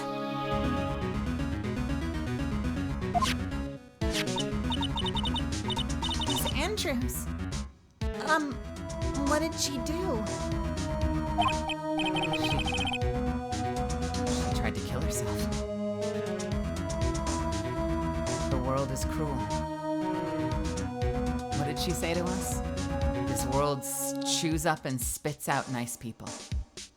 She tried to kill herself. She doesn't seem like the kind of person to try to kill herself, though. You think she's a strong career woman? That's just what she wants you to think. Adrian Andrews. She has a certain secret she's always trying to hide. Secret. Her dependent nature. That's what she's really like on the inside. Andrews. Dependent. Talk about the exact opposite of what that woman is.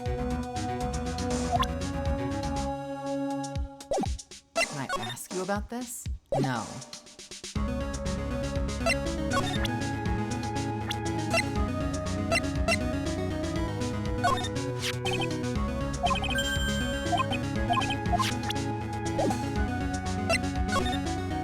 Can I hear that again? I want to hear that again.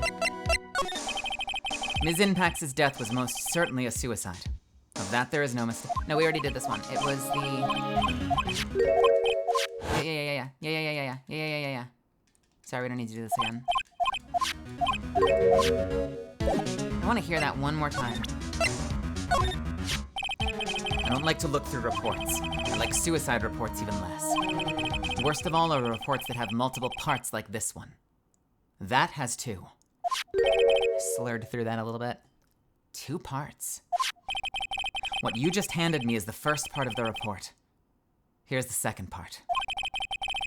The second part of the report is about an attempted suicide. The attempter's name? Well, that's Phoenix. The attempter's name? It's Adrian Andrews. Miss Andrews. What did she do?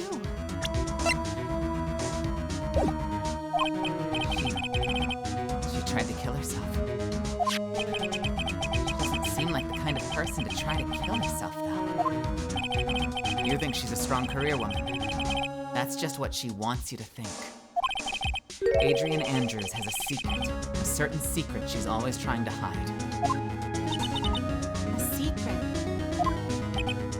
Her dependent nature. That's what she's really like on the inside. Miss Andrews. Dependent? Talk about the exact opposite of what that woman is. All right, so we gotta go talk to her. We gotta go. Is anyone at the detention center? Can I hear what you have to say about this? Let's talk to Matt first, then let's get back to her. Can I present Adrian Andrews to Matt? That's my manager. Did you meet her? Yeah. What did you think? Strong woman, right? And she takes good care of me.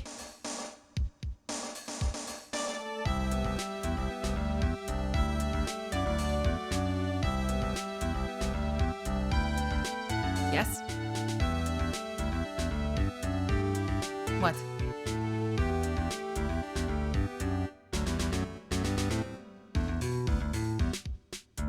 You're killing me. I missed a dialogue after... With who?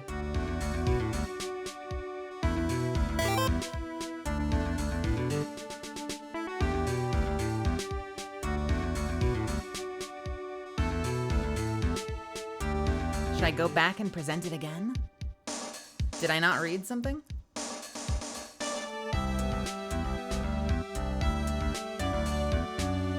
We'll go back. Hang on. If you're fucking with me, you're timed out. But if I miss something, we'll go find it. There was a new talk option? Okay, cool. Thanks. You met her, right? Pretty amazing, right? And she takes good care of me. You're such a mama's boy. Alright, let's see. Oh! Why is it at the top? All right. Fucking 3 messages, you. Thank you for pointing that out. Let's try it. Did we? What's this about Ms. Andrews having a dependent nature? Adrian Andrews' attempted suicide. It was a few days after the death of Celeste Impax.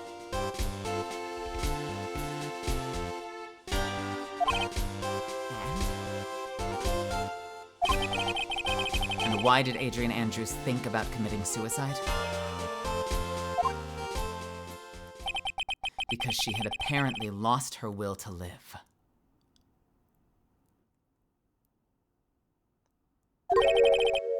Lost her will?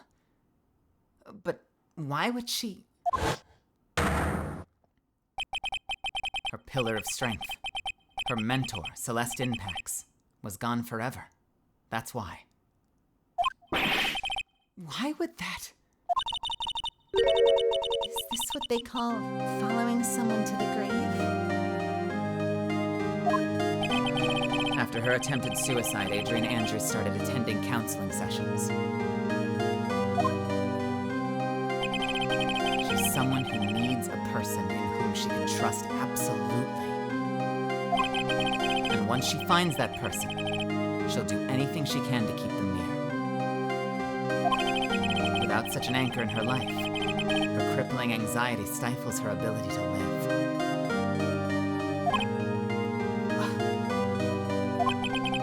And that's the nature of her dependency on others.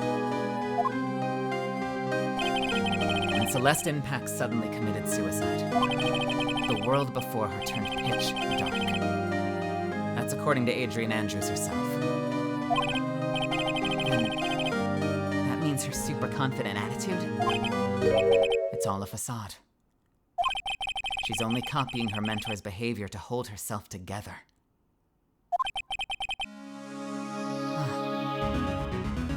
Terrible.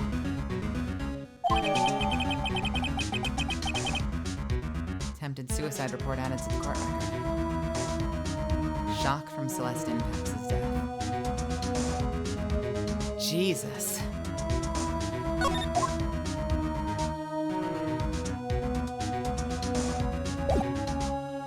All right. I think we have some people we need to talk to. Not to completely tonal whiplash, but I am gonna go back to Matt Engard. And let's start again. Let's save first.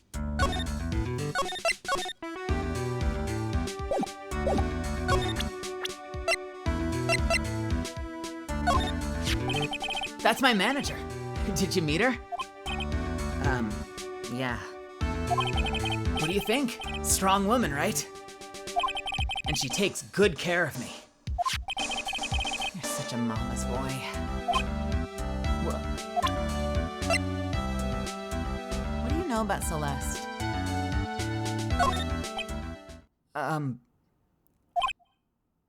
Huh?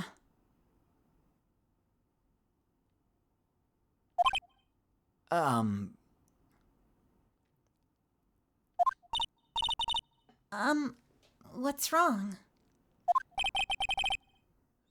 How much do you know? Whoa, what do you mean, how much?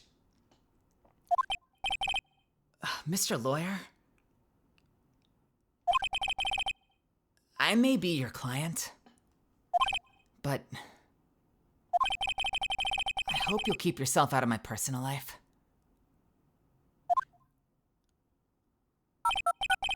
No, I would never, but... Uh-huh. Yeah. Yeah, totally. Now, if you'll excuse me, I have a lunch appointment I have to keep. You're in detention! Who in the world are you gonna eat lunch with? The security guard? Mr. Nick? The Celeste Impacts lady. Somehow I get the feeling she's very important. Somehow, I get the feeling she's a very important person in all this. Wait, you're gone? Dude, can I go there and back? Fucker left. Fucker left. All right.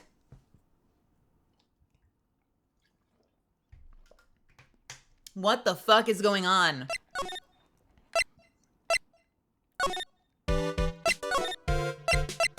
Okay, I guess we're going back to the hotel. Who do we still have stuff with? We've done her, right?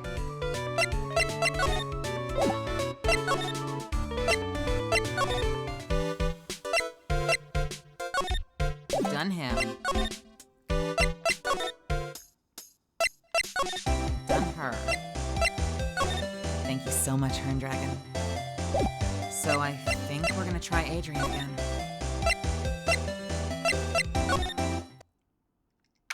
Oh.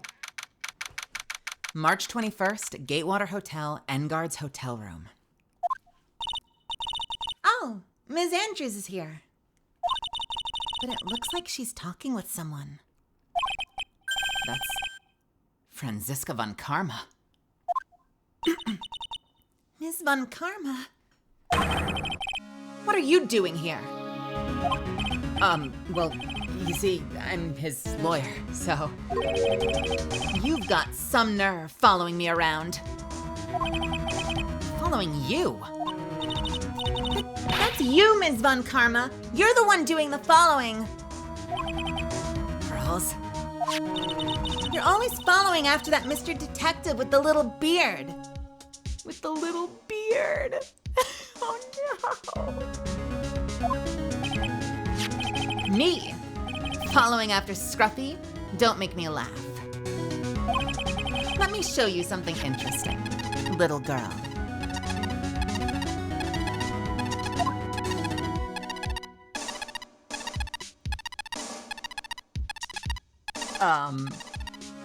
You're kidding. Hey, Cyanide. And also, hey, Quilan. Fucking kidding. Look at that. You know what that is. We know what that is. What is that? An electromagnetic receiver. I planted a tracking device on that detective. And with this, I know that fool's every move. So that noise we heard was this receiver? I feel really sorry for poor Detective, right? I feel really sorry for poor Detective Gumshoe now.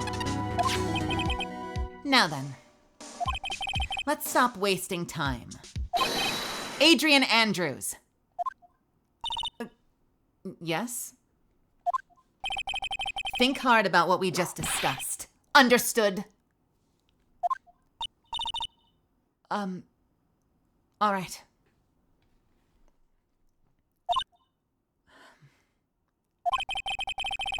What were those two talking about? Ms. Andrews? She seems a little dazed, doesn't she?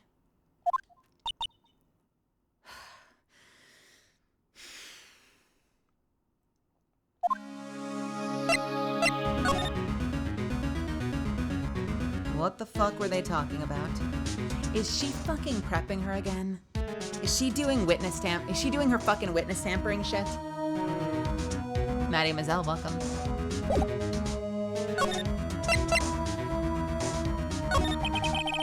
You know something, don't you? About why Mr. Carita was murdered.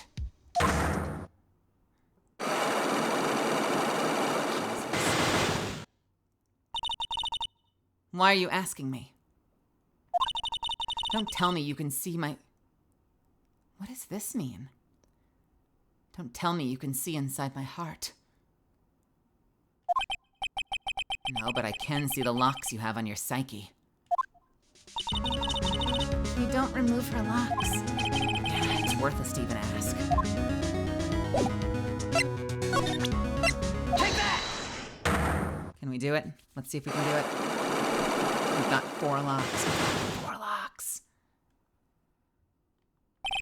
I should save first. I should save. Hang on a second.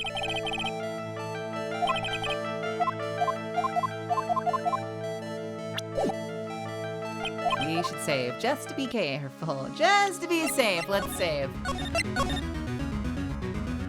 Take that!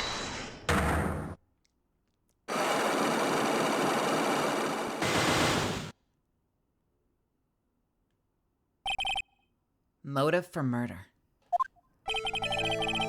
Why was Juan Carita murdered? If you ask me, I think you know the reason he was killed. Why are you hiding things? Don't you realize you're putting Mr. Engard's life in danger by your actions? Why do you ask questions for which I have no answers? The truth is, I was not that close to Mr. Carita. You were not that close? That's right. I've never been good at being intimate with another person. You're not good at being intimate with another person? Somehow I highly doubt that. It's gotta be the gossip, right? Take that!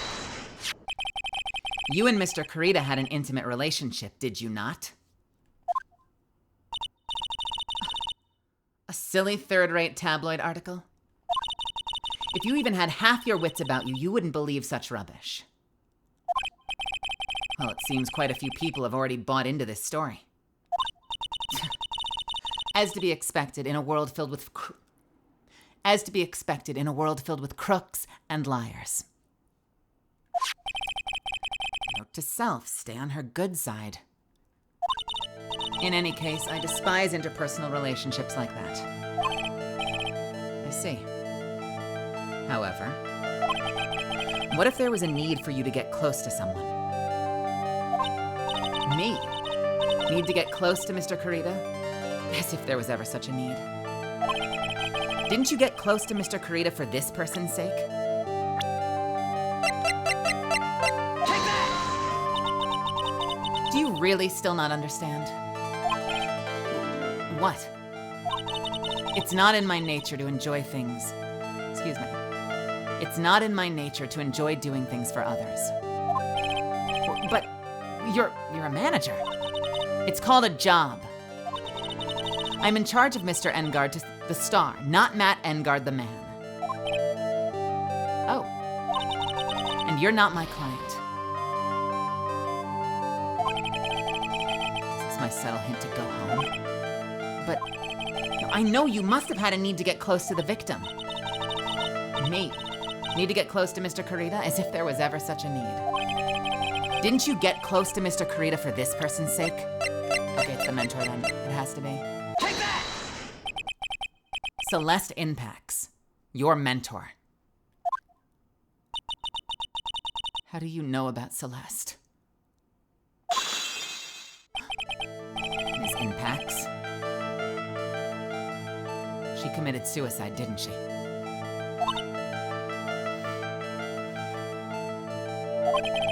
But it looks like no one knows why. Look at her. Right before her death, she was Juan Kurita's manager. So I believe you got close to Mr. Kurita so you could find out more about her suicide. You have a great imagination. You may have a future yet as a slimy muckraker for a putrid third-rate tabloid. Ms. Andrews. There was no mystery surrounding her death. None. It would be pointless for me to force myself into a relationship for nothing. Was that really true? Was there really no mystery at all? I don't believe you were completely at ease with the way her suicide was resolved. Was the note hidden? Take that! Ms. Inpax's suicide note was never found, was it?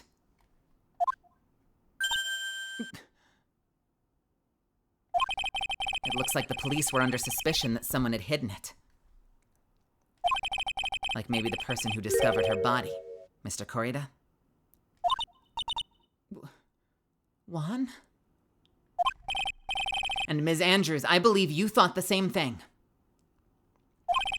That's why you became intimate with Mr. Kurita. I have sat by quietly and listened to your insulting ramblings long enough. It's true that Celeste was my mentor. However, allow me to say this again. It had nothing to do with me. I didn't even know that her suicide note was never found. I'm a person who doesn't care about what goes on in the lives of others. That's the impression you like to give. However, I don't think that's who you really are. What? I have evidence that says otherwise. This is proof that Celeste Inpax was someone very special to you.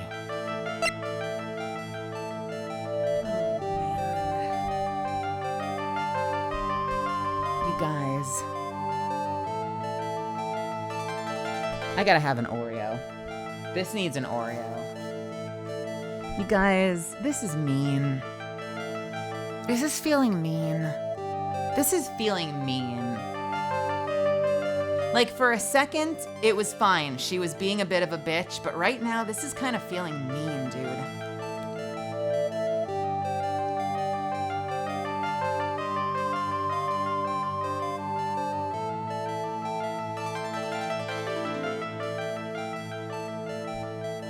I'm not liking this. I'm not saying I'm not having fun. I love this case, but like, this is fucking mean. Phoenix is better than this. Yeah, let me bring up your trauma, because it's a weak point. And I have a bad feeling it's gonna get worse. I really do.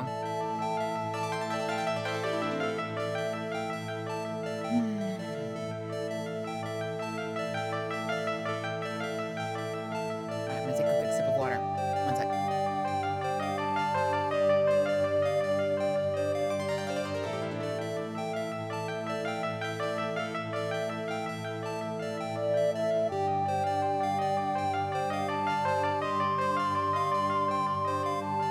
All right.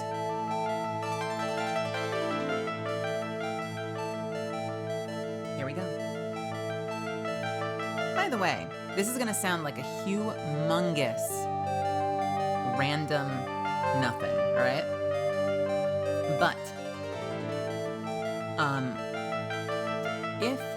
this is going to sound like a complete random side note, but if you happen to follow Queerbox, the queer-focused voice acting community, and its founder, JP Karliak. JP Karliak, who's the voice actor playing Morph in the new X-Men series, it is his birthday tomorrow. So anytime after midnight, feel free to hop on his Twitter and wish him a happy birthday. I bet it would make his day. Just thought I would pass that along for anyone who knows him. All right. Oh, fuck, hold on for dear life. This is proof that Celeste Inpax was someone very special to you. Take that! Ms. Andrews? You nearly went through with it too, didn't you? Went through with what? Ending your life.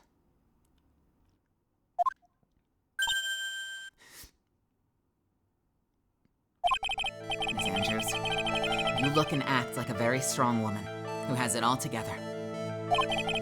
You don't ask for anyone else's help, relying only on yourself. Yes? I've been very independent ever since I can remember. However, that's all just a lie. A facade.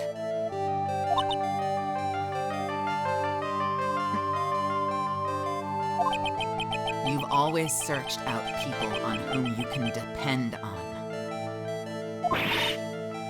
That's... You were dependent on Ms. Inpax, weren't you? Which is why, when she passed away, you lost everything you had.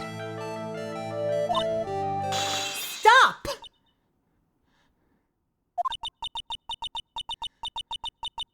When Celeste passed away, so suddenly like that, I died a death of my own. But no matter how hard I tried, I couldn't stop thinking about what had become of her note. You must have heard about the police report. The one that said the police suspected Mr. Kurita of hiding Ms. Inpax's note. You heard about it, and thought to recover it from him by getting close, am I right?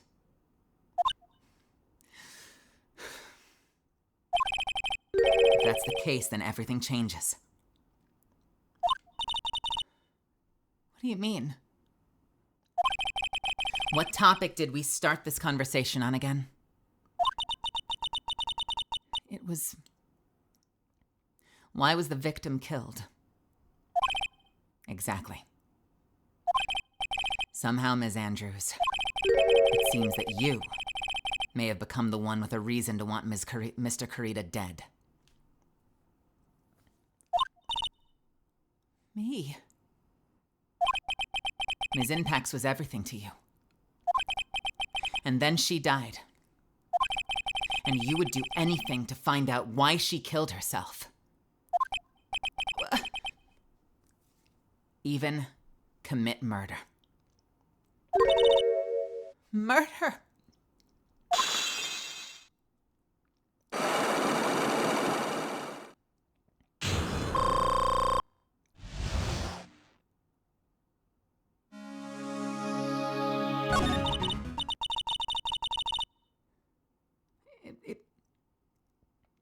It's true.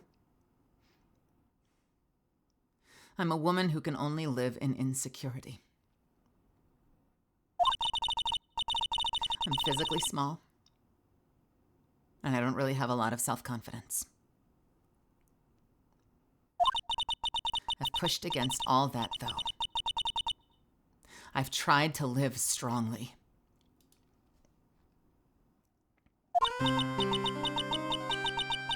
I never wanted anyone to find out the truth. Andrews. Is one thing. It's the one thing I've wanted to take with me to the grave. It was my secret. Mine and mine alone.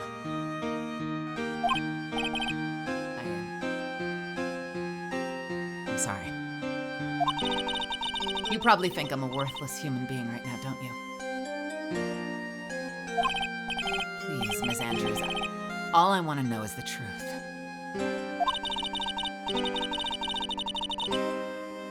After Celeste passed away, I heard that someone had hidden her suicide note. And that someone was Juan Corrida. Celeste. Without her, I became scared. Everything seemed like everyone seemed like they were out to get me. So you got close to Mr. Corrida to recover her suicide note, correct?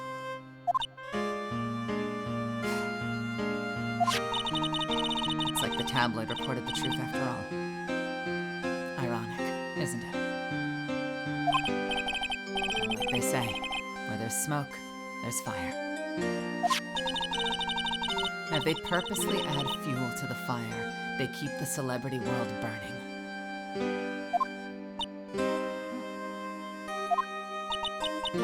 But as for the suicide note, I didn't and wouldn't kill anyone for it.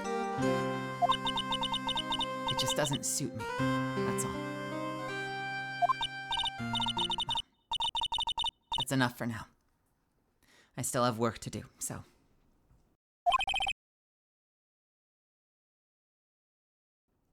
I understand. Oh. I have one small favor to ask. My attempted suicide. I'd like for you to keep it a secret. It's Andrews. If people found out about my weakness, I would sooner choose to die than live. All right. I understand. We'll keep your secret. We'll keep your secret. Ms. Andrews. I guess she's the overthinking type. She probably never says anything without carefully thinking it through. Thank you for your discretion. Mr. Nick, can I ask you something? What is it? Ms. Andrews has been playing with that card in her hand since a while back. Goliarb, you asked about this. Ms. Andrews has been playing with that card in her hand since a little while back. Yeah, I guess she has. Ms. Andrews, what is that card you're holding? Oh, this. I don't quite know. It suddenly appeared in my handbag.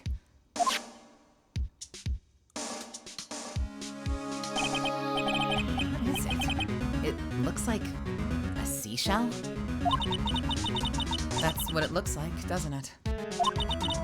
I honestly don't remember owning this card. I wonder where I picked it up from. We're not remembering something clearly. Sounds like it would be a rare coincidence. Well, I must be off. I leave Mr. Engard in your capable hands.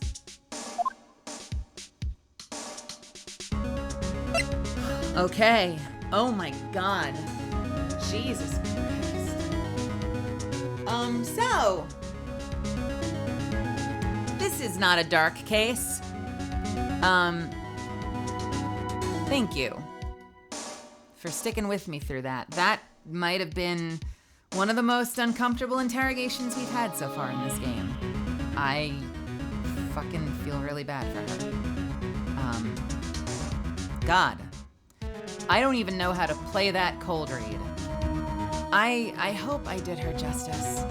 I hope I continue to do her justice. Just to put my heart on the table. Adrian is a really important character. And I'm gonna do my fucking best to do her justice, alright? So bear with me.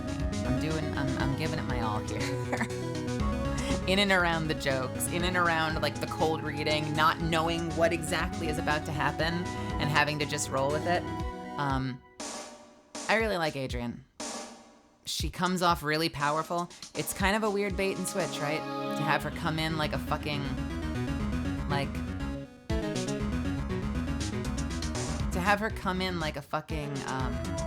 hurricane, honestly. And then to learn all of this stuff about her that like completely turns our entire understanding of her upside down is wild. It would be a hell of a role to play. So yeah, I hope I do right by her for you. Oh. March 21st, Gatewater Hotel, hallway. Well, I think we've gathered about all we can. What about Mystic Maya? Is she all right? Pearls. She looks so worn out by all this.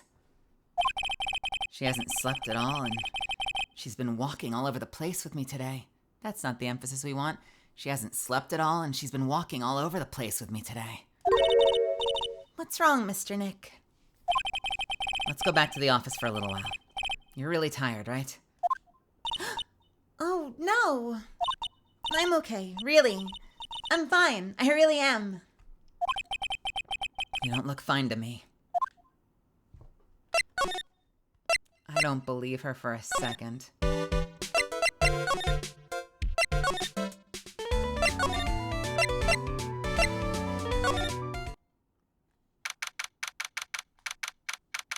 March 21st, Wright & Co. Law Offices.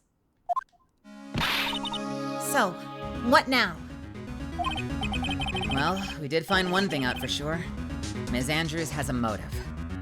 You mean Ms. Impax's suicide note? That's right. She was also the one to discover the victim's body. Clever.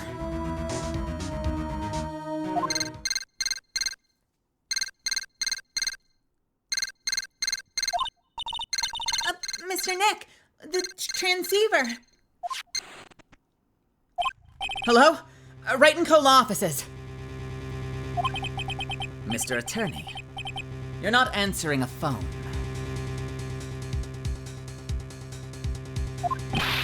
Maya!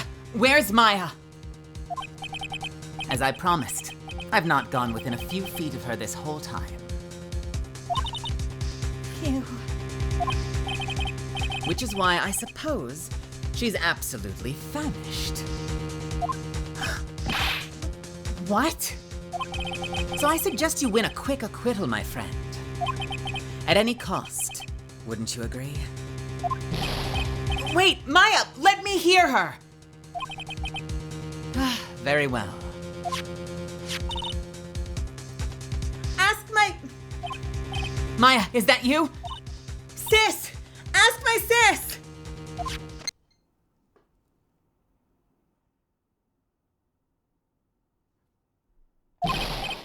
Maya!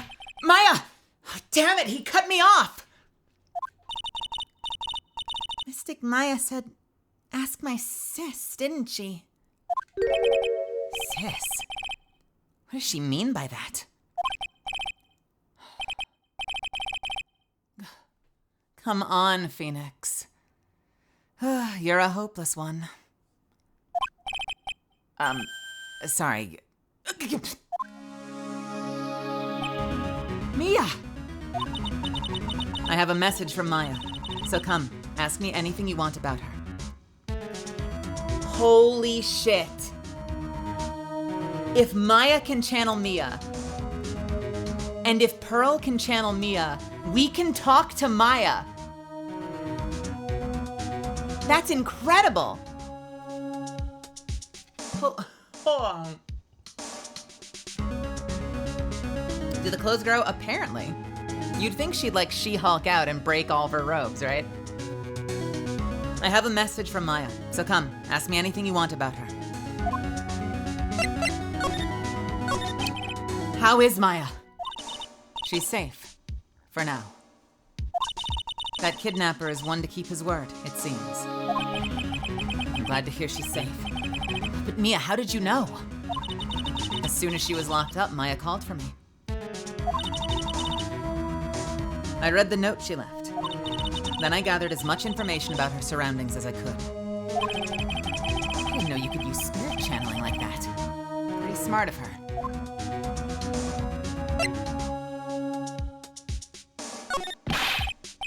Oh, the kidnapper! What's he like? I don't know. Apparently Maya went to answer the phone call at the hotel and Apparently Maya went to answer a phone call at the hotel and was drugged there. And? She didn't see the face of her attacker.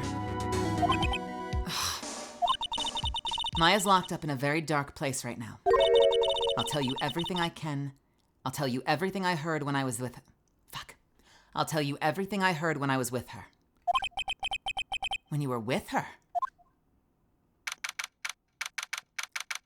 Oh, date, question marks, time, question marks, location, question marks.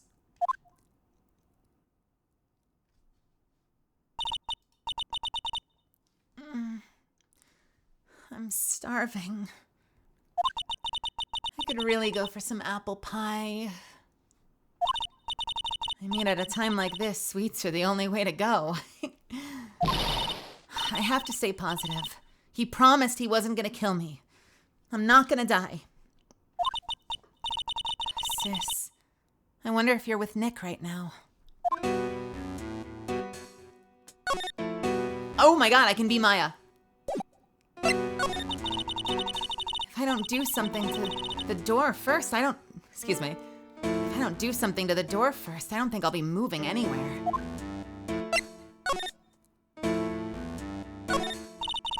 What's this? It feels like there are a lot of glass bottles here. Have we ever played as someone else before? Is this our very first time playing as somebody that's not Phoenix? It feels like there are a lot of glass bottles here. And these feel like barrels. Pass. Too bad I'm really hungry and not really thirsty. Drat, it's locked. But this door's lock seems easy enough to open. On TV, the hero always uses a plastic card or a stiff piece of cardboard. Then click, they magically open the door. I wonder if there's a card like that around here I could use. I see one, but I want to keep looking. There's all sorts of things piled up here, but it's too dark to see. Huh? Someone dropped a card here. It kind of looks like a business card, but there's no name on it. It's the same card. It's a picture of a seashell, I think. What a strange card. That's it! This shell card! If I use this, maybe I can get If I use this, maybe I can get the door to open. This might be my key out of here. I had a feeling this card might be useful. I'm such a genius. You know, for what it's worth, Maya is in profoundly good spirits considering she's a hostage. All right. Now, if you'll excuse me, Mr. Kidnapper. I did it! Okay, now I'm getting the heck out of here. I shouldn't keep Nick waiting or worried.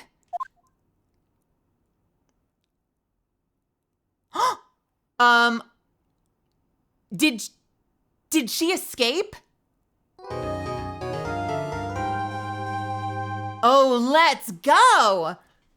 I didn't think that was going to work. I was like 100% positive she was going to bump into the killer on the way, like literally on the way out the door. Like, wouldn't that be predictable? She'd get the door open and it would open and the guy would be there. That's incredible. All right, Misfits. I have got to do a little bit of an investigation to see how much longer. We've been at it 5 hours. I want to do one more part. I want to do day 1 trial, but I want to see how intense this is about to be. No spoilers in chat. I will be back in 3 minutes. I'm going to use the restroom. I'm going to refill my water, and I will see you in just a few, and I will kind of determine if we're going forward from here. Okay? I will be right back. And Zardonix, thank you so much for the 16 months. Thank you for the sub. Let's go. I will be right back. See you in a second.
All right. Thank you so much for waiting, everybody.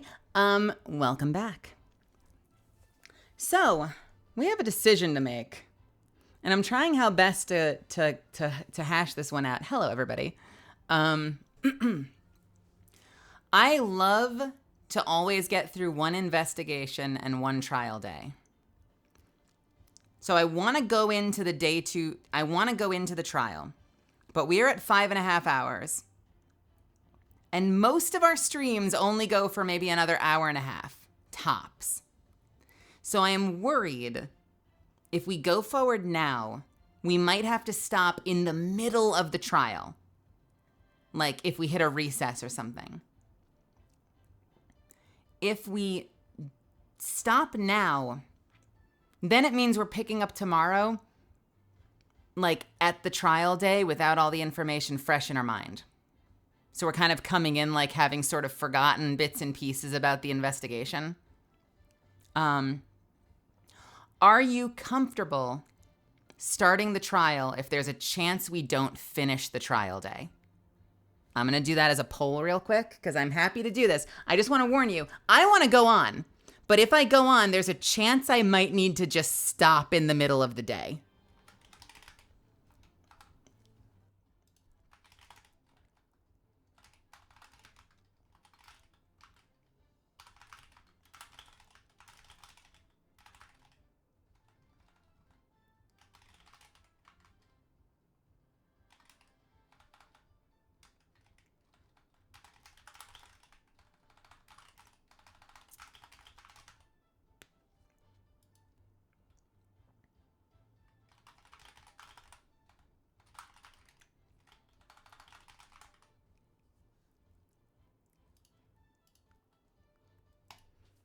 All right.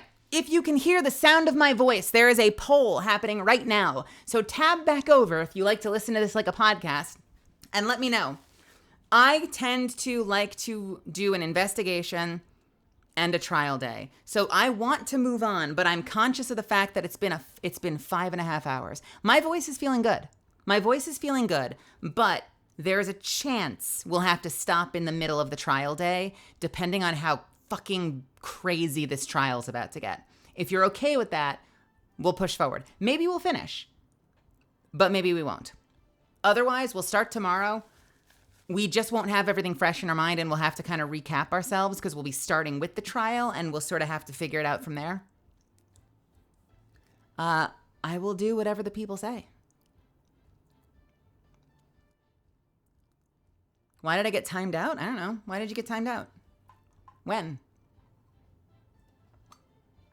More, but maybe end early? Okay.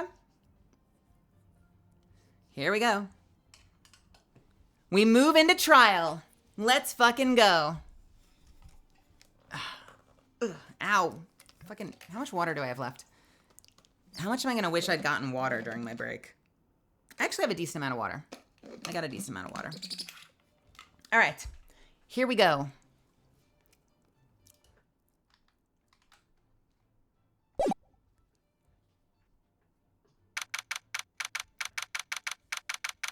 March 22nd, 9:47 a.m.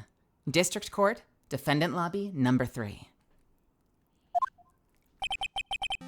Adrian did it? That's what it looks like. Dude, no way. That woman couldn't do anything like that. In court today, there will be a mountain of evidence that will implicate you. A mountain of evidence? I'm certain there's someone out there trying very hard to pin this whole thing on you. Please, Mr. Lawyer. Dude, like I said yesterday, I'm refreshing like a spring breeze, all right? I can't let any sort of scandal ruin that. I understand. Well, it's almost time. I think this is Edgeworth. Let's see. Well, it's almost time. Oh, it's Mia. Never mind. Well, it's almost time. Mia, we must get a complete acquittal today. I know. But I can't focus on Maya's situation right now. Or Pearl's is either. No matter what, I have to focus on winning this case by the end of the day. Indeed. Well, let's get going.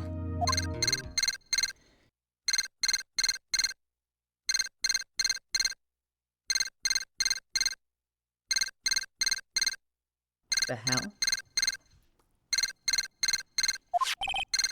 It's him. This is right. Good morning. This is it, Mr. Attorney. The day of the trial. Maya, she's unharmed, right? Well, when I checked on her earlier this morning, she seemed a bit, how shall we say, tired. Don't worry. People don't die that easily. Besides, what you really should be concentrating on is winning today's trial. For my sake, as well as yours, you must win today's trial. Which is why I sent you a little present this morning. What? Present? What in the world would you want to give me? You'll figure it out once the trial starts. And even if you don't like my gift, I expect you to graciously accept it and win the day's contest, if you please. Wait!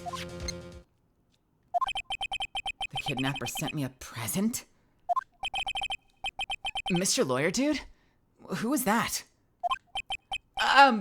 No one. It has nothing to do with you, so forget you heard anything. Dude, did your nose just get longer? Fucker's calling me a liar. March 22nd, 10 a.m., District Court, courtroom number 3. Stairs, I hope it's not a piece of Maya. Oh, Jesus! I hope it's not a piece of Maya.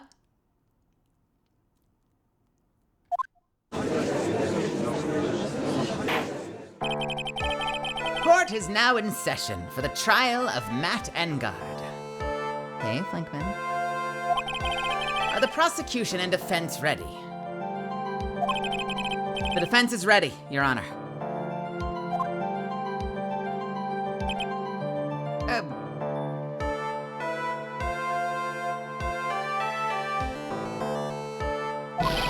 I say, Mr. Wright, what happened to Ms. Von Karma? Well, I don't know, Your Honor. Why are you getting mad at me? Your Honor! Please be quiet, bailiff. Court is in session. If you must tell me something, please keep it brief. Now then, what is it? Prosecutor Von Karma has... This morning, Ms. Von Karma was shot by an unknown gunman. What?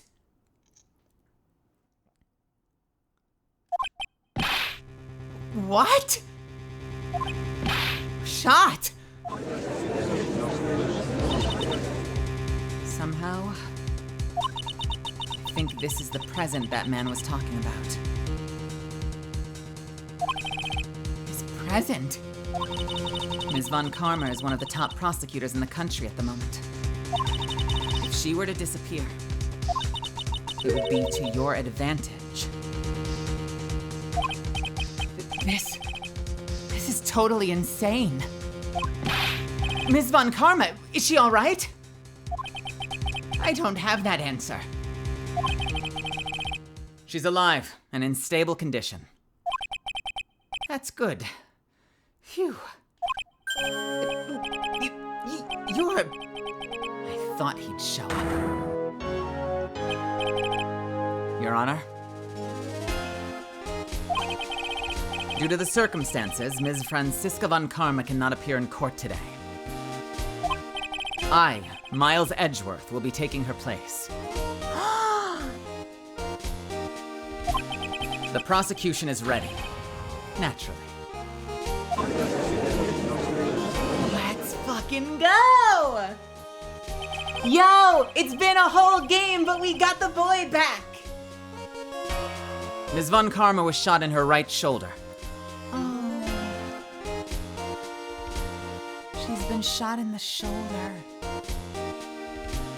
Oh, God. She's been shot in the shoulder, just like her dad. Ugh, that's fucking poetic. Ms. Von Karma was shot in her right shoulder and is currently undergoing surgery. Luckily, I've looked this case over and I'm familiar with the details. The prosecution seeks to prove the guilt of Mr. Matt Engard.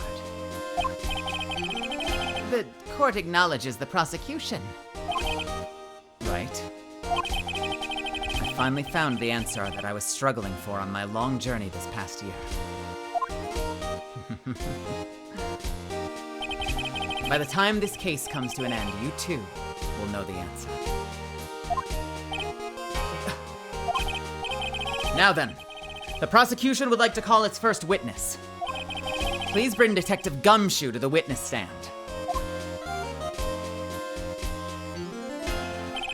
Witness, your name and occupation. My name is Dick Gumshoe, sir. I'm a detective down at the precinct. For now. For now? After this trial's over, I'm supposed to turn in my badge, sir. Detective Gumshoe. The prosecution has no need for a depressed witness. Lift your head up and face forward like a proud officer, Detective Dick Gumshoe. Yes, sir! Now, let's have your testimony. If we want to explore the various facets of this case, we must start with that. Get ready, Phoenix. This is going to be one very rough fight. Yeah. It would have to be with Edgeworth as my opponent. The answer he was struggling for. Interesting. Show me this answer you finally found, Edgeworth. Bare facts of the case. All right. This murder happened after the Hero of Heroes Awards ceremony, sir. The victim, Juan Corrida, was found dead in his hotel room. After looking through the cause of death, we believe he was definitely murdered, sir. At first, we thought there was something suspicious about the empty guitar case. However, we later found out that the guitar case had nothing to do with the murder. Why? I'm sorry, why? After the award ceremony ended, the victim was alone in his room. Yes, sir. Both the victim and the defendant went to their rooms, sir, alone. I see. Mr. Wright, you may begin your cross-examination. Here we go. It fucking begins.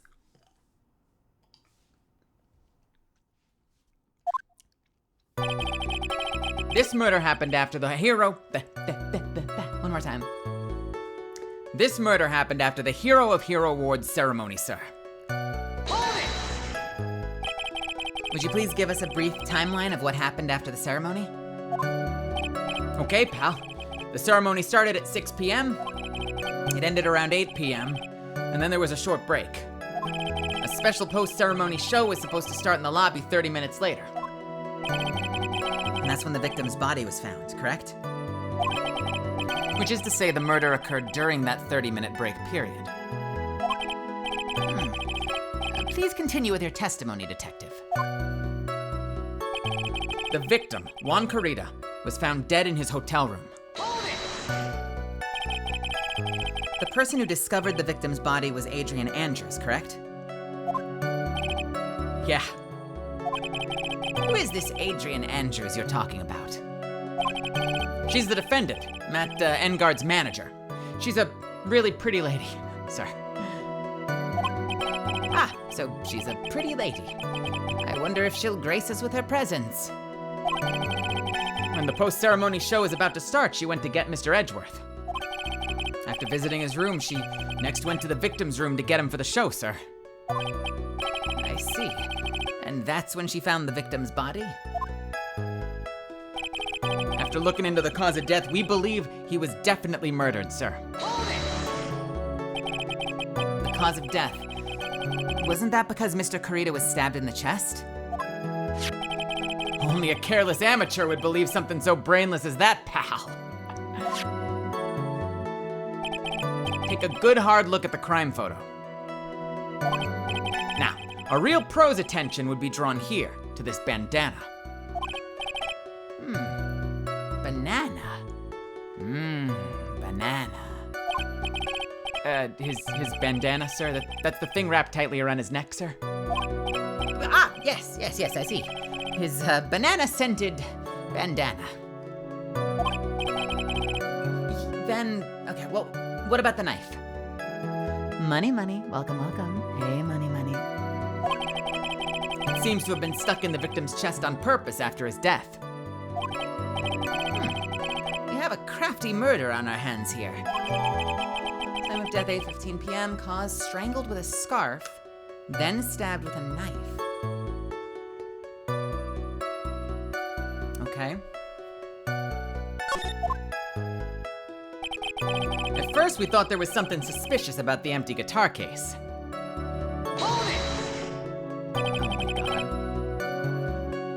And why do you think that? Because it was empty, pal. The Jammin' Ninja doesn't go anywhere without his bright red guitar. And we couldn't find it anywhere at the scene of the crime. Oh, then how about this theory? A fan really wanted the guitar and did the crime to get it. How's that? We thought of that too, but the only fingerprints on the guitar case were the victims. Only the victims, huh? I see. So much for my theory, then. Guitar case updated in the court record. There's some water, but only on the top of the lid. Bears Corrida's fingerprints. So what does this tell us? This is what this tells us. This tells us if there's only water on the top of the lid, that means that the water spilled probably from the flowers. The flowers were probably in a vase. Remember, we found glass on the floor. We found flowers on the floor. So the water was probably from the vase that got knocked over during the struggle. Which means when the water got knocked over, the guitar case was closed.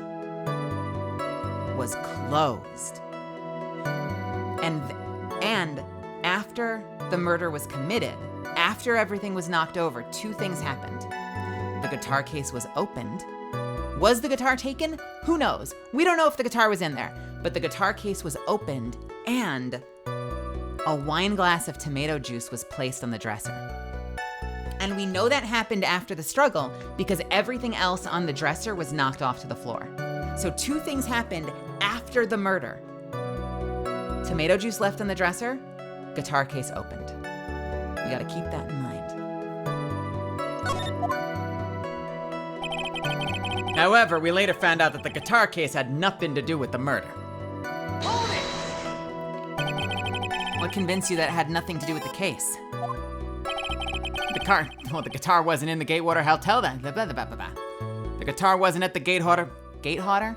Oh my God, one more time, English please. Well, the guitar wasn't at the Gatewater Hotel that night. Well, then where was it? The bright red guitar was eventually found at the TV studio. The victim, Juan Corrida, had apparently only taken the case with him, sir. So you mean you forgot to put the guitar inside the case? Yes, sir. Even when he was on stage for the ceremony, he didn't have his guitar. So that guitar case was empty even before he got to the hotel? Yeah, that's right. So it really had nothing to do with the case after all. I believe that's enough.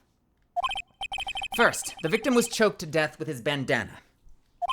Then, after the victim was dead, the killer deliberately stabbed him with a knife. After the victim was dead, the killer deliberately stabbed him with a knife. Which brings me to my next point. Why, then, did the police arrest Matt Engard? Because there was reason enough to suspect him. Here it comes. Looks like Edgeworth's back in full swing.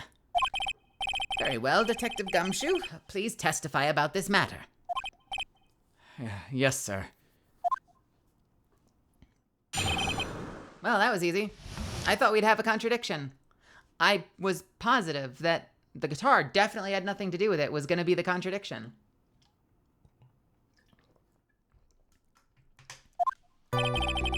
Matt Engard and Juan... Excuse me. Matt Engard and Juan Carita were huge rivals with each other. They each thought the other guy was in his way. That's motive enough in my books.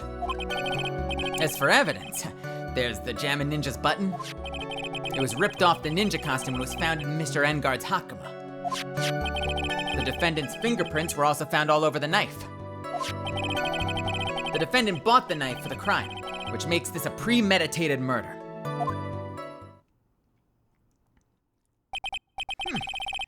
The defendant's fingerprints were found on the knife used in the stabbing. It was sort of sticky on the handle, so the fingerprints came out pretty clearly, sir. Knife bears the victim's blood and Engard's fingerprints. In the grip, Gatewater is engraved. Wait, I'm sorry, he bought the knife or brought the knife? Did he buy it in the gift shop? And there's this button. That was found in the defendant's clothes, was it not? Hey, cat-like llama. Hey, Kayumi. And is this button also covered in blood? Yeah, and we know that the blood on it is the victim's blood, sir. Phoenix, why are you surprised by this? What? Jammin' Ninja's button added to the court record was ripped from his costume, is covered in Kurita's blood, found in Engard's Hakama. Shit looks like an egg. All of this points very clearly to the defendant, doesn't it? Yes, it most certainly does, Your Honor. Ready to give in yet, right? I'll find the hole in your argument somehow. You can press as hard as you'd like. Just hurry up with your usual pointless questions. Ugh. Rude. Why arrest Engard? Matt Engard and Juan Carita were huge rivals with each other. But in terms of popularity, Mr. Engard won, did he not? Yeah, but you know what's ironic, pal? Juan Carita was always one step behind Mr. Engard in everything. This year, it seemed like he'd finally caught up, ready for the big final showdown. But Mr. Carita lost the Grand Prix in the end. That is too bad. He must have been pretty downhearted after losing. They each thought the other guy was in his way. That's motive enough in my book. Wait, just 1 second here. Mr. Engard was beating Mr. Carita in popularity polls. Well, yeah, I guess, but... Which means that in the defendant's eyes, the victim was not a rival at all. Which means he had no motive to kill at all.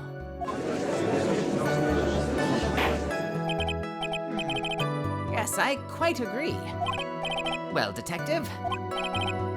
It's not, well... I guess if you put it that way, then yeah, the defendant would have no motive. Objection! Detective, I'm beginning to see why you were fired. No, not you too, Mr. Edgeworth. Sir, that's... I look forward to your pension negotiations. No, no!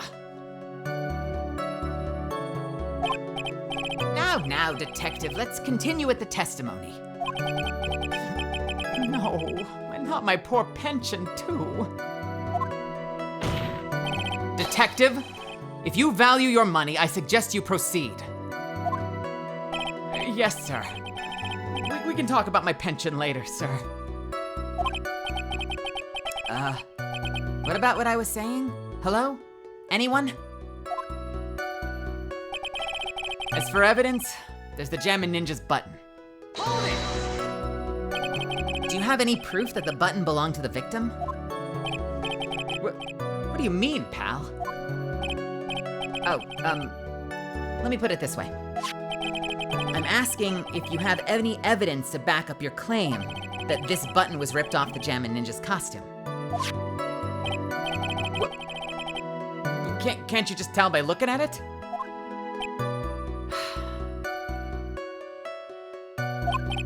And the victim's blood is on it. Anyone could have smeared that blood on there afterwards. Mr. Edgeworth, help me, sir. All right. I knew it had to be this piece of evidence. Now to reel this one in. Thread. Huh? The button was attached to the costume by thread, obviously. And that thread snapped when the button was torn off. If you match up the ends of the thread on the costume with the thread on the button, it's a perfect match. Well, yeah, that's it. They're a perfect match, pal. That's Edgeworth for you. Never misses a beat. It was ripped off the ninja costume and was found in Mr. Engard's Hakama. When was this button found? Pretty soon after the body was found, we rounded up everyone who knew Mr. Corrida. And then we did a search on them all. That's when we found the button.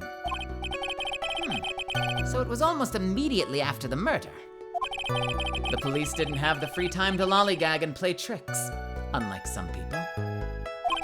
Hey, what is he trying to say about me there? The defendant's fingerprints were also all over the knife. Okay, I'm sorry. We're getting fucking nailed to the wall right now. There has been nothing contradictory yet. Like, we're in front of a firing squad right now. This is possibly the most aggressive fucking cross-examination I've ever been on.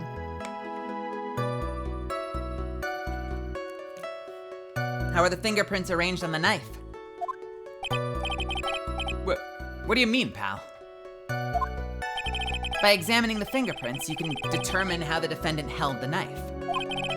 For example, did he hold it normally or overhead? Oh, is that what you meant? Well, we didn't actually think of that. I can't believe the bumbling of this department. Hopeless. Were you paying attention to the testimony right? The defendant's fingerprints were all over the knife. There's no way to determine how the knife was held at the moment of the murder. So the defendant, the owner of this knife then? The defendant bought the knife for the crime, which makes it a premeditated murder. There's no way this was a premeditated murder, even if he bought a knife. Sorry, pal. This isn't some pocket knife. It doesn't fold. It's not great for walking around with either. Well, this is not good. If the prosecution can prove that it was a premeditated murder, we're done for. Phoenix. Yeah? There's something very interesting about what the detective just said now. Think carefully before it's too late. A button covered in the victim's blood. And a knife with Engard's fingerprints. Be grateful. If the judge were more rash, he would have already pounded his gavel in closing. We're still in a world of trouble. Well, before any battle, you must find your enemy's weakness. So let's find the weakness in this testimony, no matter how small it may be. Okay, Phoenix?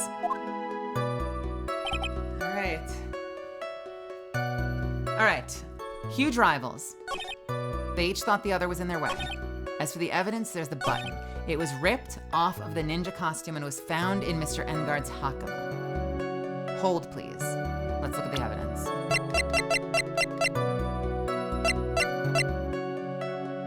So this is the button. It was ripped from his costume. It has blood on it. It's covered in Corrida's blood, found in Engard's Hakama. The knife has blood on it, has Engard's fingerprints. In the grip, Gatewater is engraved.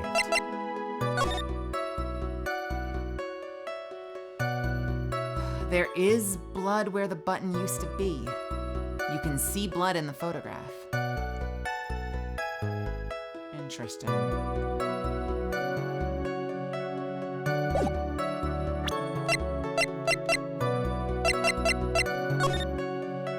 The blood is where it's supposed to be. The button has blood on it.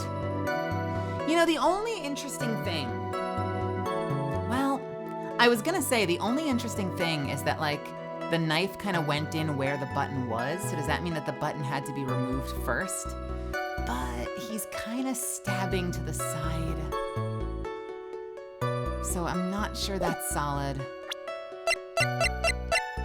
Ripped from his costume, is covered in Corrida's blood, found in Engard's Hakama. Deceased, nope, not this one. Time of death, strangled with a scarf, then stabbed with a knife at 8:15 p.m. The drink is there, the guitar is open, the water spilled. He's been strangled, he's been stabbed.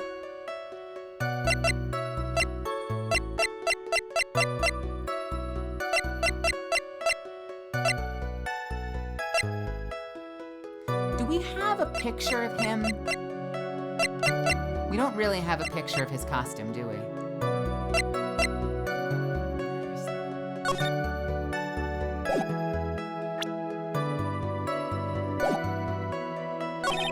The defendant's fingerprints were also all over the knife. The defendant bought the knife for the crime, which makes this a premeditated murder. I don't think...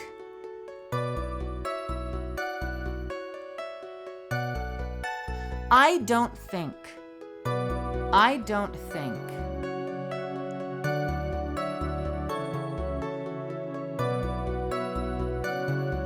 Careful with too much speculation. I don't think that it was bought. Because it has the term Gatewater inscribed in the side of it.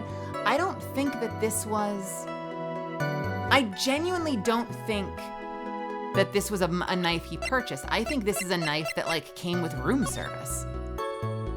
Like, I'm 99% sure this was the knife that came with room service. So I want to present the knife here. I want to save first to be careful, though. Like, I think this right here, the defendant bought the knife for the crime, makes this premeditated, is completely speculative. I think the fact that he used a knife from the Gatewater Hotel, this is not a purchase knife, this is like the knife that came with room service, it's from the hotel, which means this is not premeditated, this was a crime of passion. That shit's speculative, and he should be ashamed of himself. Objection! Yeah, fuck you. Wait a second. What? So the basis of your argument was that this is premeditated murder.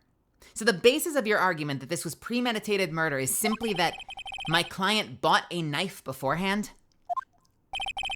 That's right, pal. The defendant did not buy this knife. Huh? Take a good look at the handle of this knife, and you'll see what I'm talking about. Huh? It has Gatewater seal set into the handle. Gatewater? I think I've heard that name somewhere before. It's the name of the hotel. The Gatewater Hotel. Don't give me this face, Phoenix. He does this shit too. Uh-oh. The murder knife was actually property of the hotel, which means this murder was not premeditated. Yes, that is very true. This is a very big...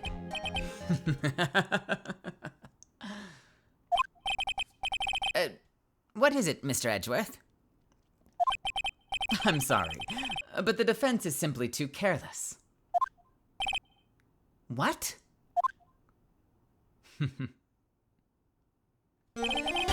think whether the crime was premeditated or not has already been determined. How so? I admit this knife is a hotel property. I admit this knife is hotel property. There's no one currently on the police force that is dumb enough not to realize this.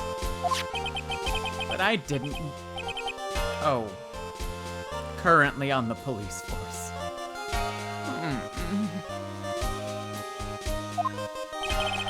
The question is, where did this knife come from? Why, that's obvious. It came from the victim, Mr. Corrida's room. Sorry, Your Honor. But that's incorrect. The victim ate the last meal before he murdered. The victim ate a last meal before he was murdered. With that being the case, I would like to draw the court's attention to what is on top of the table. There's a knife and a fork on the table. Then, where in the world did this knife come from? If it pleases the court, I would like for us to recall the room of the defendant, Mr. Matt Engard. Especially what was on top of his table. There's something missing. Perhaps it is a single knife.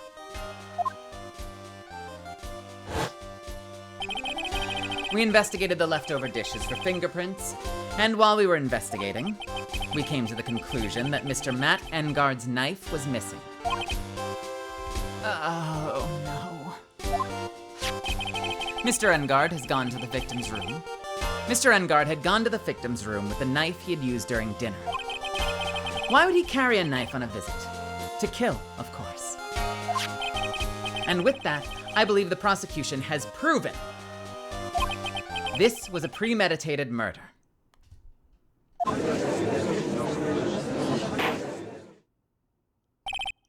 Amazing, Mr. Edgeworth. Absolutely brilliant. A brilliantly clear deduction. It seems like Edgeworth had this planned from the very beginning. This must be one of those traps. And I just walked headlong into it. A murder weapon with the fingerprints. And a button from the victim's costume. There is quite a sizable amount of evidence here. I can safely say that any further deliberation is a waste of Your Honor's time. Although, I wouldn't mind if the defense were to present evidence not yet shown to the court.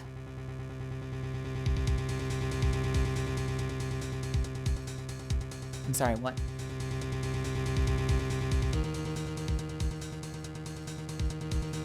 I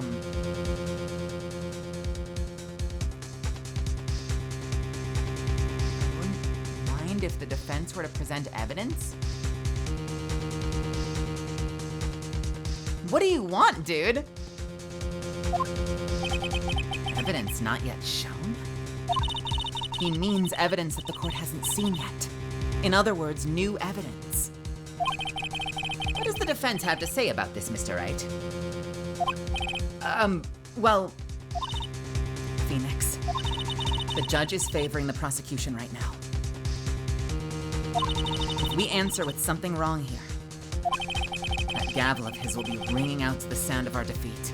We should save the be safe. Mr. Wright, do you have something important and necessary to present to this court?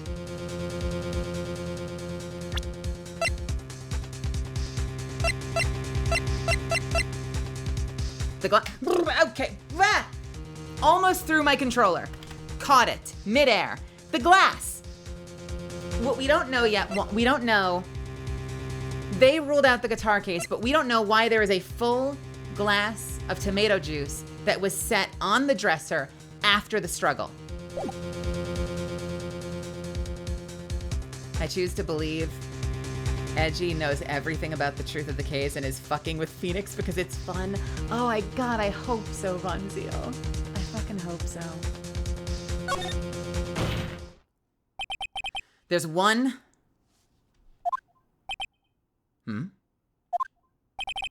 One piece of evidence that catches my attention.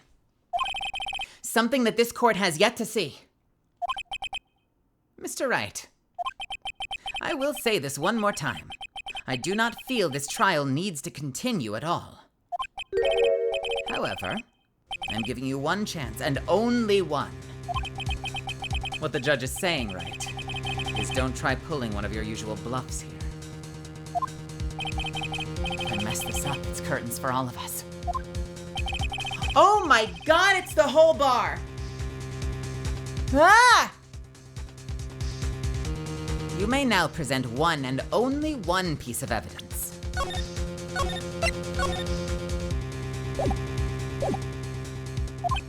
Now then, what is this important evidence that you must show to the court? It's gotta be the glass. It's gotta be the glass. Please be the fucking glass or we lose. Take that! This is a wine glass, is it not? Please look at the photo of the crime scene one more time. The scene is a mess because of the victim's struggle against the assailant. The vase was broken. His makeup is all over the floor. These were all things that were at some point sitting on top of the dresser. Well, yes, I see your point.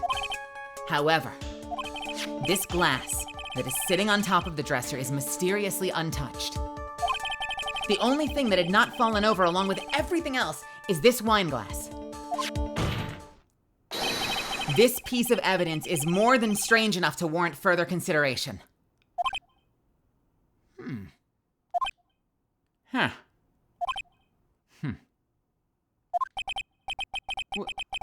Well, what do you all have to say? Well, yes, it is a little peculiar. Yes, isn't it? I thought it was. You can stop looking at me with those puppy dog eyes of yours now.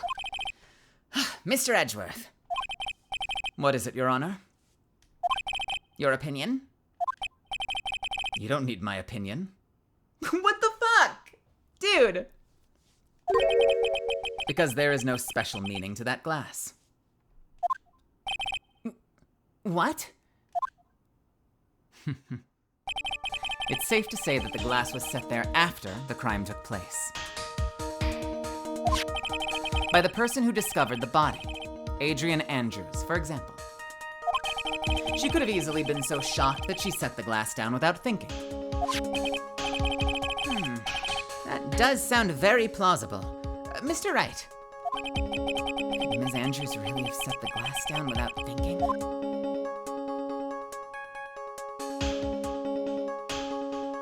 No.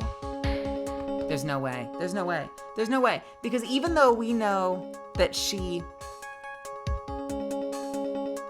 is not well, even though we know that she suffers from anxiety and codependency and that she has issues with depression, she's very, very, very tightly held together.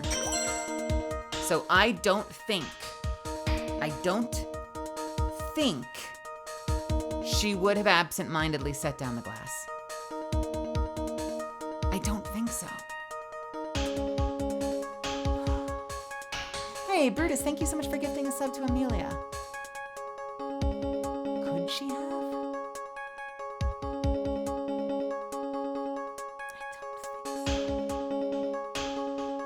I think she would.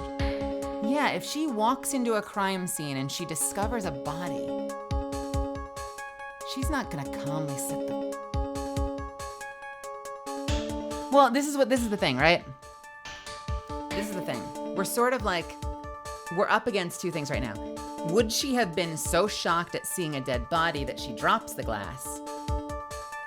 But Ms. Andrews is so put together that she would set it down. Like she keeps herself so tightly wound. Or does she keep herself so tightly wound that she would never have left that in the bedroom? Either one of those makes sense. Brutus, thank you so much for gifting a sub to Jono. Thank you.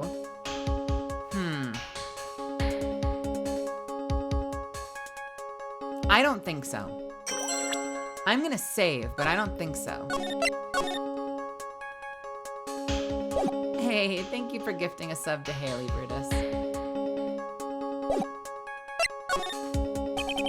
If I appear weak here, the trial is over. I can look for my proof later. For now, I should trust my instinct and point with certainty. Brutus, thanks for the gift to Seven. Seven. Thank you, thank you, thank you. They just might fall for it, if you're thought-provoking enough. The defense would like to challenge the prosecution's theory. We would like to see something that proves it was Ms. Andrews who set up the... We would like to see something that proves it was Ms. Andrews who set the cup on the table. You've turned the situation on its head again, as usual. Mr. Edgeworth, do you have any proof to back up your claim? There's no way he has any. He's just bluffing. Unlike Mr. Wright, I never say anything unless I have some evidence to support it. What? You're not thinking hard enough today, Wright. Did you think this wine glass escaped my notice? Well, then, of course it has been thoroughly inspected for fingerprints. Fingerprints? There were only one set of fingerprints left on the wine glass. Only one? Whose were they? They were not the victims nor the defendants. Rather, they were one Adrian Andrews. What? There's Adrian Andrews' fingerprints. Brutus, thank you so much for gifting a sub to Maddie Mazzell. Let's go! Thank you, thank you, thank you. That is why I said the person who had discovered the body had left it there. Are we done here, Mr. Wright? I can't believe I fell into another trap. Ms. Andrews was probably holding the glass when she went to see Mr. Corrida. But upon seeing his dead body, she was stunned and set the glass down on the dresser. What you just said does make a lot of sense. Tisk, tisk. Now do you see, right? You can't change any part of You can't change any part of my scenario, as it explains everything all too well. I've thought long and hard this past year about what it means to be a prosecutor. And from here on out, I will show you the answer I've come to discover. Wait a second, Mr. Edgeworth. I think the prosecution has provided enough evidence for me to enter my verdict. Unfortunately, I cannot allow you to pass judgment yet. The prosecution has yet another witness we would like the court to hear from. He's not letting him pass a verdict. Unfortunately, the prosecution is not ready to let you pass a judgment at this time. The prosecution has yet another witness we would like the court to hear from. Another witness? Yes. Bailiff, please bring in the next witness. What in the world is Mr. Edgeworth thinking?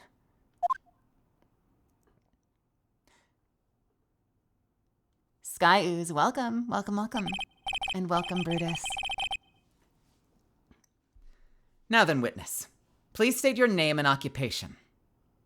Oh no. Oh no.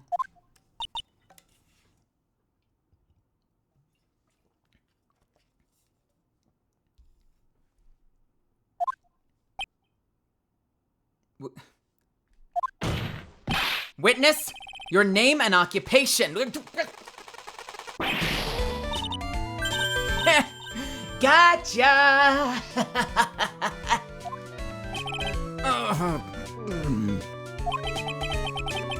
wonder what happened to that calm composure he had earlier.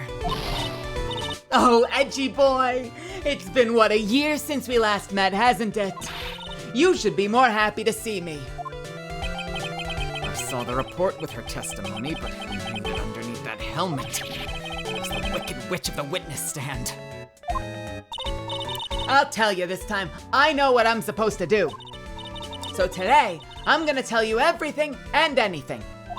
Even things I don't have to do, even things that don't have to do with that terrible crime. Ms. Witness, that terrible crime is all this court needs to know. Shush! I'm talking to my dear Edgy Wedgie right now. Don't interrupt us, Gramps. Yes, madam. No, please! By all means, interrupt her! Please! Anyway. Witness. Your testimony, please.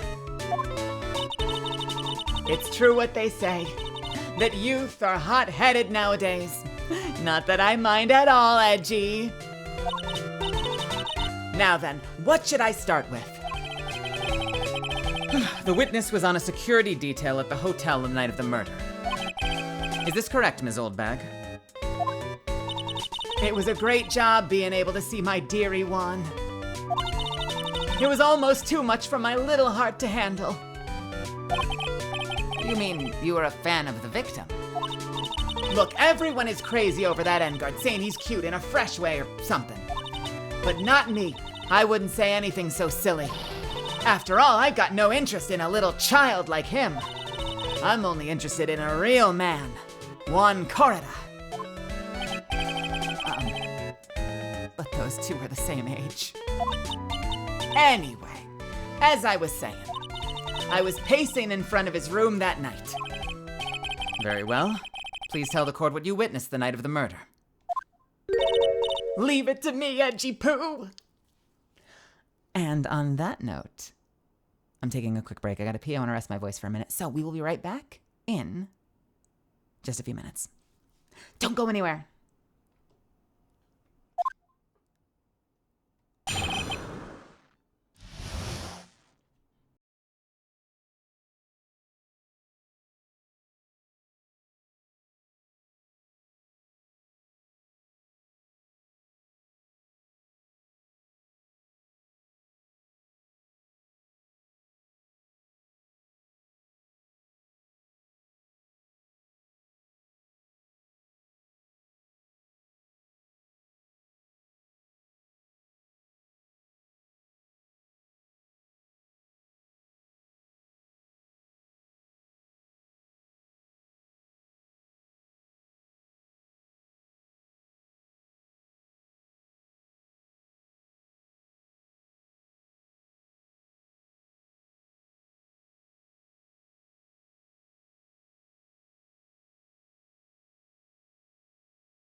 Misfits, give me just another minute. I'm just putting water on to refill my water. So you've got about another 2 minutes.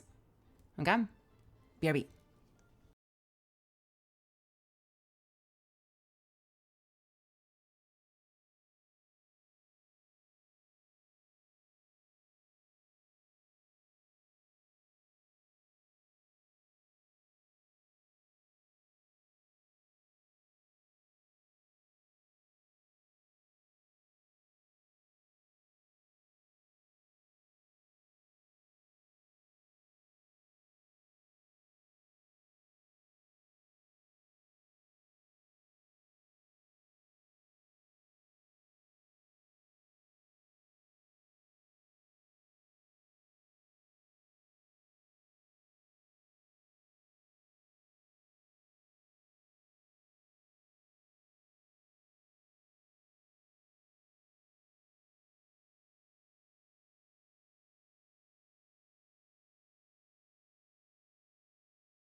All right. I am back. Thank you so much for waiting. I refilled my water. We do have an electric kettle. We have a little glass one that you put on the base and it heats it up. It's really nice. All right. What you witnessed. I did old fashioned for a while. I've never owned my own electric kettle. This one's Kaylee's.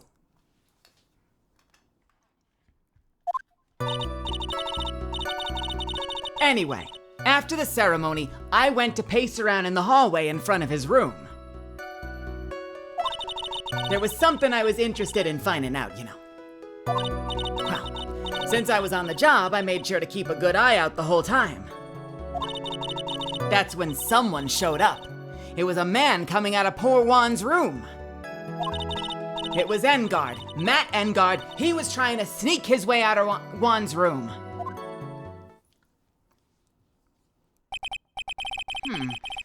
So Mr. Engard came out from the victim's room. See? It has to be him. He's the murderer. I see. Well, Mr. Wright, you may begin your cross-examination.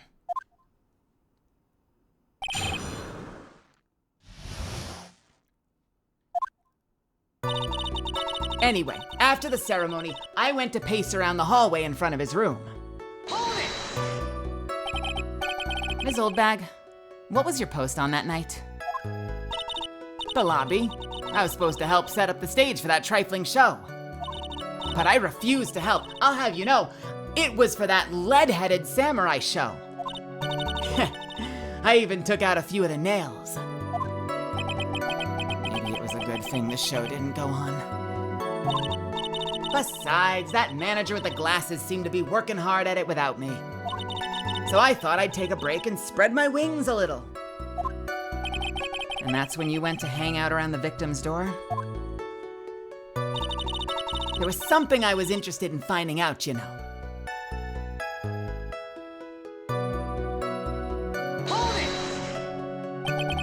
Something you were interested in?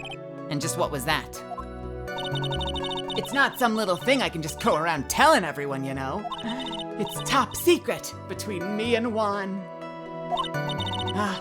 And Edgy Poo, of course. Mr. Edgeworth, what is this thing she was interested in? I have no idea. I despise gossip, Your Honor. Gossip? But should it prove relevant, we can always have it appended to her testimony later. It looks like we shouldn't force it right now. And did the witness stay in the vicinity of the victim's door the entire time? Well, I want to force it right now, but apparently we shouldn't. Mia/the game just told me not to. Well, since I was on the job, I made sure to keep a good eye out the whole time. Oh? Then would you tell us the number of people who went in and out of Mr. Corrida's room? Mr. Corrida's room? Sorry. I have no idea. I wasn't born so I could count things for those who didn't pay attention in class. That's why ever since I turned 20, I quit keeping track of how old I really am. Oh God, it's real. Oh God, that hits. Fuck you, old bag. Yes, well, that would explain why your age was not included in the report. In any case, the witness then saw someone, correct? That's when someone showed up. It was a man coming out of poor Juan's room. Who in the world was it? I'm not allowed to say. This sort of information has to be carefully guarded from the masses, Sonny. The man that came out of Juan's room. He was. Yes, he was. Oh, I'm too scared. I can't say his name out loud. Oh, what would I would not give to have Franziska's whip right about now. Oh, what I wouldn't give to have Franziska's whip right about now. Well, I guess I can tell you since he was such a bad boy anyways. It was Engard, Matt Engard. He was trying to sneak his way out of Juan's room. You saw my client? Are you sure about that? Yes, see? Really? Annoying brat. When I say I saw someone, I saw the person. How do I get a sense of deja vu? Maybe to avoid a repeat of last year. I should delve into this a bit further. Okay, so, Misfits. Last year, she said she 1000% saw Will Powers leaving the scene of the crime. And she was like, I saw him. And we're like, are you sure? And she's like, I fucking saw Will Powers. And we're like, are you sure? And she's like, I definitely saw Will Powers. And we're like, are you fucking sure? And she's like, well, I saw the Steel Samurai. And we're like, the fuck do you mean you saw the Steel Samurai? And she's like, well, he was in his full costume. I mean, he has a helmet on. Like, I didn't see Will's face, but there's only one actor that plays Steel Samurai, but I just saw the costume. And we're like, so you didn't see the person? And she's like, is that a problem? And we're like, yes! So,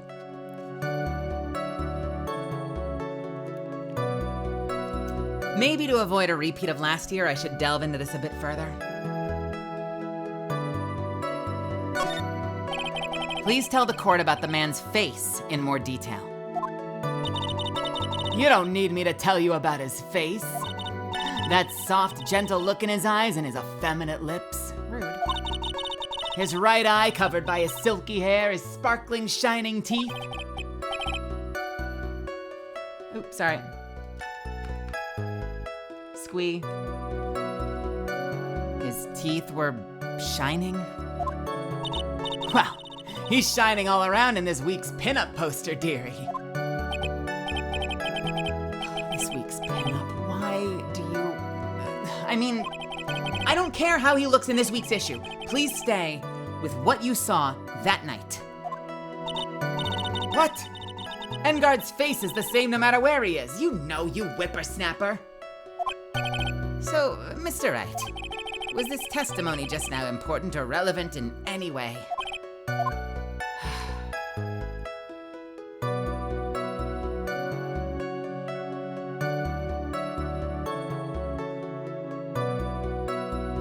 No, it wasn't. I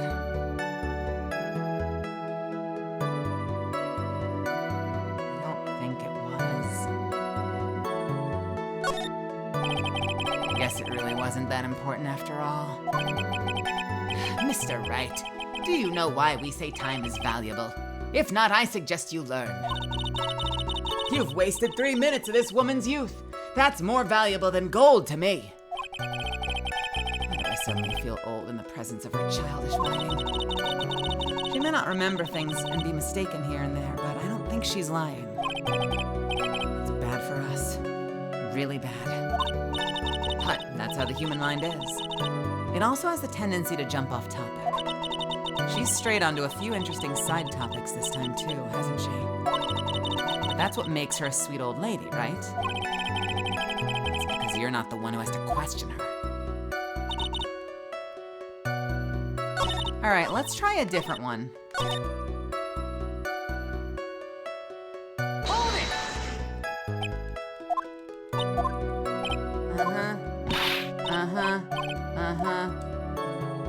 The person's clothes or the person's face? What was the person carrying? What would he have been carrying? This is the more interesting one. Let's do what is the person carrying. What was the man you saw carrying? In which hand? His right or his left? Now this is a real mess. I mean, I can't be expected to answer such a vague question. Indeed. Please be more specific with your question, Mr. Wright. Are you kidding me? Sorry. What was the man you saw carrying in his right hand? Ha! He wasn't carrying anything in that hand. Then how about his left? Empty!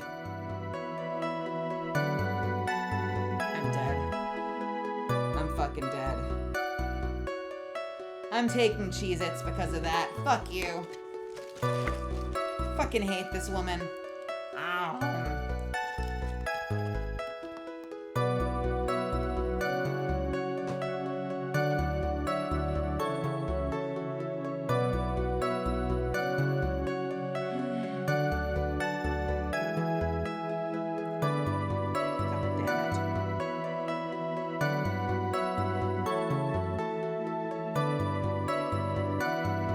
I mean, couldn't the knife be in his pocket? Hey, Pengy.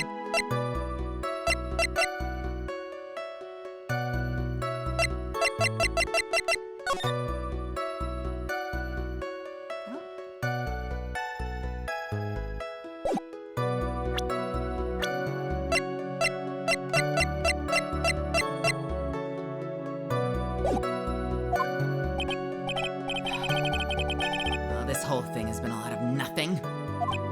So, Mr. Wright, was this testimony just now important or relevant in any way?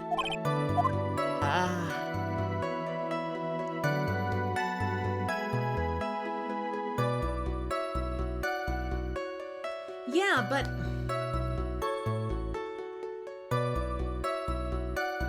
here's the thing.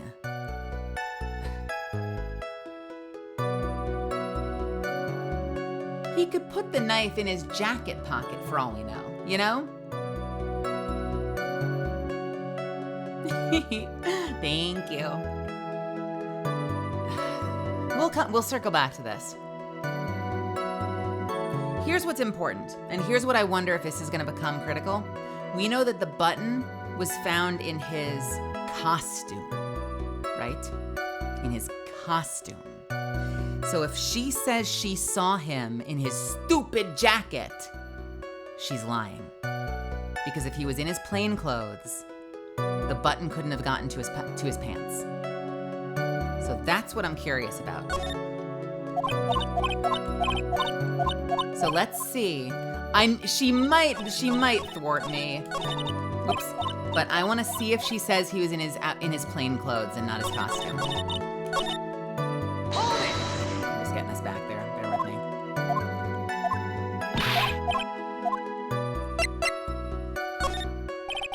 Please tell the court about the man's clothes in more detail.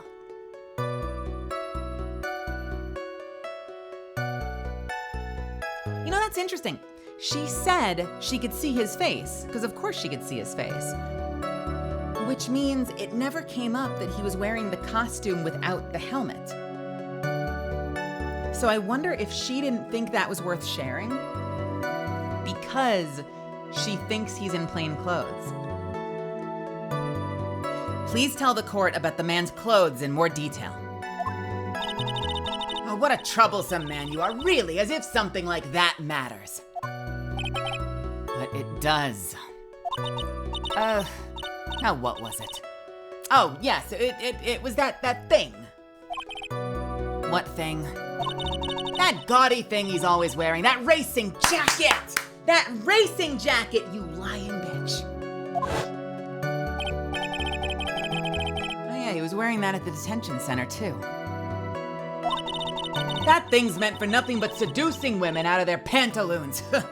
Men. Right.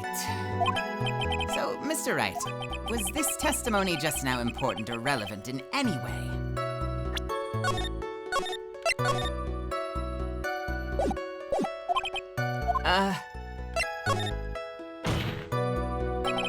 Of course it was important, Your Honor. Then perhaps you'd like to point out what part of that testimony was important. Don't you see it, Edgeworth? Your Honor, I request what the witness said about the jacket to be appended to her testimony.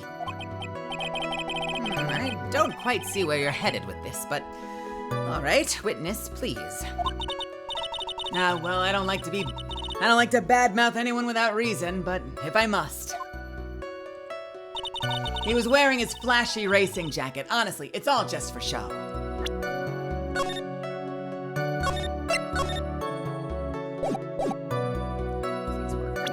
Please work. Objection! Yes! Ms. Oldbag? What? Don't say my name for no reason. Do you know what this is? It's button number 2 on Jammin' Ninja's costume! Now I know she's an obsessed fan. She identified it in a single glance. Give it here! Don't you... If you don't give it to me, I'll punish you with this! Wow, she really is a diehard fan to want a button covered in blood. This button was discovered on Mr. Engard's body during a full body search. See? This button proves beyond the shadow of a doubt that it was that rascal Engard. It was caught up in the pleats of his nickel samurai hakama pants. See? And Engard is the nickel samurai. Witness. Now, it may just be me, and I do have an active imagination. But just now, didn't you say that the defendant, Matt Engard, was wearing his usual racing jacket? Oh.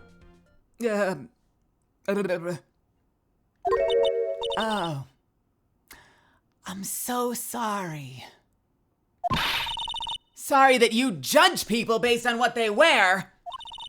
If I wore the trendiest dress, then maybe you would have taken me to the ball, and then maybe I could have gotten the glass slippers, and I could have met the prince, and then he'd have to chase after me, and it would turn into a pumpkin at the end of the day, but at the end he'd come back to my house, he'd talk to my evil stepsister, he'd try it on my feet, and then we would get married and live happily ever after. But no, because you had to go past the bar and become a defense attorney instead of Enjipu, a beautiful prosecutor, and... Now hold your tongue still there for 1 second. So what you saw in actuality was not Mr. Engard, the man, but Mr. Engard, the nickel samurai. But, when you think about it, they're really one and the same anyway. Ms. Oldbag, this is very important. This is a very important point we're talking about. Enjipu, do you think so too? Well, it might be something worth considering. Just say it's important and agree with me for a change. Witness, think carefully and try to remember as much as you can before you testify. All right, if you insist. I should be the one sighing, not you. you actually saw. Engard, yes, now I remember. The Nickel Samurai, that's right. It was the Nickel Samurai that I saw. Yes, it would have been convenient for him to wear his costume during the murder. He had to go to that post-ceremony stage show right after the crime, you know. So he must have worn that Nickel Samurai costume when he was stabbing poor Juan.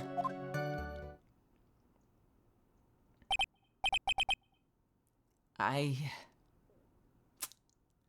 knew it. I knew you'd say he was inside the costume. What? Did you think there could have been someone else inside that costume? Don't be a bad little boy thinking such rude things. But the possibility does exist. Ugh, youngins today. I told you there's no way it was anyone else. How do you know that? Because I said so. And what I say is the truth. At least she's just as delightful a witness as she was a year ago. Mr. Wright, you may cross-examine the witness.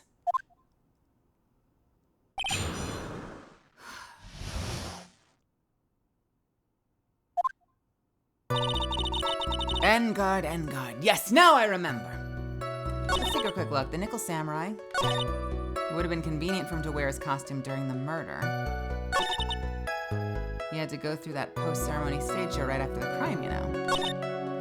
So he must have worn the Nickel Samurai costume when he was stabbing poor Juan.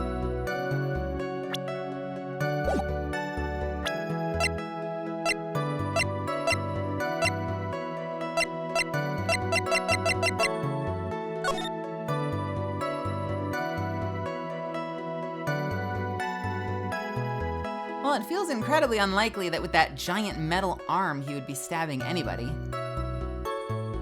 Not to mention, why would he take just his gloves off? He has no fingerprints. Right? I'm gonna take a wild stab in the dark. And if not, we'll go back through, all right?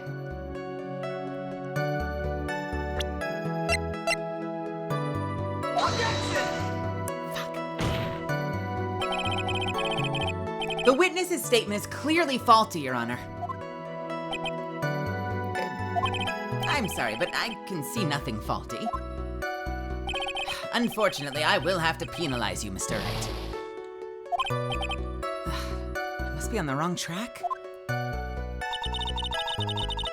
All right, fine. Fine, dude. Hold it! Would you please get on with your testimony? Watch your language, young man. What sort of tone is that to take with an elder? My youthfulness isn't what it used to be, so you should forgive me for everything. If you keep on barking at me like that, I'll start singing at the top of my lungs. What? A striking figure by sea, standing all along is he. He's the Nickel Samurai. She's actually singing. Someone help my poor ears. Mr. Edgewood, can you please do something about this racket? Witness, I'll give you a piece of gum later if you'll be good and stick to just the facts. Okay. You promise, right?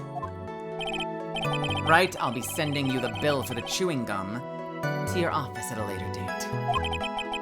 And I need to send you a thank you note later too, Edgeworth. Old chum. The Nickel Samurai, that's right. It was the Nickel Samurai that I saw. Be a little more careful with your testimony, please. Not too long ago, you said he was wearing his racing jacket, and now he's not? Not too long ago. Then let me ask you this. When you were itty bitty, what was your grand dream? Huh? What did you want to be when you grew up, whippersnapper? My dream, huh?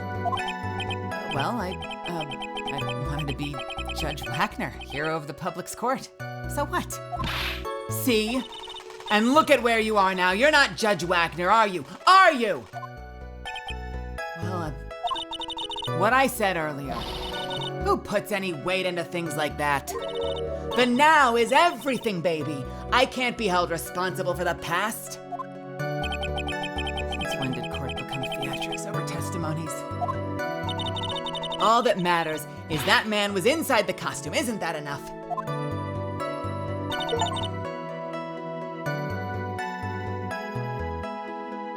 Why is that an achievement? I just got an achievement for that. Yeah, it would have been convenient for him to wear his costume during the murder. And why would that be? Well, that way no one could see his face, of course. But there's still no advantage for him that I can see.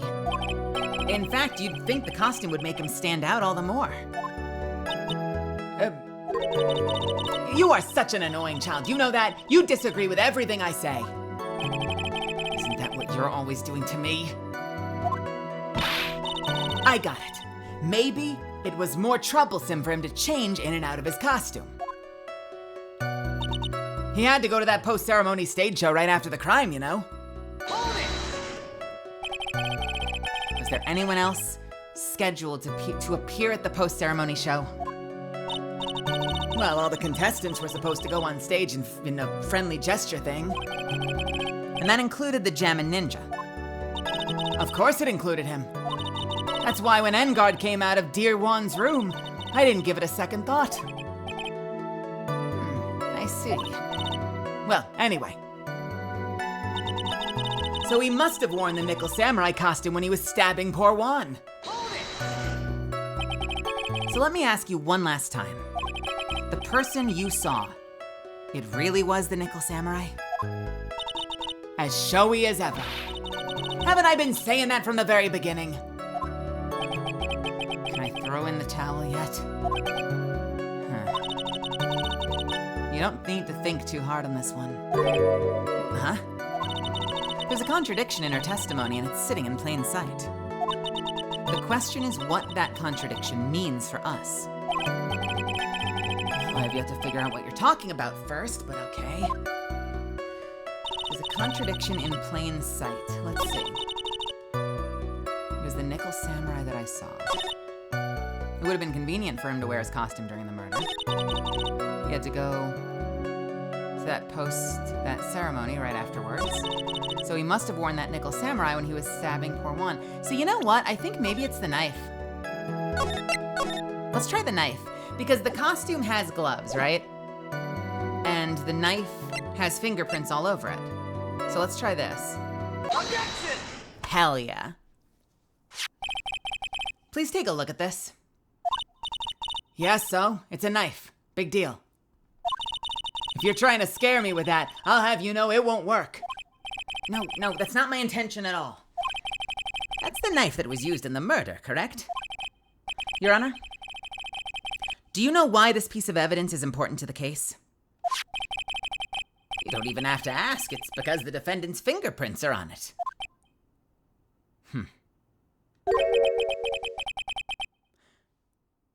Is that what you're driving at?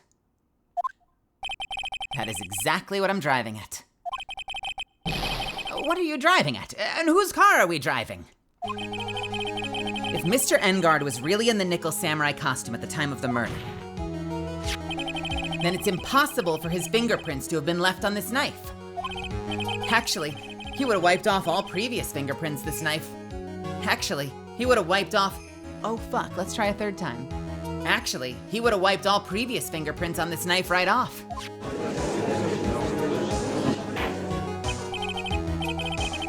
Oh, that's right.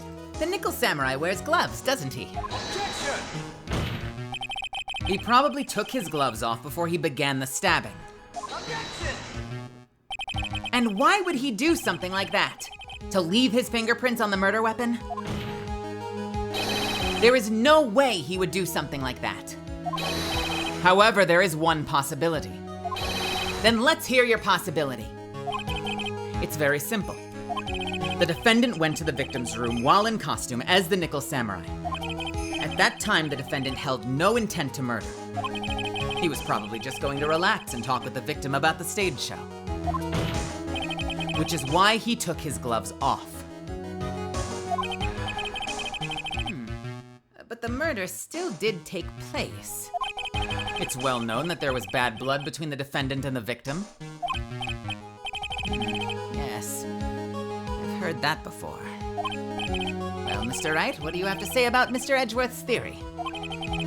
So let me get this straight. Edgeworth's theory goes like this.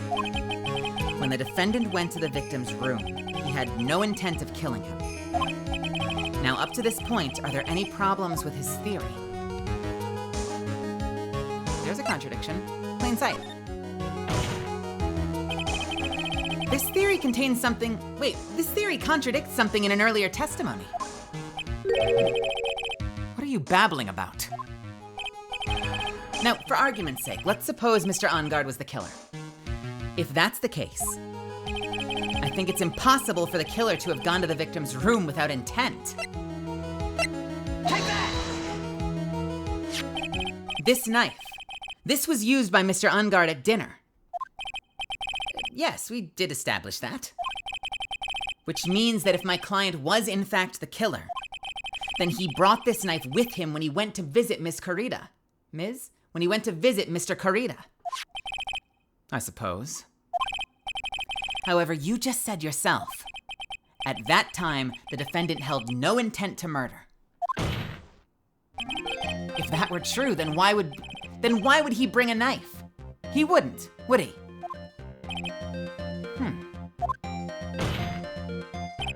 Which means, Mr. Edgeworth, your theory was flawed from supposition 1.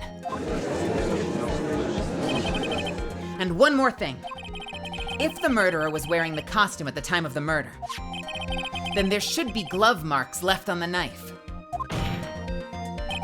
Which means the defendant's fingerprints shouldn't be all over it like bees on a hive. And that brings me to my final point. This knife was planted by the real killer to hide their identity and mislead us.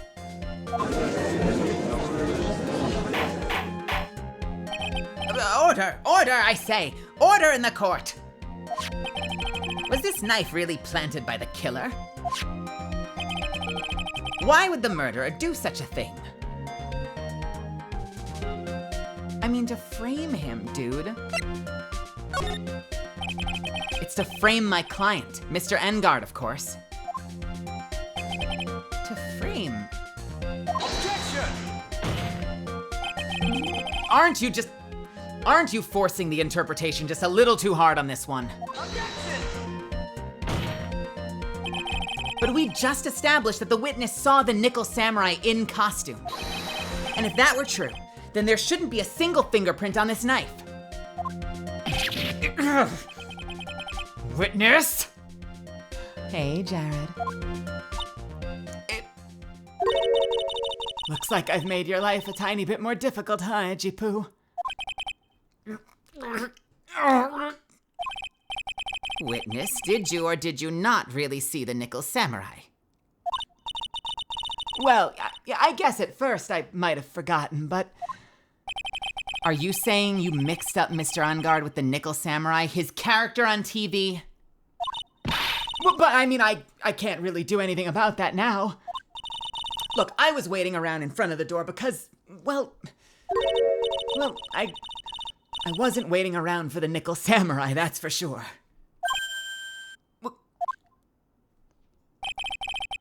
She wasn't waiting for the Nickel Samurai.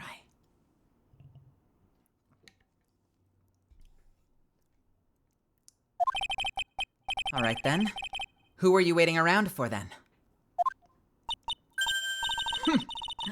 That's top secret to anyone outside of security. I have a feeling that you were waiting for Mr. Juan Corrida. Am I correct, witness? And the way you think you're a sad amateur with a terrible case of nearsightedness. Amateur? Me? What am I an amateur of? So Old Bag was waiting around the front of the victim's room. But it doesn't sound like she was waiting to catch a glimpse of Mr. Corrida. Maybe. Phoenix, maybe the Old Bag was waiting around for that person. That's who I think Mia's hinting at. It's certainly possible. Ms. Oldbag, you were waiting for this person to come out of the victim's room, weren't you? Take that! Who is this person? This is Adrian Andrews, Mr. Engard's manager. But why would the defendant's manager be in the victim's room? It seems that this is the latest rumor in circulation, Your Honor. Oh, this is... I see. The judge seems to be really into the article, if it can be called such a thing. Hope you're having a good night, Jared. Then this manager with the initials AA, are you suggesting it's... Adrian Andrews. Without a doubt, the witness thought so as well. Looks like you found me out. Well, that's fine. I can throw away the whole sworn to confidentiality stuff. Witness, what in the world are you... Watch out, Phoenix. I've got a bad feeling about this. A very bad feeling. I've got some information. Some very secret information from a certain source. So that's why I was doing my own little investigation. In secret, of course. But what for? Oh, just for myself. Personal reasons and all that. Well, Mr. Edgeworth, how will you proceed from here? I really don't want to do this. However, I cannot simply let this point slide. I see. Very well then, witness. Please testify about this secret information. Get ready! This is gonna take the wind out of you youngins! I'm sure we're all capable of handling this. Really, it's not like we're 10 years old. That was literally Old Bag's version of Let's Fucking Go. Tell me I'm wrong. Tell me I'm fucking wrong.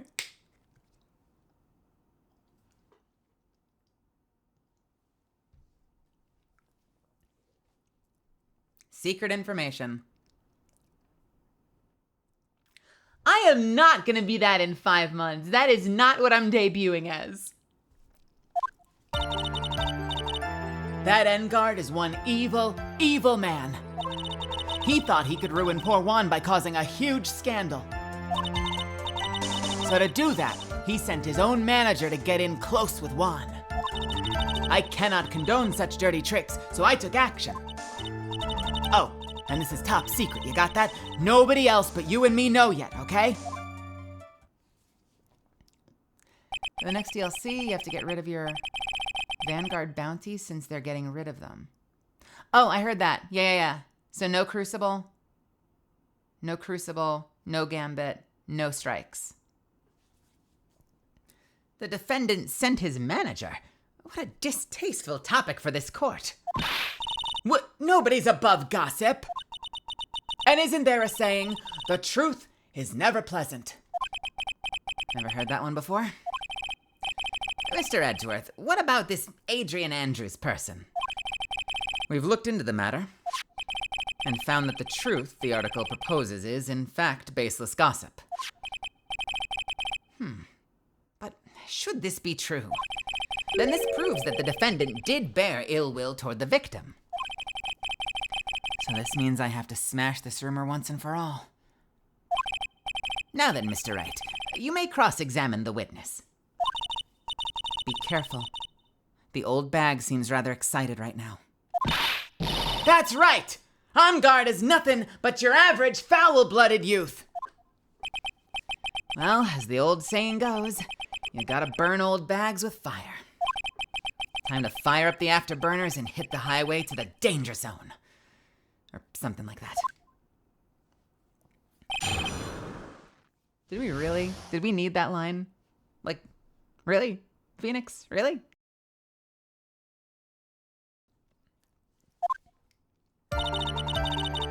That Engard is one evil, evil man. Let's take a quick look, see if we have a quick fix. He thought you could ruin poor Juan by causing a huge scandal. So to do that, he sent his own manager to get in close with Juan. I cannot condone such dirty tricks, so I took action.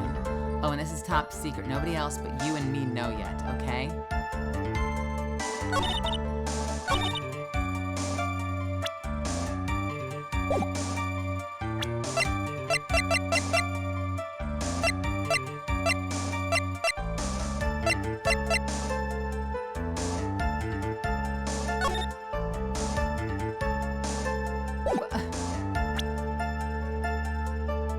He sent his own manager.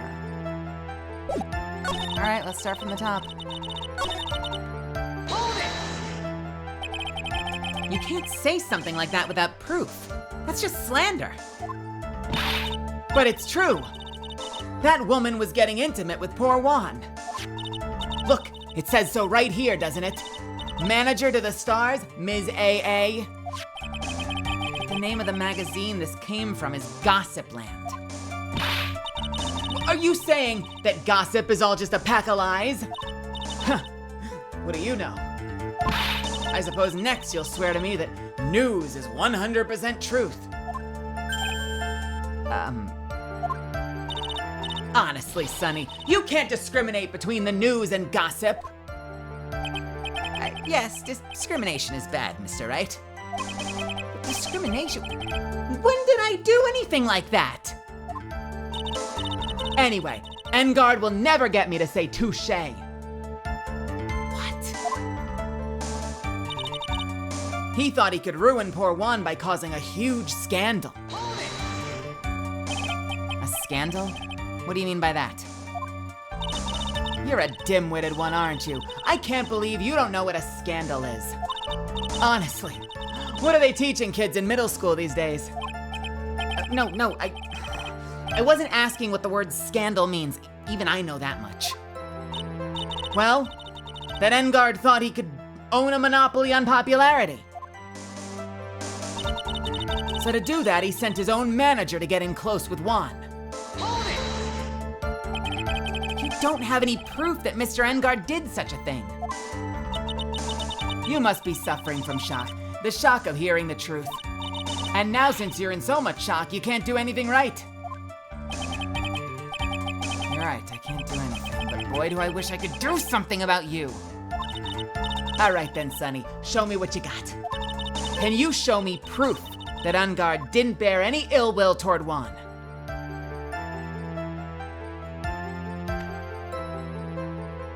I mean, he definitely did.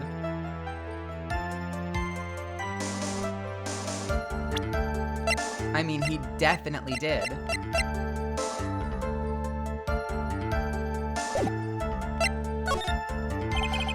Don't have anything to offer. See? Just as I thought. And you were lecturing me about saying things without proof. You've just given me a free pass to say whatever I want, silly boy. You were not right. Old Bag is gonna fucking murder me if we don't get her off the stand soon. My voice is dying. I was fine until Old Bag. Right now, help. Help me. Me and my big mouth. That's the way the cookie crumbles. For you, anyway. Thank you. I cannot condone such dirty tricks, so I took action. So what do you mean by I took action? Like I already told you, I was lying in wait close to the crime scene. Once that slimy woman came out of Juan's room, I was gonna capture her and teach her a good lesson. Something you youngins need. You were going to teach her a good lesson? I was gonna make her eat the damaging beams of my ray gun. Like this. No, stop. Well, it was too bad that woman didn't come through the door that night. Oh, and this is top secret, you got that? Nobody else but you and me know yet, okay? Wait. What? I'm a busy woman. Tea time with the kids is over. Secret information that no one else knows yet. If that's true, then how do you know this? Well, then how do you know this secret information? Well, that's because I'm a pro. Yeah, that's it. It's a secret! Even if you drilled a hole into my brain, you'd never find out. How in the world did that old bat get such a secret in the first place? I bet I know. I bet I fucking know. So no one else is supposed to know this secret information, correct? If that's true, then why do you know it, Ms. Oldbag? Why are you looking at me like that? Stop that! Witness? I hate to say it, but this is how you came to acquire your secret info, isn't it? Okay, it's one of two things. She either found the camera,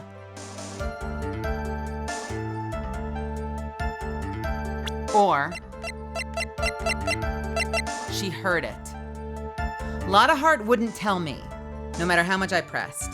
So Lotta Heart probably wouldn't tell her. But Lotta said that she had critical information in the camera case, right? And the camera went missing. And Old Bag said she heard about the affair from an issue of a magazine that wasn't out yet. She even said herself that it was due out the following week. So she fucking stole the camera case. Take that! The investigative photographer, Lotta Heart. Oh, yes, I remember that mischievous girl. She reported that she had lost a certain note she'd written to herself. She reported such a thing.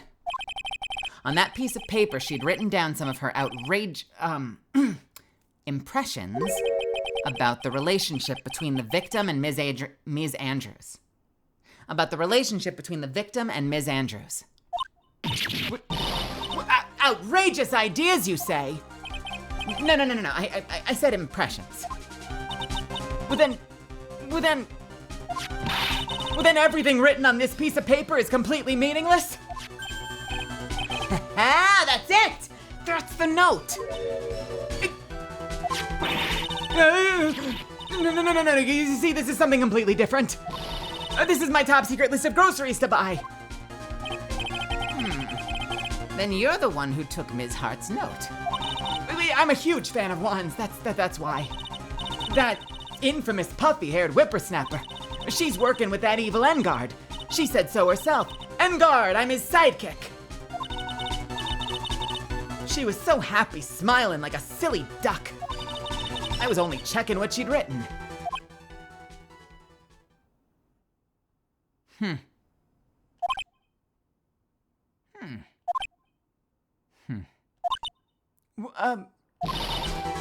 Edgy Poo, you believe me, don't you?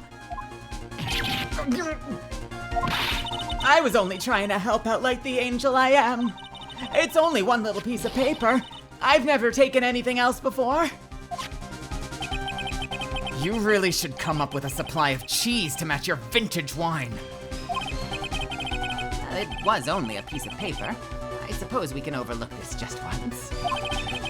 She looks like she's really sorry. Should I forgive her? No, let's pile on more pressure. If I let up on her now, she'll get away. I have to find some way to inflict a deafening blow to the prosecution. Witness, you said that the only thing you stole was that note. Is that correct? Stole? Why don't you listen more carefully, you annoying brat? I saved this piece of paper from the terrible, lonely trash can, that's all. You're lying, damn it, and I can prove it. Are you putting my credibility under scrutiny again? Ms. Oldbag, I don't believe that the note is the only thing you stole that night. Same fucking thing. Take that! Ms. Oldbag, that note was with a camera inside its case, wasn't it? A camera? Yesterday, Lotta Heart was raising a huge stink over her camera. She kept saying something like, "My sweetie $1,600 camera disappeared on me." What? Why? Witness. What is it, Gramps? If you have the note, then it's only logical that you have the camera too.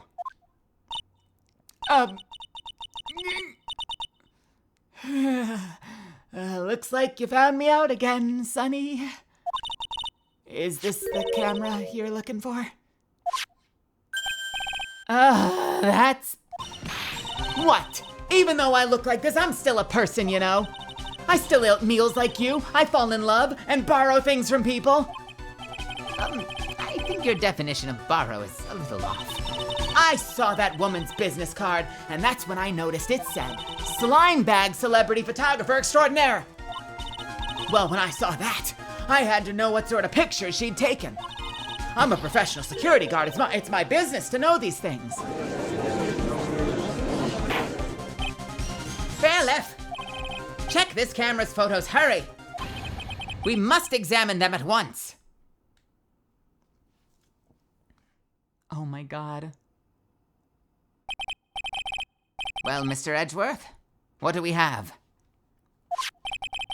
There's only one photo that seems relevant to the case. Well, please present it to the court.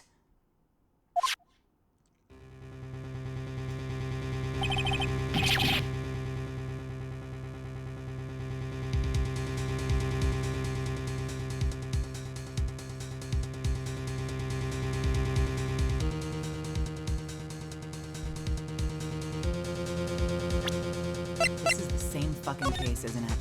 This is the same fucking case as the second case. Literally identical. Because what's different about this photo? The same fucking thing that was different about the last photo. Look at the pant sleeves dragging on the floor. Hold on a second. Hold on. I'm getting this. Hold on a second. Steel Samurai photo.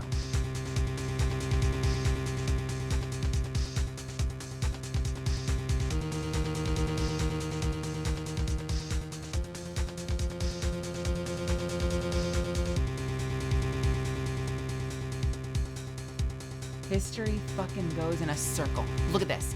Look at this. Look at me, Hector.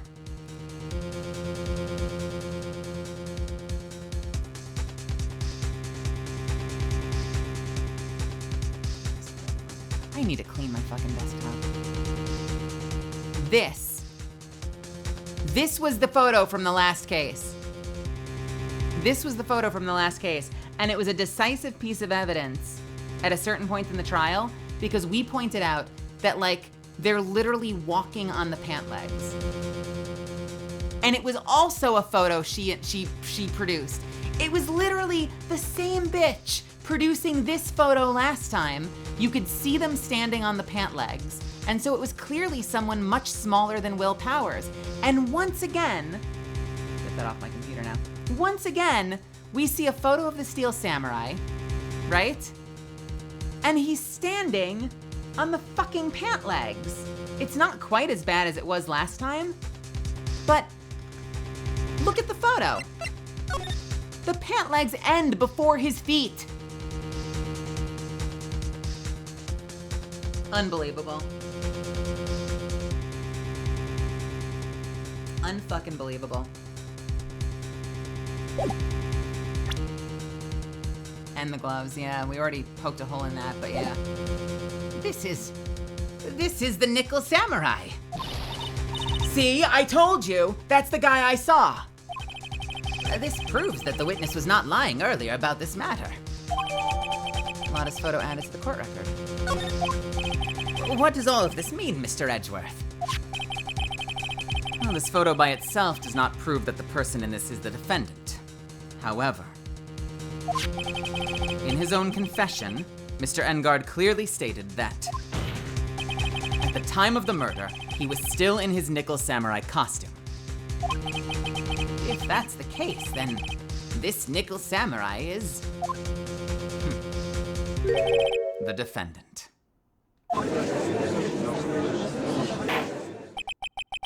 How did it come to this? I think this brings us to the end. We've examined every piece of evidence thoroughly. Final comments, Mr. Wright. The court will consider them before we close.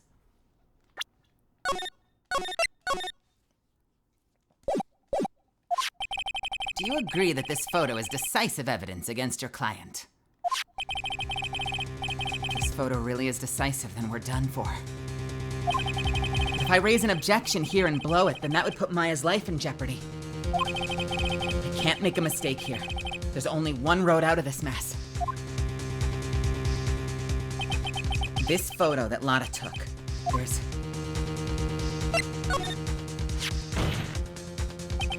there's something strange with this photo. Oh, I knew this was coming, right? Your thoughts, Mr. Edgeworth? I think we can all agree there's nothing strange with this photo. There's no way for the defense to debunk this photo, even with a bunker buster. Debunk with a bunker buster? Is that what you're planning to do, Mr. Wright?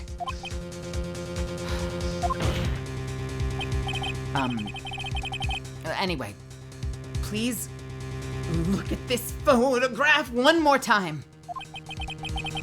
If you really believe you can honestly find something wrong with this photo, then you should only need one chance, correct? Are you kidding me? They're doing this to me twice in the first fucking trial day? We literally have 2 of these. Well, find something wrong with this photo. I can't let this chance go by.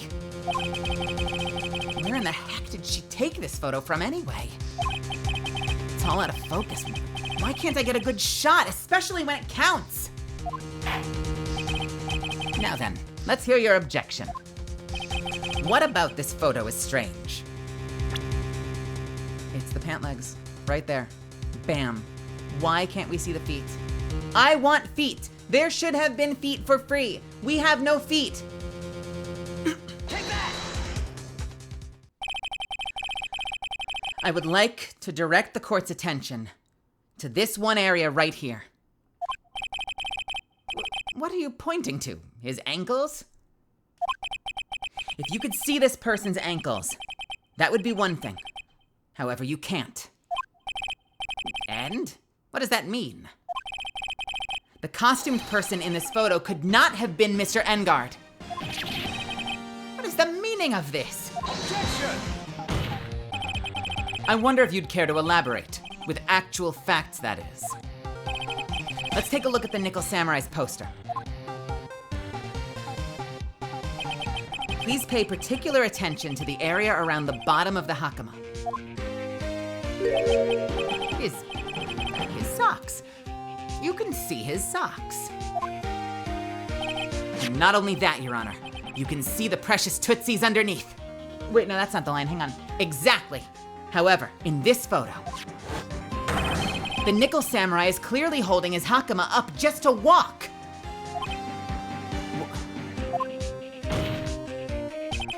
There's only one explanation for this. The person inside this costume is clearly much shorter than the defendant.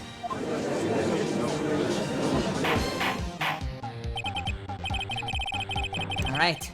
I think I've turned things around for myself this time. That's curious. Huh? What is? Edgeworth is unusually calm today.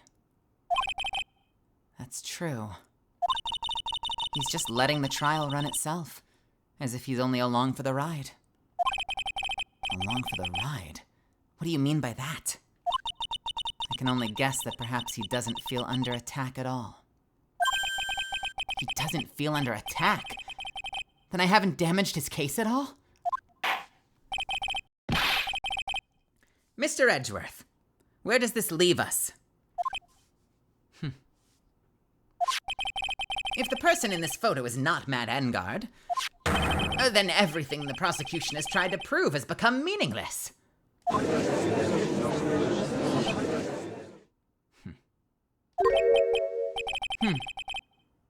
I figured it would come to this.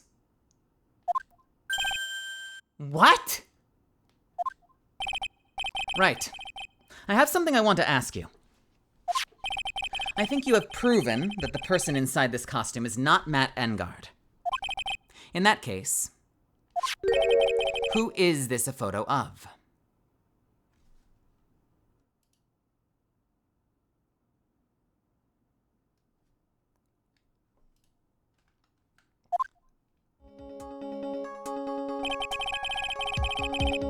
Who is the person wearing the nickel samurai costume? Don't stress out over this, Phoenix. It's very simple. What you should be focused on is Edgeworth's attitude, don't you think? Yeah. Why is he so calm? Mr. Wright, let's hear your thoughts. Who is the person in this photograph? I think it's Adrian. Right? Adrian is the one with massive secrets. She's the one that seems to have lost her shit. Like,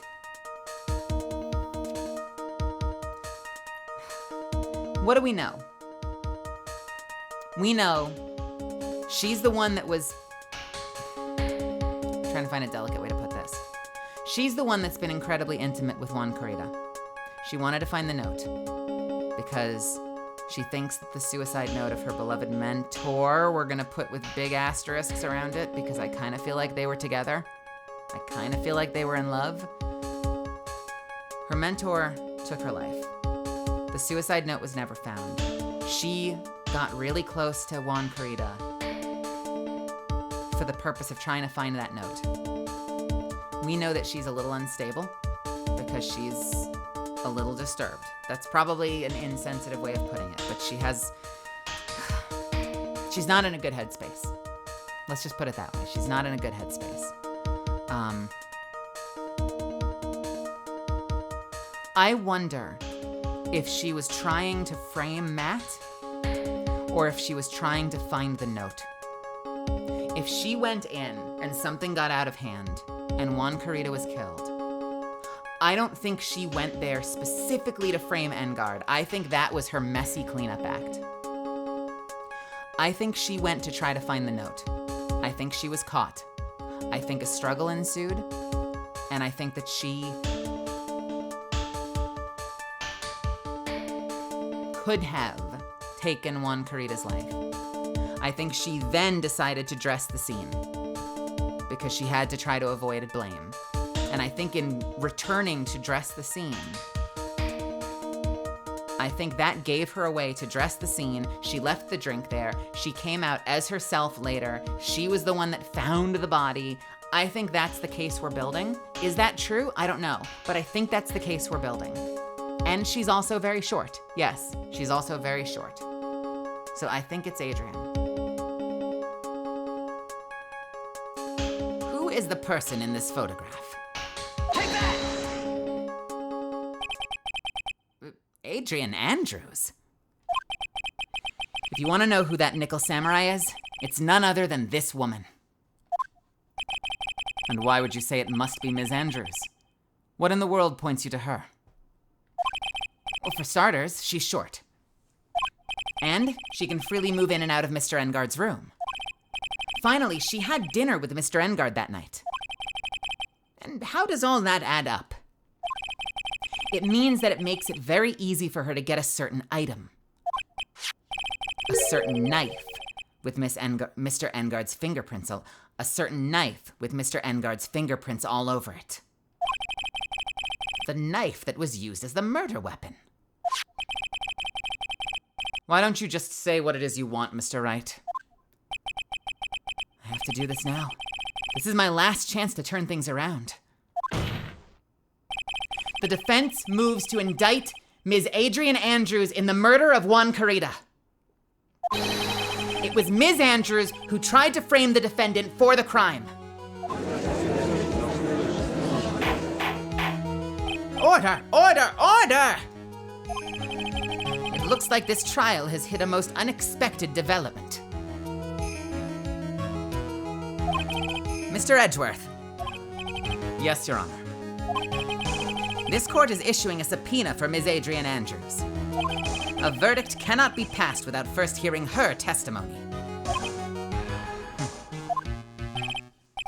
All right, this is it. This is kind of bad for us. Huh? How do you mean? If Adrian Andrews is summoned to court as a witness, it means that the trial will go on for another day. Another day.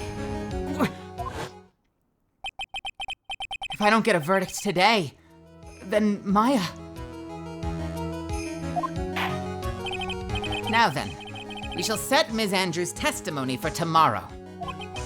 What am I supposed to do? The judge is about to adjourn the court. Now then. Objection! Please, Your Honor, continue the trial. You must pass a verdict today. I can't do that. We cannot hear Ms. Andrews' testimony if she's not...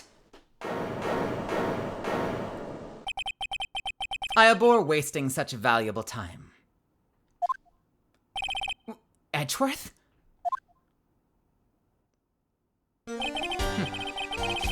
Your Honor, I request that you please continue with today's trial. But we cannot continue due to this unexpected development. Yes, it is. Unexpected development. I think you underestimate me, Your Honor. And what do you mean by that? That Mr. Phoenix Wright would slave his way to subpoenaing Miss Adrian Andrews is all happening according to plan. Even if Wright was a bit slow to catch on.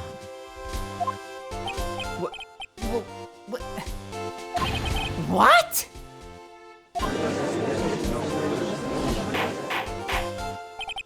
What is the meaning of your statement, Mr. Edgeworth? Ms. Adrian Andrews is currently waiting in the prosecution's lobby. She's the next witness.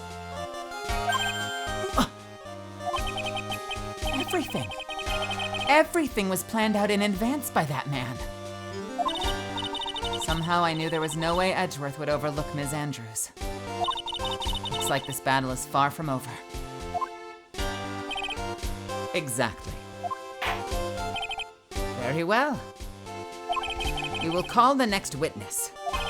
However, before we proceed, we shall take a 10-minute recess. Please prepare your witness in that time, Mr. Edgeworth.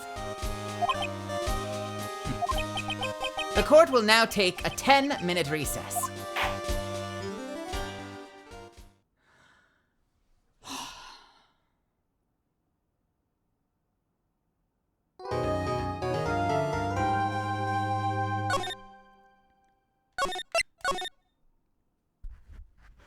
And that, my beautiful misfits, is where we're gonna end for the night. Because your girl's getting a little tired, and her voice is just about shot. Etna's Panties, what a hell of a name. I fucking love this case. We are keeping a strict no spoilers, limit speculation. And you know what? Can I just say, by the way, thank you. Thank you, everybody. You've been doing really, really well. I know some of you know this case, and I really appreciate you holding the space and keeping it a secret, keeping the mysteries raveled so that we can unravel them together as a group. I really appreciate y'all for that. You guys are fucking badasses. Especially with final chapters like this one, there's always a million twists and turns. So it's extra important to be super, super careful about just letting it play out. So thank you, everybody. Thank you. Misfits.